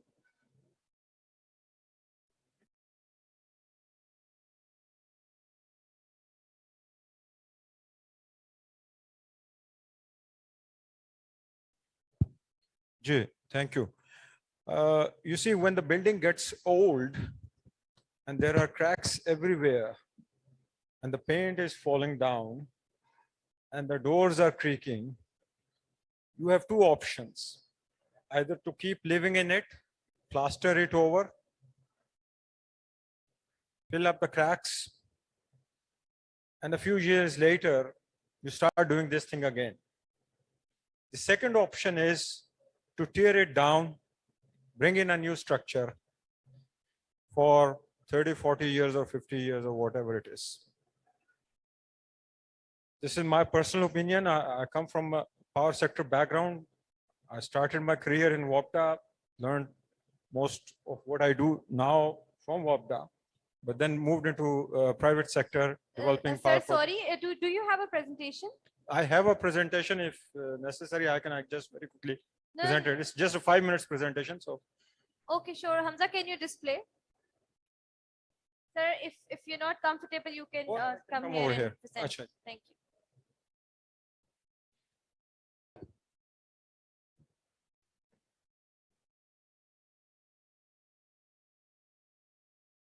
अच्छा यूं है जी, गुजारिश ये है कि question जो हुआ वो एक और एंगल से हुआ था, इसलिए मैं दूसरे टेंजेंट पे निकल गया कि सॉल्यूशंस क्या हैं, और चूंकि सेशन का टॉपिक एनर्जी ट्रांजिशन था, तो ये presentation is primarily very quickly on energy transition. So I have about 11 or 12 slides, but I'll be finishing it in about 6 minutes. So I'll be very quick because quite a lot of things have been already said. So can we, acha. Okay, we already know that in Paris Agreement, the parties have agreed that we are going to strive for holding the increase in global average temperatures to well below 2 degrees centigrade, or pursuing efforts to limit the temperature to 1.5 degrees above pre-industrial levels. So I'm not going to go into details of pre-industrial levels. From my perspective, pre-industrial levels are 1850 to 1900, but scholars have different opinion on it. So let's move forward. So essentially, what is energy transition? And I think in next session, the speakers are going to talk about it. Primarily, it is to remove the greenhouse gases to net zero. not zero, net zero, because in our modern life, even in the primitive lives also, we will keep on emitting carbon. There's no doubt about it, the way our energy is structured. But we'll reduce the emission, but simultaneously we'll start capturing carbon as well to go towards net zero. Now, so to reach net zero, energy transition is also extremely important. In fact, it's the main pillar of this net zero activity. But at its core, energy transition is not just about going for renewable energy. It has a very, very wider spectrum, which includes all the technological, social, financial, legal, and regulatory challenges that needs to be overcome, not just locally, but globally. So, okay, this is my assessment. I have captured it from 2 or 3 different sources. So people disagree with it. People can disagree. Essentially, how does it work? There are different pathways. Each country would have a different pathway. Each society will have a different pathway. This is the pathway which is generally a global pathway, which is perhaps applicable with tuning for everyone. So you are go for a greater share of low emission sources. Mind you, even hydropower is not a zero emission resource. Over life cycle, hydro generally has about 23 grams of CO2 equivalent emissions per kilowatt hour. Wind has about 12 grams. Nuclear has about 12 grams. Solar has about 48 grams. So even in their life cycle, they are not zero emitting or zero carbon technologies. Then secondly, the electrification of demand, moving, sorry ma'am, from gas, fossil fuels to ensuring that our demand patterns are based on electric usage, which includes transportation, space heating, water heating, etc., etc. Emission reduction across the value chain, reducing wastages, improving distributions, where energy efficiency, which include buildings, gadgets, devices, accelerated development of technologies, carbon capture technologies, green hydrogen processes, bringing smartness, which Farhan was also talking about in our energy transmission and distribution systems. And also we need new materials and reliable supply chains, novel materials to manage these newer technologies, but also globally reliable supply chains, not just US and China fighting it out with each other and taking control of the resources which they have in their country, but sharing it around so that the whole humanity can get benefit from it. So I've given the resources down below, so if you can get the presentation and look at it yourself also. But this is my model, which I have extracted from all these ones. Now, but as I said, each country will have a different pathway because their growth needs are different, their societal preferences are different, their access to capital is different, their depth of skill set is different, regulatory maturity is different, and availability of technology is different for every country. So hence, every country will have to create their own pathway. Okay, Pakistan's primary energy sources are basically dominated by fossil fuels currently, and that creates security challenges, the security of supply challenges, affordability challenges, and sustainability challenges. So this is the detail which is from the Energy Yearbook 2021. You can easily look into it. So here are the gas emissions, our GHG emissions. This data is from the World Emissions IO and the World Bank data. So some people have a different data. Okay, here it is. In Pakistan, is expected to be the total GHG emission from million tons of CO2 equivalent will be by 2030 will be 746. South Asia would have 10 times more, almost 10 times more, and globally would have almost about 90 times more. So Pakistan would still be emitting much less in terms of ton, even if we keep the current trajectory also. And in terms of percentages, in 2030 also will be at 1.2% of the world average. Okay, but as Shaisa was saying earlier, we are more vulnerable than many other countries despite low emissions on our part. So, and in power sector, to which I belong, our emissions are further much lower than that. So even in the South Asian context and the world context also. So our IGCEP thinks that by 2030, our CO2 emissions will be just 38 million tons, Some other resources, some other sources project it at 74.5 against the world average of 14,700. So again, our grid is already very, very clean. We must remember that. Okay, our per capita consumption too low, and what the economics tells us, that the per capita consumption of energy or electricity is directly correlated with economic growth. So if we want to bring people out of poverty and to grow our economy, we need to increase that also. So here is the challenge. We need to increase the per capita energy consumption, but simultaneously we have to bring down the GHG emissions further. So this is a challenge. So that is why within our context, our pathway will be more informed by the security, availability, and affordability of the energy, which simultaneously should give impetus to the economic growth. And hence, if we are going to bring in some, let's say, coal projects, yes, we should. I mean, yeah, the hardcore environmentalist in me would say, well, no. But look at our grid. Look at our grid and look at the cost from the affordability angle and security of supply angle. We need our indigenous coal to be part of our energy equation. Okay, this is the NDCs. In the next session, you might be talking about it. This is what Pakistan had committed. And this is from the updated NDC to 2021, which Pakistan has submitted to the COP. Again, 4 key areas: RE contribution, EV penetration, no new imported coal projects, and land use forestry. Again, EV penetration may not happen 30% by 2030, but energy, RE contribution, we are almost already there, ma'am. We are almost already there. If we are to consider nuclear as also part of this, thing. Okay, here is what the power sector plans to do. By 2030, we might have around 68,000 megawatt plus, right? But most of it will be coming from hydro and nuclear, and also renewable energy sources, the intermittent renewable energy sources. So this will be the max share. So these, the blue and the green parts, you can see it's more than 60%, which will be hitting by 2030. Yes, there would be challenges.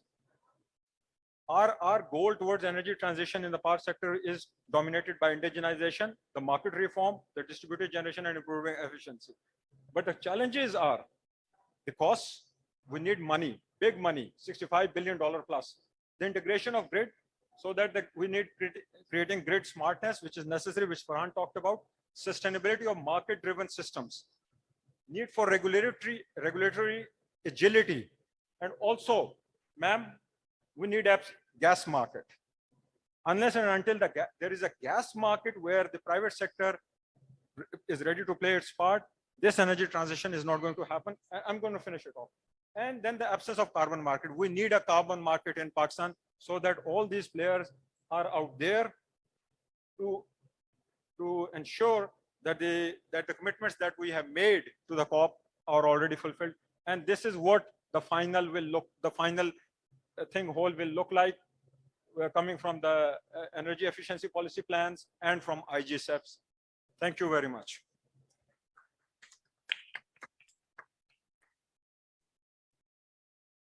Thank you very much, sir, for sharing a way forward that is not impossible. We can try that. But Pakistan is, again, not a contributor to GHG emissions yet, but we do have the potential. I think summing up your presentation in these words, we have a potential of becoming a contributor in near future. So we need to work on a different transformation pathway. And that was the summary of sir's presentation. So I now request Mr. Jawad Latif. Sir, you have heard the panelists. So again, coming back to my original question, what should be our target for next COP28 that is not ambitious, that is practical, that we can work on? Over to you, sir. First of all, being an engineer, it is not, for me, it is not possible to say it is impossible. It can not be done. ये ऐसा नहीं है।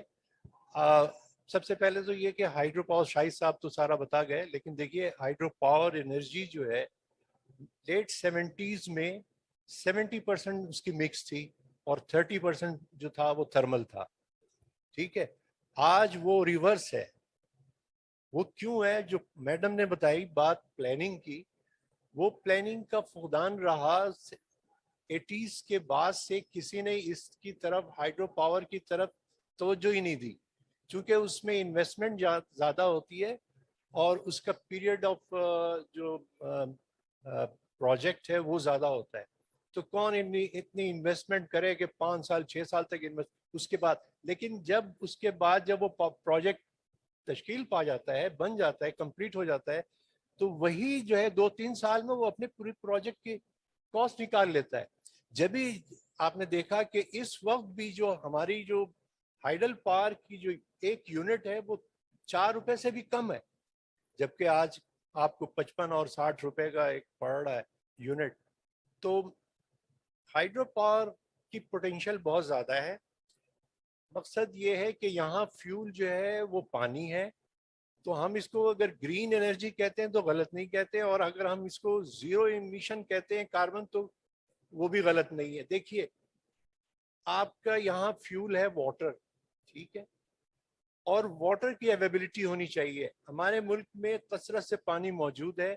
सिर्फ 15 जुलाई से, चूंकि हम flood control के ऊपर भी होते हैं, 15 जुलाई से 15 अगस्त तक जो पानी हमारा 40 मिलियन एकड़ फीट का पानी जो है वो ज़ाया होता है। हम स्टोर कितना कर पाते हैं?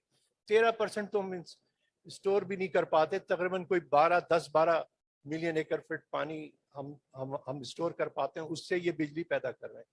अगर वो जो पानी ज़ाया हो रहा है उसको भी हम टेप करें तो हमारी पोटेंशियल ये कहीं ज़्यादा हो जाएगी हाइड्रो पावर की, ग्रीन एनर्जी की। मैं इसके सिवा और क्या बात करूं?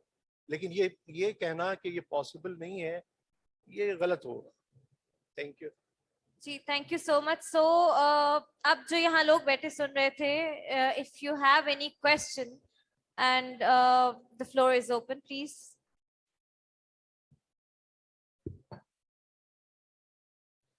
तो सर अभी मैं बाहर खड़ी हुई थी और किसी ने मुझसे एक सवाल किया था, लेमैन, मैडम ये क्या हल किया है ये एनर्जी क्राइसिस का? आप जितने पैनलिस्ट यहाँ पे बैठे हुए हैं, उस लेमैन के लिए क्या जवाब होना चाहिए? हल बताएं। ये जो बिजली की कीमतें हैं, पेट्रोल की कीमतें हैं, हल बताएं मैडम। तो मैंने कहा मेरे पास तो हल नहीं है, शायद मुझे पैनलिस्ट से मिल जाए। तो I am putting forward this question before you, what is the solution? One liner solution, please, anyone.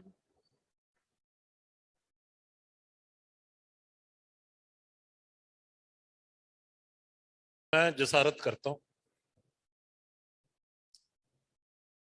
Problem आपने क्रिएट किया लास्ट 40 years में तदरीज, और उसको वर्ष से वर्ष करते गए। हम खुद कबूल रहे हैं कि प्लानिंग का फुकदान है, इम्प्लीमेंटेशन का फुकदान है, वेस्टेड इंटरेस्ट ऑलवेज हैं, and then you're expecting a one-liner answer to all that problem that we created for ourselves. पहले तो वो ख्वाहिश जरा गलत है। सॉल्यूशंस तो आप उधार ज्यादा ले लें, कल अब तो ले लिया, अब क्या करें? तो बेसिकली आपने, मैंने जैसे पहले अपनी सुबह की टॉक में कहा, आपने $84 बिलियन का डेट उठा लिया। या तो उससे इनकारी हो जाए या उसको रीफाइनेंस करें, अदरवाइज वो कहीं जान छूटेगी नहीं। ठीक है, सो उधार तो वापस करना। असल मसला वो मैंने लिया ही क्यों, किस वजह से लिया? क्या वो मैं वजह खत्म कर सकता हूं? क्योंकि अदरवाइज तो मैं उधार लेता जाऊंगा। वो हल है उसका। तो जो हम गलती कर रहे थे उसको रिपीट ना करें। एक लाइनर का जवाब तो ये है कि अपनी गलतियों से सीखें और वो गलती रिपीट ना करें। ठीक है जी। अब उसमें मल्टीपल सॉल्यूशंस हैं कि हमने ये गलतियां करने में हमारा क्या स्ट्रक्चर था, क्या कहानी थी। एक और मैं थोड़ी अपना जावेद सलीम साहब से माजरत के साथ,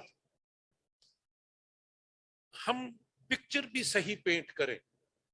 मैं भी, क्योंकि मैं बहुत इनसे सीनियर हूँ, वापडा में काफी पहले मैंने वापडा ज्वाइन किया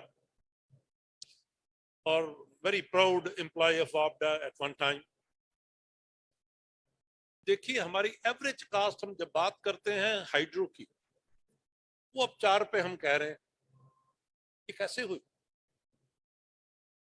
क्या हमने 50 साल में हमने अपने तरबेला को जो उसकी डेट सर्विसिंग नहीं कर दी, हमने मंगला की डेट सर्विसिंग नहीं कर दी, तो अब क्योंकि वो सिर्फ हमने कोई डेट सर्विसिंग नहीं करनी इसलिए वो चीप है, तो लेकिन अगर कोई नया हाइड्रो लगाएंगे तो वो उतने का ही पड़ेगा, वो मुश्किल में पड़ जाएंगे। तो हमें ये भी एवरेज कास्ट की बात हो रही है, लेकिन उसका हम डेट सर्विस कर चुके।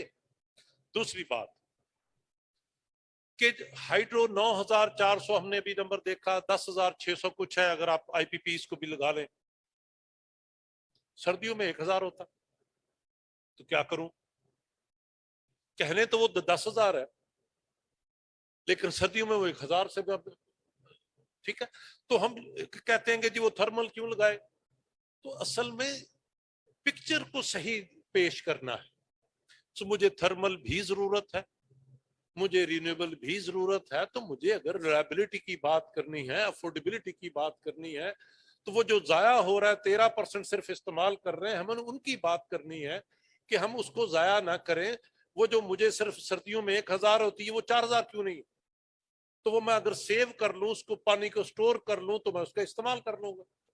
सो हमें टोटल इंटीग्रेटेड रिसोर्स प्लान, जिसको मैं कहता हूं, इंटीग्रेटेड सिस्टम प्लान नहीं, राइट फ्रॉम द आपने कंसेप्शन से कि मैंने जैसे भी हमने RLNG लगाए, इस्तेमाल किया उसका 4800 लगाए, अभी नेपरा का आप उठा के वेबसाइट पे जाए देख ले, लेस देन 10% यूज है, 5%।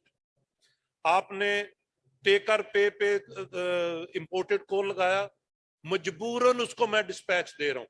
सर ये वाले जो पॉइंट्स है ना, ये नेक्स्ट सेशन में आपसे सालिया पूछने वाली है। जी नहीं मैं, क्योंकि मेरी एक 4:30 में टाक है। बस I am just about to announce the next session. तो ये वाले पॉइंट्स जो हैं उसमें हमें आपसे सुनने हैं, और इसलिए हमने आपको रिक्वेस्ट की है कि अभी रुक जाएं, सॉल्यूशंस पे हम बात करना है, सॉल्यूशन आज लेकर जाएंगे आपसे। Farhan, if do you have any last comments to add on? I think, yeah, no, I think already a lot of been said. I meant to I will just add this small point that market, whenever you create a market, a competition, the consumer always wins. That's what the world has already learned. Why can't we learn from it? Our neighbor country, which is quite big size than us, learned from that. In last 5 to 10 years, they have already decoupled their market and have created a competition. And you will see an industry which is very competitive there very soon, because the price will come down. Or that layman who I already asked you this question will be happy, not today, but maybe in few years, because the competition will bring the price down. So that's kind of my message to the panel and the audience. Thanks. Thank you, Farhan. And before I conclude this session, I would like to request Hamza to display something. So basically हम लोग try कर रहे हैं कि अभी internationally बहुत से issues हम face कर रहे हैं.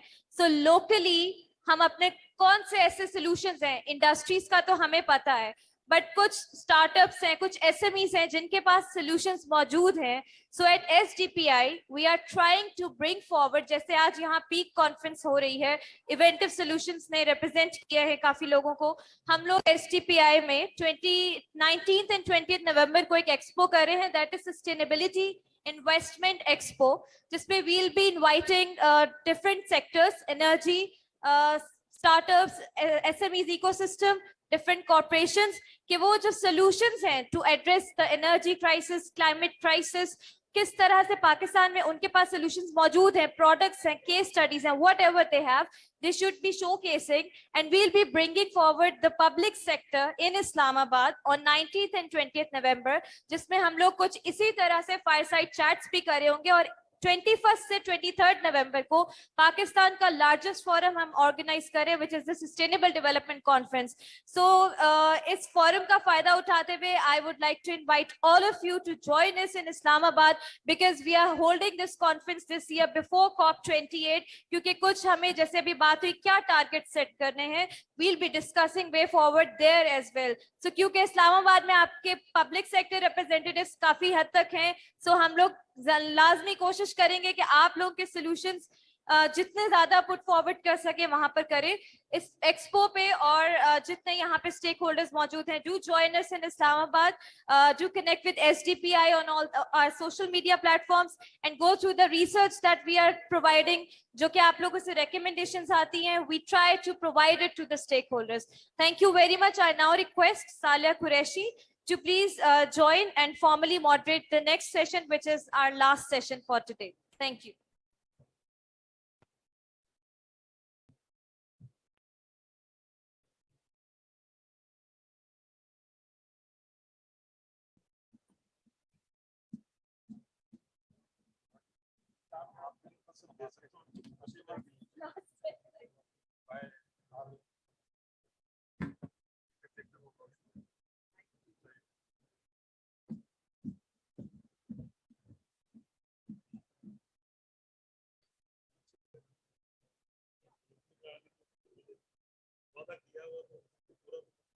Good afternoon, everyone, and thank you to be with us on weekend especially. Now I'm Saliha Qureshi, and I'm your moderator for today's proceeding. Today, the panel which I'm going to moderate is in the direction of net zero commitments, both opportunities and challenges. We have been joined by Dr. Fayaz Chaudhry, who is the Director, Lums Energy Institute. Thank you, sir. Mr. Sumanul Haq, Program Associate, Pakistan Environmental Trust. Dr. Nashtara Islam, Country Sales Manager, Pakistan at Cyprex Sarco. Mohammad Ayub, former Chairman NTDC, and Irfan Ahmed, Advisor, Energy Update and Independent Director, HESCO. Sir, जैसे बात की जैनब ने कि commitments में से एक commitment ये भी है नेट जीरो टारगेट्स की. जैसे पेरिस एग्रीमेंट के अंडर हम लोगों ने सिग्नेटरी है 196 कंट्रीज ने इसके अंडर ये एग्रीमेंट साइन किया हुआ है कि 1.5 पाथवे को हमने अचीव करना है थ्रू मिटिगेशन एडेप्टेशन प्रोसेस के. So what do you think, what are the main challenges for energy supply and demand, especially when you see to achieving net zero targets, what are the obstacles, what are the key challenges that you think that could be addressed? Over to you, sir. जी, thank you. क्योंकि मुझे एक और talk पे जाना है तो इसलिए I requested कि मैं पहले जरा बात कर लूं. देखिए, डिमांड एंड सप्लाई, इसका मतलब है कि डिमांड अगर सही तरह की हो तो मैं अच्छी सप्लाई कर दूंगा. तो हमने डिमांड को निग्लेक्ट किया हुआ है और उस डिमांड को ध्यान में रखना है कि वो डिमांड हमारी ऑलमोस्ट जो बिल्डिंग की वजह से 60%, 22% इज ओनली आवर इंडस्ट्री, बाकी कुछ एग्रीकल्चर है 10-11%. वो जो 60% पोर्शन है वो primarily due to my air conditioning load है जो पीक जनरेट करता है. सो मुझे अपनी डिमांड का अच्छा एनालिसिस करना है कि उसमें डिमांड को क्या सर्व करूं भी कि नहीं करूं. तो असल वहां से शुरू करना है. फिर आप देखिए कि देन यू सप्लाई, उसका बिहेवियर ठीक करें डिमांड का, क्योंकि वो मेरी, अगर आप, मैं नंबर्स शेयर करूं, अगर आप देखिए 2010-11 में, आज से 12-13 साल पहले, नंबर याद रखिए, 25 terawatt hours we use to supply in 4 months winter में. 25. 13 साल बाद वो जो विंटर डिमांड है 13 साल बाद वो 25 से होके 34 हो गई. कितना हुआ? Only 9 terawatt hours. 13 सालों में मेरे मुल्क ने 6 करोड़ बंदा तो डाल दिया बीच में. तो मेरी तो आबादी इतनी बड़ी कि ये डिमांड तो बड़ी नेचुरल थी. 1% भी ग्रोथ नहीं. सो इट मींस हमने पिछले 13 सालों में कोई इंडस्ट्री नहीं सही लगाई, कोई ऐसा काम नहीं किया जिससे मेरी जीडीपी ग्रोथ हो। तो मैं ये जो डिमांड 8 महीने की गर्मियों की वो 12 साल पहले या 13 साल पहले वो 65 टेरावाट आवर्स थी, आज वो चली गई है अपना नहीं जी ऑलमोस्ट डबल हो गई या 80% हो गई। तो इसका मतलब ये हुआ कि ये जो कूलिंग लोड मेरा घर का जो डिजाइन मैंने बनाया पिछले 15-14 साल में, मैंने जो अपने लिए कंफर्ट खरीदी वो मैं डॉलर जलाता हूं, डॉलर जला के अपने आप को कंफर्ट पहुंचाता हूं। अच्छा, उसके लिए ही मैंने सारा इतना उधार चढ़ाया अपने पे $84 बिलियन। सो मैं जो असल मसला है, जो असल कार्बन एमिशन की वजह है, वो मेरा अपना घर है, अपनी बिल्डिंग है। तो अगर हमने नेट जीरो की बात करनी है तो वहां से शुरू करें। तो हम सिर्फ और सिर्फ सप्लाई की बात ना करें कि जी रिन्यूएबल कर लो, हाइड्रो कर लो, या कर लो वो कर लो। सो द थिंग इज उस बिहेवियर को देखें कि किस वजह से ये मुझे सारे चैलेंजेस आ रहे हैं। तो मैं ये समझता हूं हमारी टारगेट क्या होना चाहिए। आज मेरी 32,000 पीक डिमांड आई है, अगले साल ये 30 क्यों नहीं हो सकती, उससे अगले साल ये 28 क्यों नहीं होगी।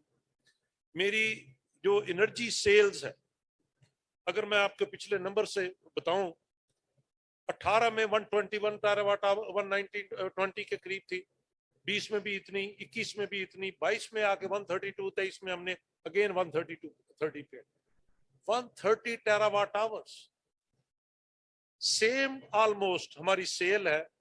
तो कैपेसिटी हमने ऐड कर दी है another 8 to 10,000 megawatt. So challenges तो हमने खुद क्रिएट किए अपने लिए। सो हमारा कोई कार्बन फुटप्रिंट उस वजह से नहीं है। तो मैं ये समझता हूं कि सबसे पहले कि जो हमने रिन्यूएबल सोल्यूशन तो अपनी जगह है कि हमने कोई अगर इंपोर्ट बिल है उसको रिड्यूस करना है, यस, उसके लिए उतनी हम रिन्यूएबल लगा लेते हैं, ठीक है, या हम अपनी स्टोरेज पानी की बढ़ा लेते हैं ताकि मैं अपने इवन रिन्यूएबल को भी अच्छा इस्तेमाल कर सकूं। जो उसकी इंटरमिटेंसी है वो मैं अपने हाइड्रो से उसको बेहतर कर सकता हूं। लेकिन असल फोकस आप अपनी बिल्डिंग के फोकस करें, वहां अपनी जो एनर्जी डिमांड है उसको कम करें, ये हल है। अदरवाइज हम इस विशेष सर्कल में और धंसते जाएंगे, जैसे हम अपने आप को पिछले 10-15 साल में डाले जा रहे। ठीक हो गया जी। सो आई होप बाकी जो हमारे साथी पैनलिस्ट हैं, so they will add more value. But बाकी रिस्ट्रक्चरिंग में क्या हमारे इश्यूज हैं कि भी हमारा नेप्रा और या ओग्रा, मुझे नहीं समझ आती ये दो सेपरेट रेगुलेटर क्यों, कौन है। एनर्जी का एक रेगुलेटर होना चाहिए, ठीक है।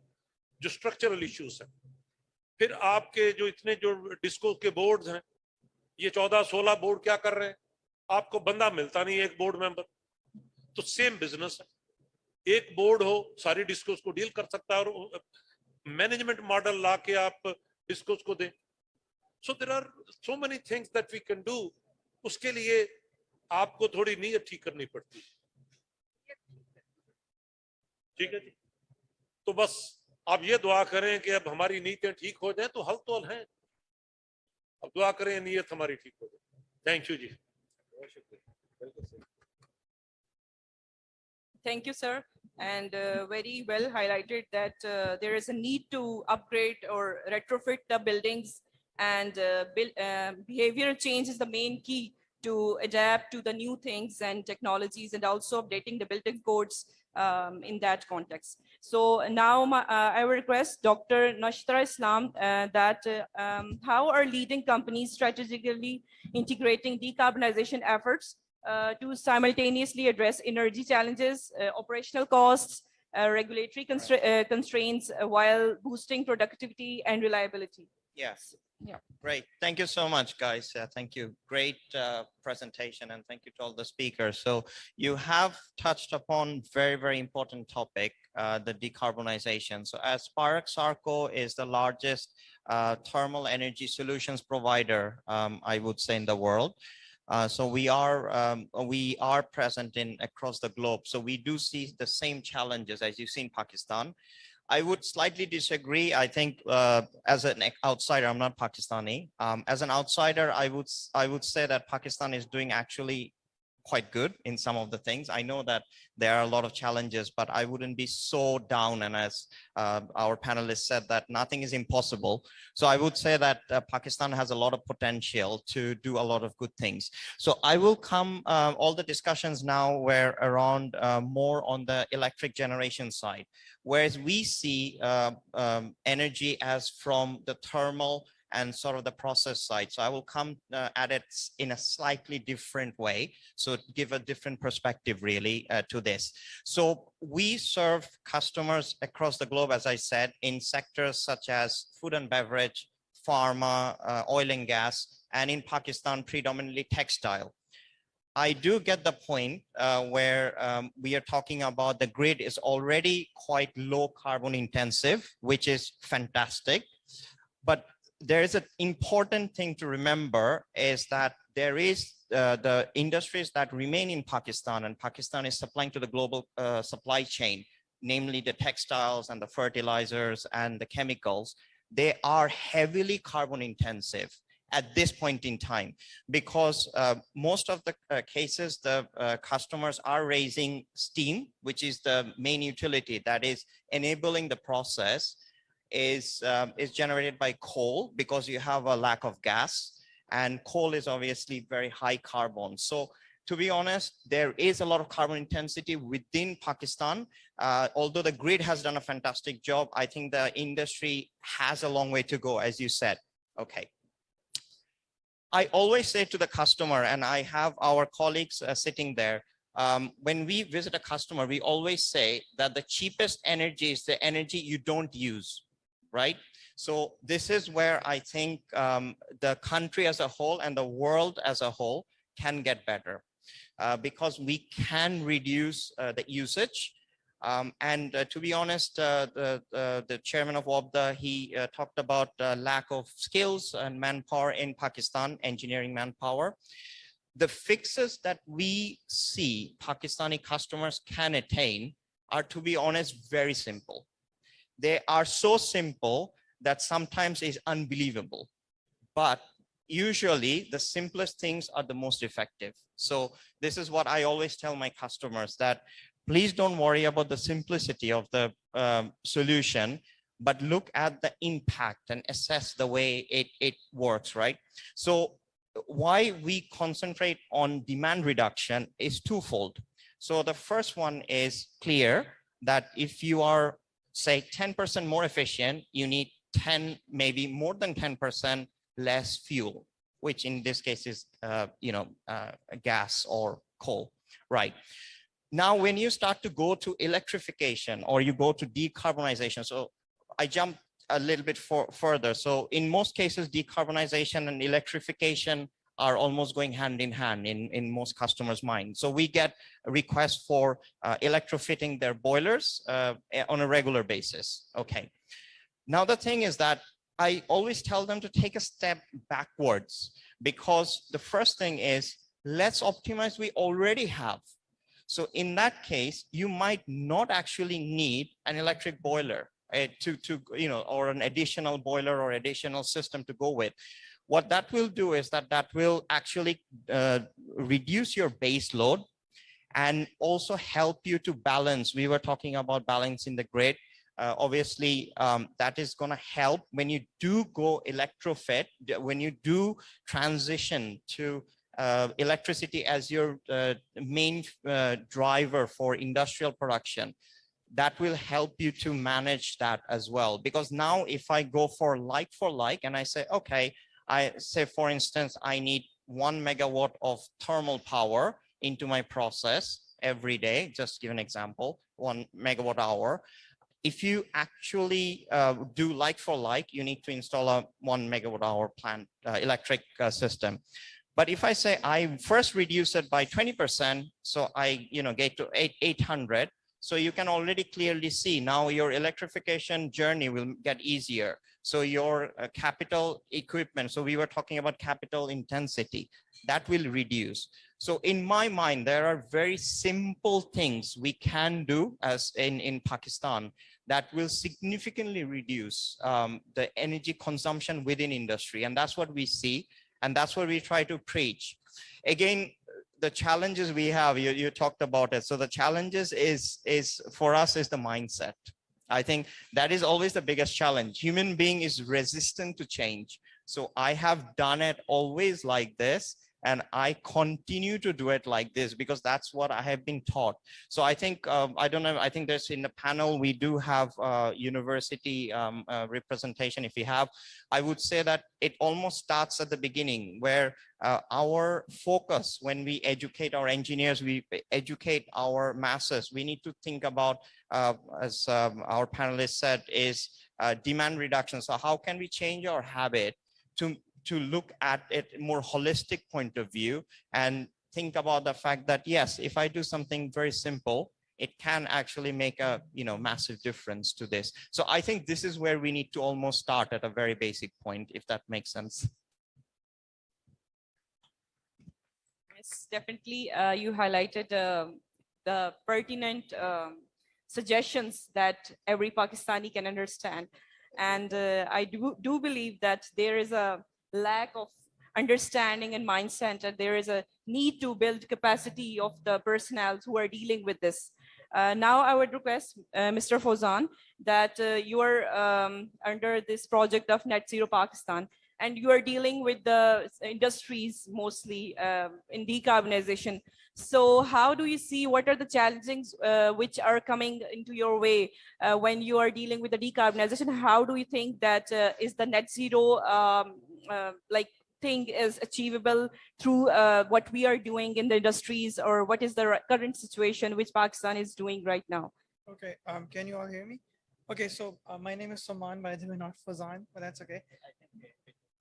Okay, can you all hear me better now? Yeah. Okay, so I represent Net Zero Pakistan Coalition. We are basically a coalition of some of the largest industrial players in Pakistan who have committed to going net zero by 2050. And 96% of our member companies are textile companies, like you mentioned. And those 96% textile companies represent about 60% of Pakistan's overall exports. Yeah. So if the statistics match up, 60% of Pakistan's exporting supply chain has committed to going net zero by 2050. Right, so I'll begin by identifying what has pushed them towards this, and then talk a bit more about what the challenges are in getting to net zero by 2050. So the 60% export chain that I'm talking about, they feed directly to the US and European Union textile and apparel sector. And they are very heavy on decarbonization. They have across the supply chain goals to completely reduce their emissions or go net zero by 2050. So because the textile manufacturers in Pakistan and Bangladesh and Vietnam, they feed into those, like those brands like H&M and Zara, they have an existential impetus to go net zero, because if they don't, then their brands and the buyers will automatically naturally go to, the suppliers in Bangladesh or Vietnam who have a lower carbon footprint. So this is an existential threat to them, like they have targets that they need to meet by a certain time, because if they don't, then they won't have any buyers to sell to. And they're really ambitious in how they've been working. It's very impressive. They've maxed out, I would say, in the lowest hanging fruits, like energy efficiency and thermal efficiency. They've maxed out on procuring solar PV on their rooftops. So they've done everything that they can, which the regulatory system allows them to reduce their emissions. Now there are two challenges primarily. Number one is process heat. Like you mentioned, process heat is a significant emitter, is a significant component of the emissions that go into the supply chain. Especially as you move into the higher value chains of textile, the more heat you will require. If you are only reserved to like spinning or weaving, you don't need heat. But if you are, let's say, a denim manufacturer, or if you produce finished garments and apparel, then you need significant portions of process heat. So process heat is something that they still have not been able to crack on a bigger scale to like decarbonize properly. And this is the same not just for Pakistan, but it's the same regionally, right? It's like we've been looking into concentrated solar thermal, but the costs don't make sense at this point. We're looking into biomass. There are challenges in supply chain for biomass throughout the year because there's significant seasonality there. There is significant calorific variability in the biomass that's available. And people are hesitant, like manufacturers are hesitant to lock in their capital in a technology where the fuel might not be available to them for the next 10 years. The second biggest challenge that they have is their scope 2 emissions. Now, scope 2 emissions is basically what they get from the grid. It is true that the grid is significantly, like it emits lesser. The emission factor is significantly lower than what they would have if they were to just generating their own power. But unfortunately, the grid is unreliable, so they have to produce their own power. Dr. Fiaz mentioned that we haven't seen an increase in demand over the last 10 years. I would say that's because the numbers are not reflected in the State of Industry report. There's, according to one estimate, just in the K electric system, the amount of power that is produced captively within the premises of the industries is about 1.5 times more than what the grid gives to the industries. So we have a significant capacity which is in-house within the industries, and they burn natural gas or coal or biomass. And there is no way to go around it because the grid is not reliable. They cannot rely on the grid to produce for electricity because there is significant voltage fluctuations, which damages their machines, which is very cost intensive. It disrupts their operations, and the textile operations, they're very sensitive to, a stable electric supply. Yes. So instead of relying on the grid, the textile sector has evolved in a way in the past 20 years that mostly all of them have their own in-house generation capacity. This is what we call captive generation. So, and those emissions are not reflected. Those demand is not even reflected. So there is, on one hand, the government is giving significant subsidy to natural gas to these consumers. But on the other hand, they're also paying for significant capacity payments on the grid, which is idle, which is not being used by this industry. So we're bleeding on two folds because OGRA and EPRA don't talk to each other. So, so there's a significant low-hanging potential there that there's just a cost benefit analysis that somebody needs to do and somebody needs to implement, but it's not happening. But representing the industry that I work with, they've evolved in a way that they don't rely on the government. They know that they have to make their own ends meet.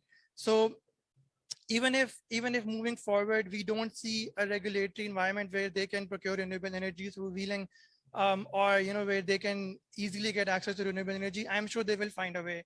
I don't know what that way is, but the cues, the historical cues, they all point towards self-sufficiency, like you mentioned. So that's it from my end. Thank you, Soman. You highlighted very pertinent recommendations. And we also doing a study in STPI on cement decarbonization, and we also figured out that there is a need of a consumer push for the sustainability and for the demand that they need this product, like it's been done in the textile sector, that the consumer needs a green product. But in the cement sector, we see that there is not a consumer push that they need a green cement or that sustainable cement. So very highlighted questions. And now I would request Mohammad Ayub Saab that what are the primary challenges hindering the decarbonization, the energy sector, and what strategies and policies that could be implemented to expedite the research, technologies, considering the economic, environment, and social dimensions of this transition? Thank you. First of all, you see that Dr. Fiaz very rightly pointed out the major thing, which is the change in building code. First of all, I think I really agreed with him that now, instead of increasing our demand of industry, we are just increasing our domestic load, and domestic load mostly depend on the buildings, our air conditioning demand. So first factor is that how we will manage this one to reduce as much as we can.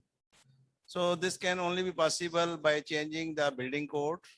We should build such a building that should have a minimum heating effects, and the heating effects should be utilized by adopting some latest techniques which are being used in China and other world. They are using these techniques. So it's very easy to adopt these techniques to reduce the heating effect on our buildings. First of all, this one.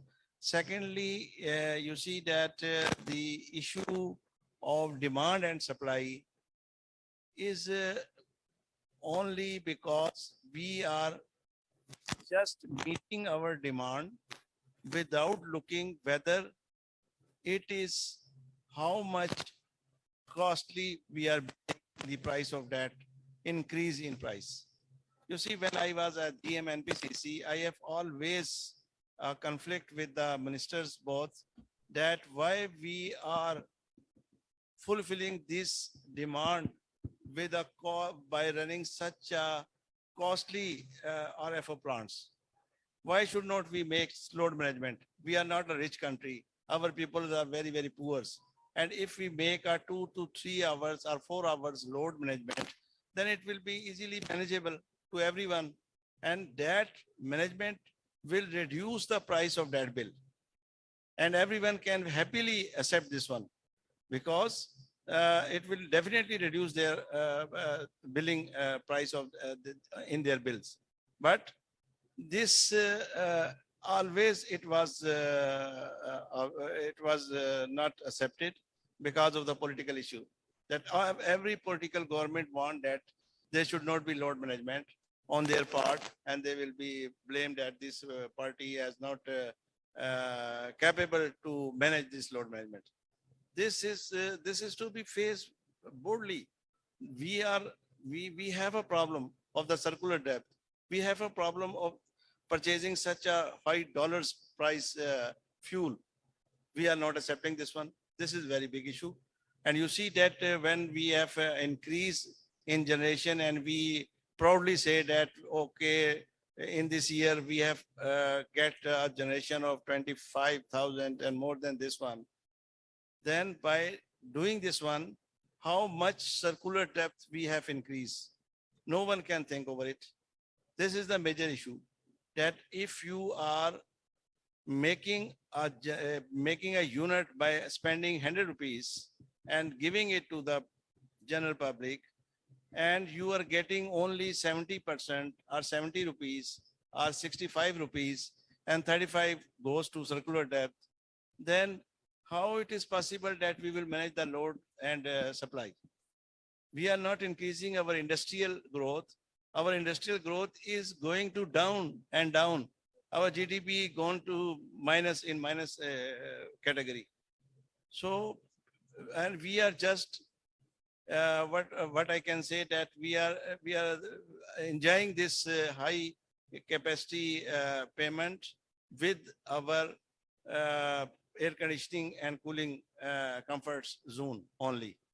So the thing is that till that time, if we want that our circular depth should be reduced, or it should at least be not become an ice ball, but it should be stopped to any place, then first we have to do that each discos should have such a target that if a disco is giving a recovery of 80%, then he must be given the 80% of the generation, what he has demand. If someone disco is getting a revenue of 40%, then he must be given the only 40% of the generation price. So that what we have get the price that should be generated. And in this way, there will be nothing is gone to our circular depth. So this is the only best solution, what I think at this stage. And we should focus on the growing of our industry. Our GDP growth is not growing. We are just increasing our comfort level only. So this is need to be focused that we should reduce the circular depth as much as we can at this time.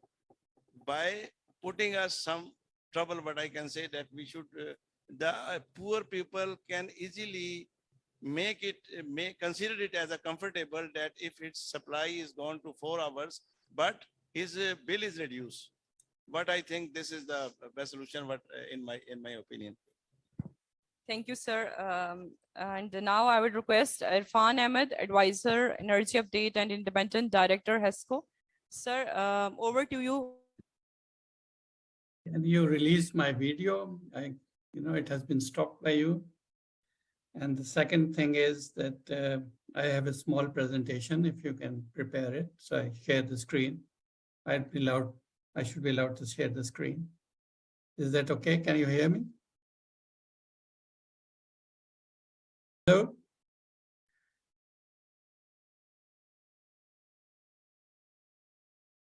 Hello?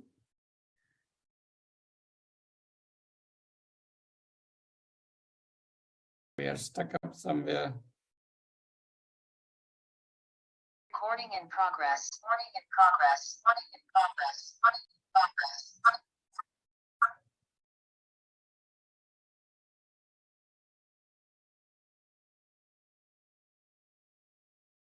Hello?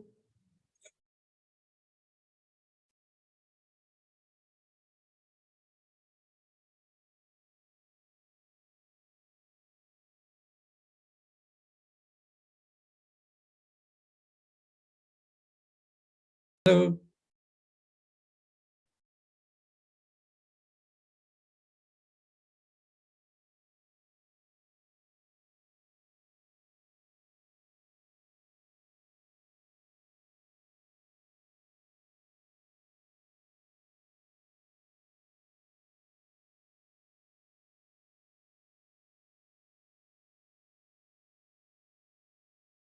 In a very, Hello, can you hear me? I think you've got your. Please continue. Yes, sir, we can take you after 2 minutes. So we did that very successfully. And the thing is, we did not import, which reduced our import bill. Plus, we were able to manage it. And दूसरी चीज ये कि जब आप load shedding करते हैं, like even in case of electricity, in gas also, हमारी line losses जो थी या हमारी UFG जिसको कहते हैं, that also reduced. So it was a bonus for both ways. So I think that's the way to manage also why we have become a consumption society, you know, and we just want to, you know, at what expense we are doing it.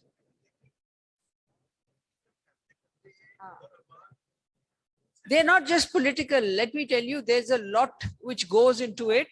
Yeah, there's a lot. It's just not just political, that everybody has their own agenda in doing whatever they are doing. तो आवाम को तो पता ही नहीं चलता जब तक bill जलाने की बारी नहीं आती, उससे पहले तो कुछ नहीं पता चलता.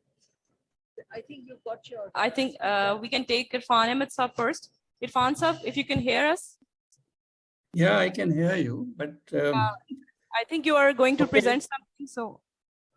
Yeah, can you Please go share ahead. it? But before my presentation, I would like to, make few comments. Doctor Fayaz Chaudhry साहब ने कहा कि हमारा डोमेस्टिक लोड बहुत ज़्यादा है और हमें कुछ रेगुलेशंस बनानी चाहिए ताकि वो रिड्यूस हो. This is true. Our domestic load is 2 times the industrial load, twice the industrial load, which is very, very high for a developing country like ours. It should be 20% of the industrial load. अब उसमें ये बात नहीं हुई कि हमारा domestic load बढ़ गया है, बात ये हुई है कि हमारा इंडस्ट्रीज जो हैं वो वैनिश हो गई हैं, वो चली ख़त्म हो गई हैं. इंडस्ट्रियल लोड बहुत कम हो गया है. अगर आप देखें, एक स्टैटिस्टिक्स पेश की थी हमसे पहले एक साहब ने, उन्होंने कहा था कि हमारी पर कैपिटा इलेक्ट्रिसिटी कंजम्पशन जो है पाकिस्तान की, it is 1/5 of world average. वैसे ही हमारी इलेक्ट्रिसिटी कंजम्पशन इतनी कम है, तो हम मज़ीद उस लोड को और कम करके क्या करेंगे. हमें तो जीडीपी जनरेटिंग इंडस्ट्रियल लोड को इंक्रीज करना है. और अभी मोहतरमा ने फरमाया था कि हम एक कंज्यूमर सोसाइटी बन गए हैं. बिल्कुल सही बात है. सब हमारी पॉलिसी सारी इंपोर्ट ओरिएंटेड हैं, लोकली कुछ चीज़ बनती नहीं है, मैन्युफैक्चर नहीं होती. हमने 2019 में मेरे ख्याल है $1.5 अरब की कॉटन इंपोर्ट कर ली थी. 2020 में शुगर इंपोर्ट कर ली थी. गेहूं इंपोर्ट करने का 2021 में सोच रहे थे. हम तो एग्रीकल्चर कंट्री भी नहीं रहे. अब भी आप मार्केट में जाएं तो कपड़ा सारा जो है वो उसमें से अक्सर आपको चाइनीज ही मिलेगा. तो हमें अपनी इंडस्ट्रियल ग्रोथ को इंक्रीज करना है, वो जीडीपी जनरेटिंग ग्रोथ है, और डोमेस्टिक जो ग्रोथ है वो पैरासाइटिक ग्रोथ है, वो तो एक जाया करती है बिजली को। अब आपकी अगर ट्वाइस द इंडस्ट्रियल ग्रोथ हुई है डोमेस्टिक सेक्टर में, तो उसमें ज्यादा लॉसेस तो हमारी जो वायर्स हैं घरों में वो क्रिएट कर रही हैं। वो 3rd 4th रेट की वायर्स हम यूज करते हैं और 30% लॉस तो उन वायर्स में हो जाता है। तो अब वहाँ हमें कुछ थोड़ा सा जो है ना क्वालिटी का ख्याल रखना है, और अगर एसीज वगैरह हैं बिल्कुल हमें कम कर देने चाहिए। अभी भी हमारे यहाँ भी लोग जो है, इस वक्त भी हो सकता है कि आपके हॉल में टेम्परेचर जो है कम हो, कुछ लोगों ने कोट पहने हुए हैं, हालांकि लाहौर में गर्मी है। तो कंजर्वेशन हमें जरूर करनी है, क्योंकि वेस्टेज जो है हमारी, वेस्टेज का डेटा ये है कि it is 3 times the world average. That's what we are doing. We have to increase our electricity consumption and we have to reduce the wastage. That is what I would like to say. अब उमर अयूब साहब ने बताया कि एक load management उन्होंने कहा था कि लोड मैनेजमेंट करें तो उससे हमारी कंजम्पशन कम हो जाएगी, और डोमेस्टिक कंज्यूमर्स जो हैं वो 4-5 घंटे की लोड मैनेजमेंट, एक्चुअली ये लोड शेडिंग कहना चाह रहे हैं। वो लोड मैनेजमेंट नहीं है, वो लोड शेडिंग है। तो वो किसी को भी पसंद नहीं है। और दूसरा ये है कि I was director of HESCO, I am not now the director on the board, but I was there 2 years ago। तो 2 साल पहले हमने बहुत कोशिश की यही लोड मैनेजमेंट करके रिकवरी की। रिकवरी जो थी वो खराब से खराब तो होती चली गई। इसके बहुत सारे टेक्निकल रीजंस हैं which we can't discuss right now, लेकिन वो लोड मैनेजमेंट जो है वो कोई सोल्यूशन नहीं है। लोड मैनेजमेंट का मतलब लोड शेडिंग अगर आप करना चाह रहे हैं तो वो सोल्यूशन नहीं है। 2 साल पहले ऑफ कोर्स जो ये टेक्सटाइल इंडस्ट्री है उनका कोटा था यूरोप का, और यूरोपियंस कहते थे कि एटलीस्ट 15% अगर तुम्हारी एनर्जी में रिन्यूएबल एनर्जी है तो फिर हम तुम्हारा कोटा मेंटेन रखेंगे। और उनको बड़ी इश्यूज थे हमारी इंडस्ट्रीज को। उस वक्त नूरियाबाद में कुछ इंडस्ट्रीज रिलोकेट हुई थी, और वो चाह रहे थे कि हम जो एग्जिस्टिंग विंड पावर प्रोजेक्ट्स हैं उनसे एनर्जी उनको फीड कर दें, रिन्यूएबल एनर्जी। लेकिन दैट वाज नॉट पॉसिबल, क्योंकि एक तो वो रिलायबल नहीं थी कर्टेलमेंट्स की वजह से, कॉन्टिन्यूस कर्टेलमेंट्स की वजह से। दूसरा वो energy already was sold to CPPAG for the term of the project. तो कुछ प्रोजेक्ट्स ने, कुछ टेक्सटाइल इंडस्ट्री ने फिर सोलर प्लांट्स अपने लगा लिए और उससे उन्होंने कुछ सेटलमेंट किया, लेकिन वो भी फिर प्रोग्रेस ज़्यादा नहीं हुआ। अब जीरो कार्बन एमिशन पे अगर हमने जाना है और अपना विंड पोटेंशियल और सोलर पोटेंशियल जो 2900 गीगावाट्स का है सोलर पोटेंशियल, और wind potential is about 400 gigawatts. अभी हमने यूटिलाइज सिर्फ सोलर का 1 गीगावाट किया है, विंड का 2 गीगावाट किया है। अगर हमने इसको फ्यूचर में यूटिलाइज करना है तो तभी हम अपनी जनरेशन इंक्रीज कर सकेंगे। और हमें कार्बन जो हमारे टारगेट्स हैं जो मिले हैं हमें COP27 के, अभी COP28 में जाके हमें वो शो करने होंगे, वो मीट कर पाएंगे। हमारी खुशकिस्मती है कि हमारे पास हाइड्रो जनरेशन है, और हमारी ऑलरेडी जो रिन्यूएबल कंट्रीब्यूशन है हमारी, वो हाइड्रो की इज अबाउट 30%, 28-29%। 4% एनर्जी मिक्स का हमारी विंड है, और 2% हमारी एनर्जी मिक्स का सोलर है। तो we are at about 33-34%, which is quite good, क्योंकि वी कैन शो इट कि ये रिन्यूएबल है, and that is what is reducing our carbon footprint. Carbon footprint Pakistan का वैसे भी बड़ा कम है। Just to give you an idea, it is 1/3 of India's carbon footprint. India जो है, और India, USA, China, they are using coal for 60% at coal.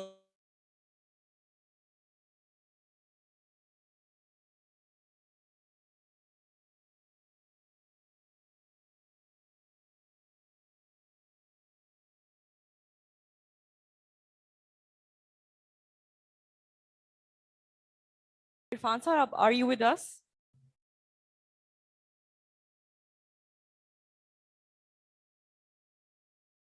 I think Okay, now I would request Mr. Zishan, Hello, Atif hello, Zishan can you hear from me? Eventive Solution for the vote of thanks. Sir, please come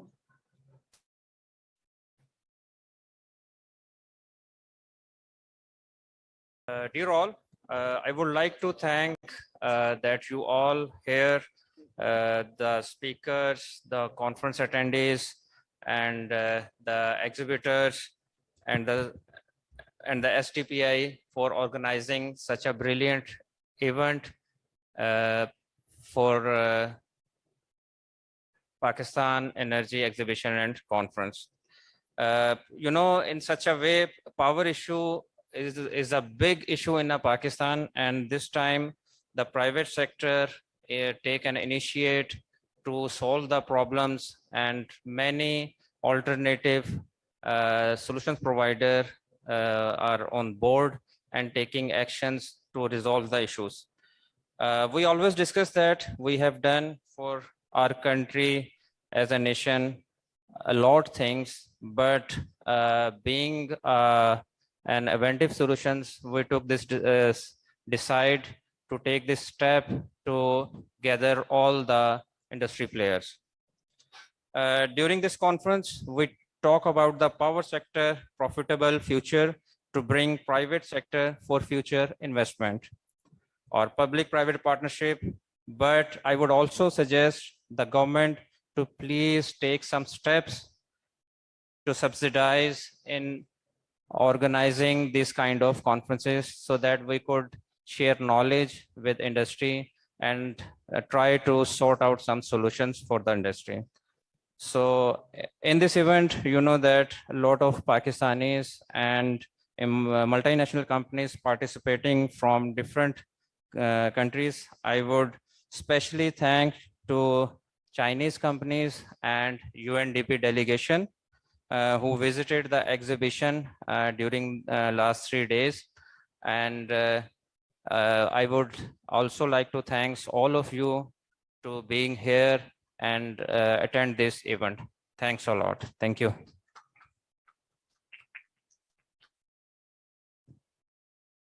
Thank you, Zishan sir. And now we request Dr. Khalid Waleed, who is the research fellow at Sustainable Development Policy Institute, as we are the partner of this this conference as well. So what do you want to conclude or vote of thanks from your side?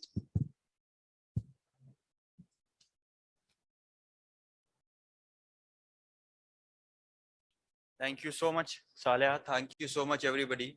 Thank you so much for the panelists. Well, this has been a busy day. This has been a very productive day for us, for energy sector of Pakistan, and for, I would say, economy of Pakistan, because lots of energy sector issues are linked with economy directly. I would want to thank everybody by starting from the top.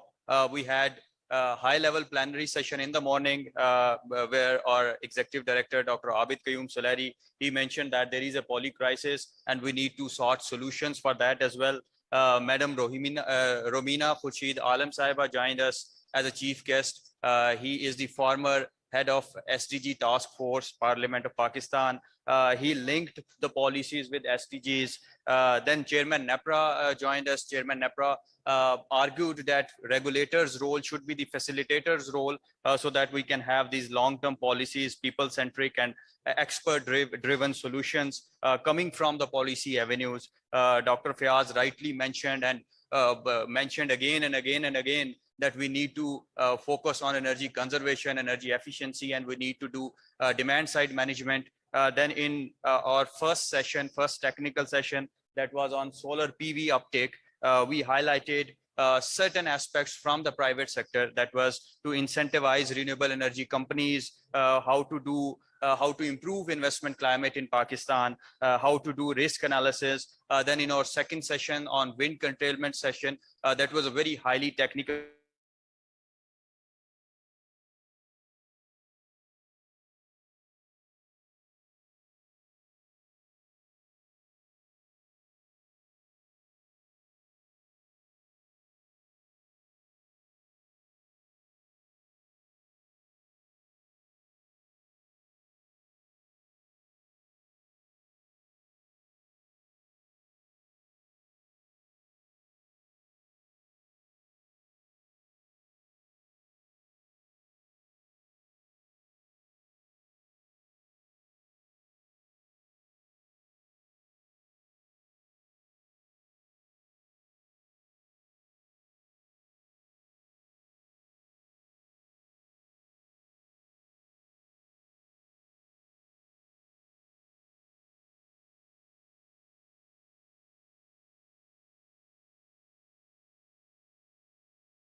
federal government with provincial government, and then coming to local governments, integration within the ministries, like Ministry of Energy should talk to Ministry of Climate Change and other sort of things, so that we can have holistic and integrated sort of policies. Then integration within the sectors, industry should talk to energy industries, and mining sector should talk to energy sector, so that we can have this holistic sort of planning going on.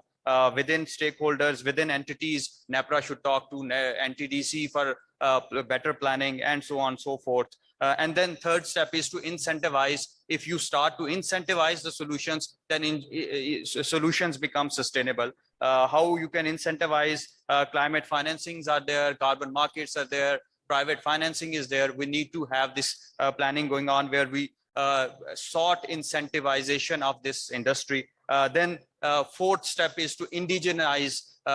We should build our capacities. We should do technology transfers, and we should build linkage of academia, industry, and then policy makers, and then coming back to industry. And lastly, this would be implementation, effective implementation through policy consistency, transparency, monitoring and evaluation. And then if this implementation is not effective, then again, the first step, that is introspection. So I would conclude this with, this is a 4-step process: introspection, integration, incentivization, indigenization, and lastly, implementation. These sort of dialogues can bring all the stakeholders together to bring this kind of revolution that we are demanding in Pakistan. Thank you so much, everyone. Thank you so much, management team. Thank you so much, Peak. And thank you so much, Inventive Solution. And thank you so much, SDPI, for providing this platform where we can collaborate and help Pakistan. Thank you so much. God bless you. Please join us on stage for the group photo. Okay.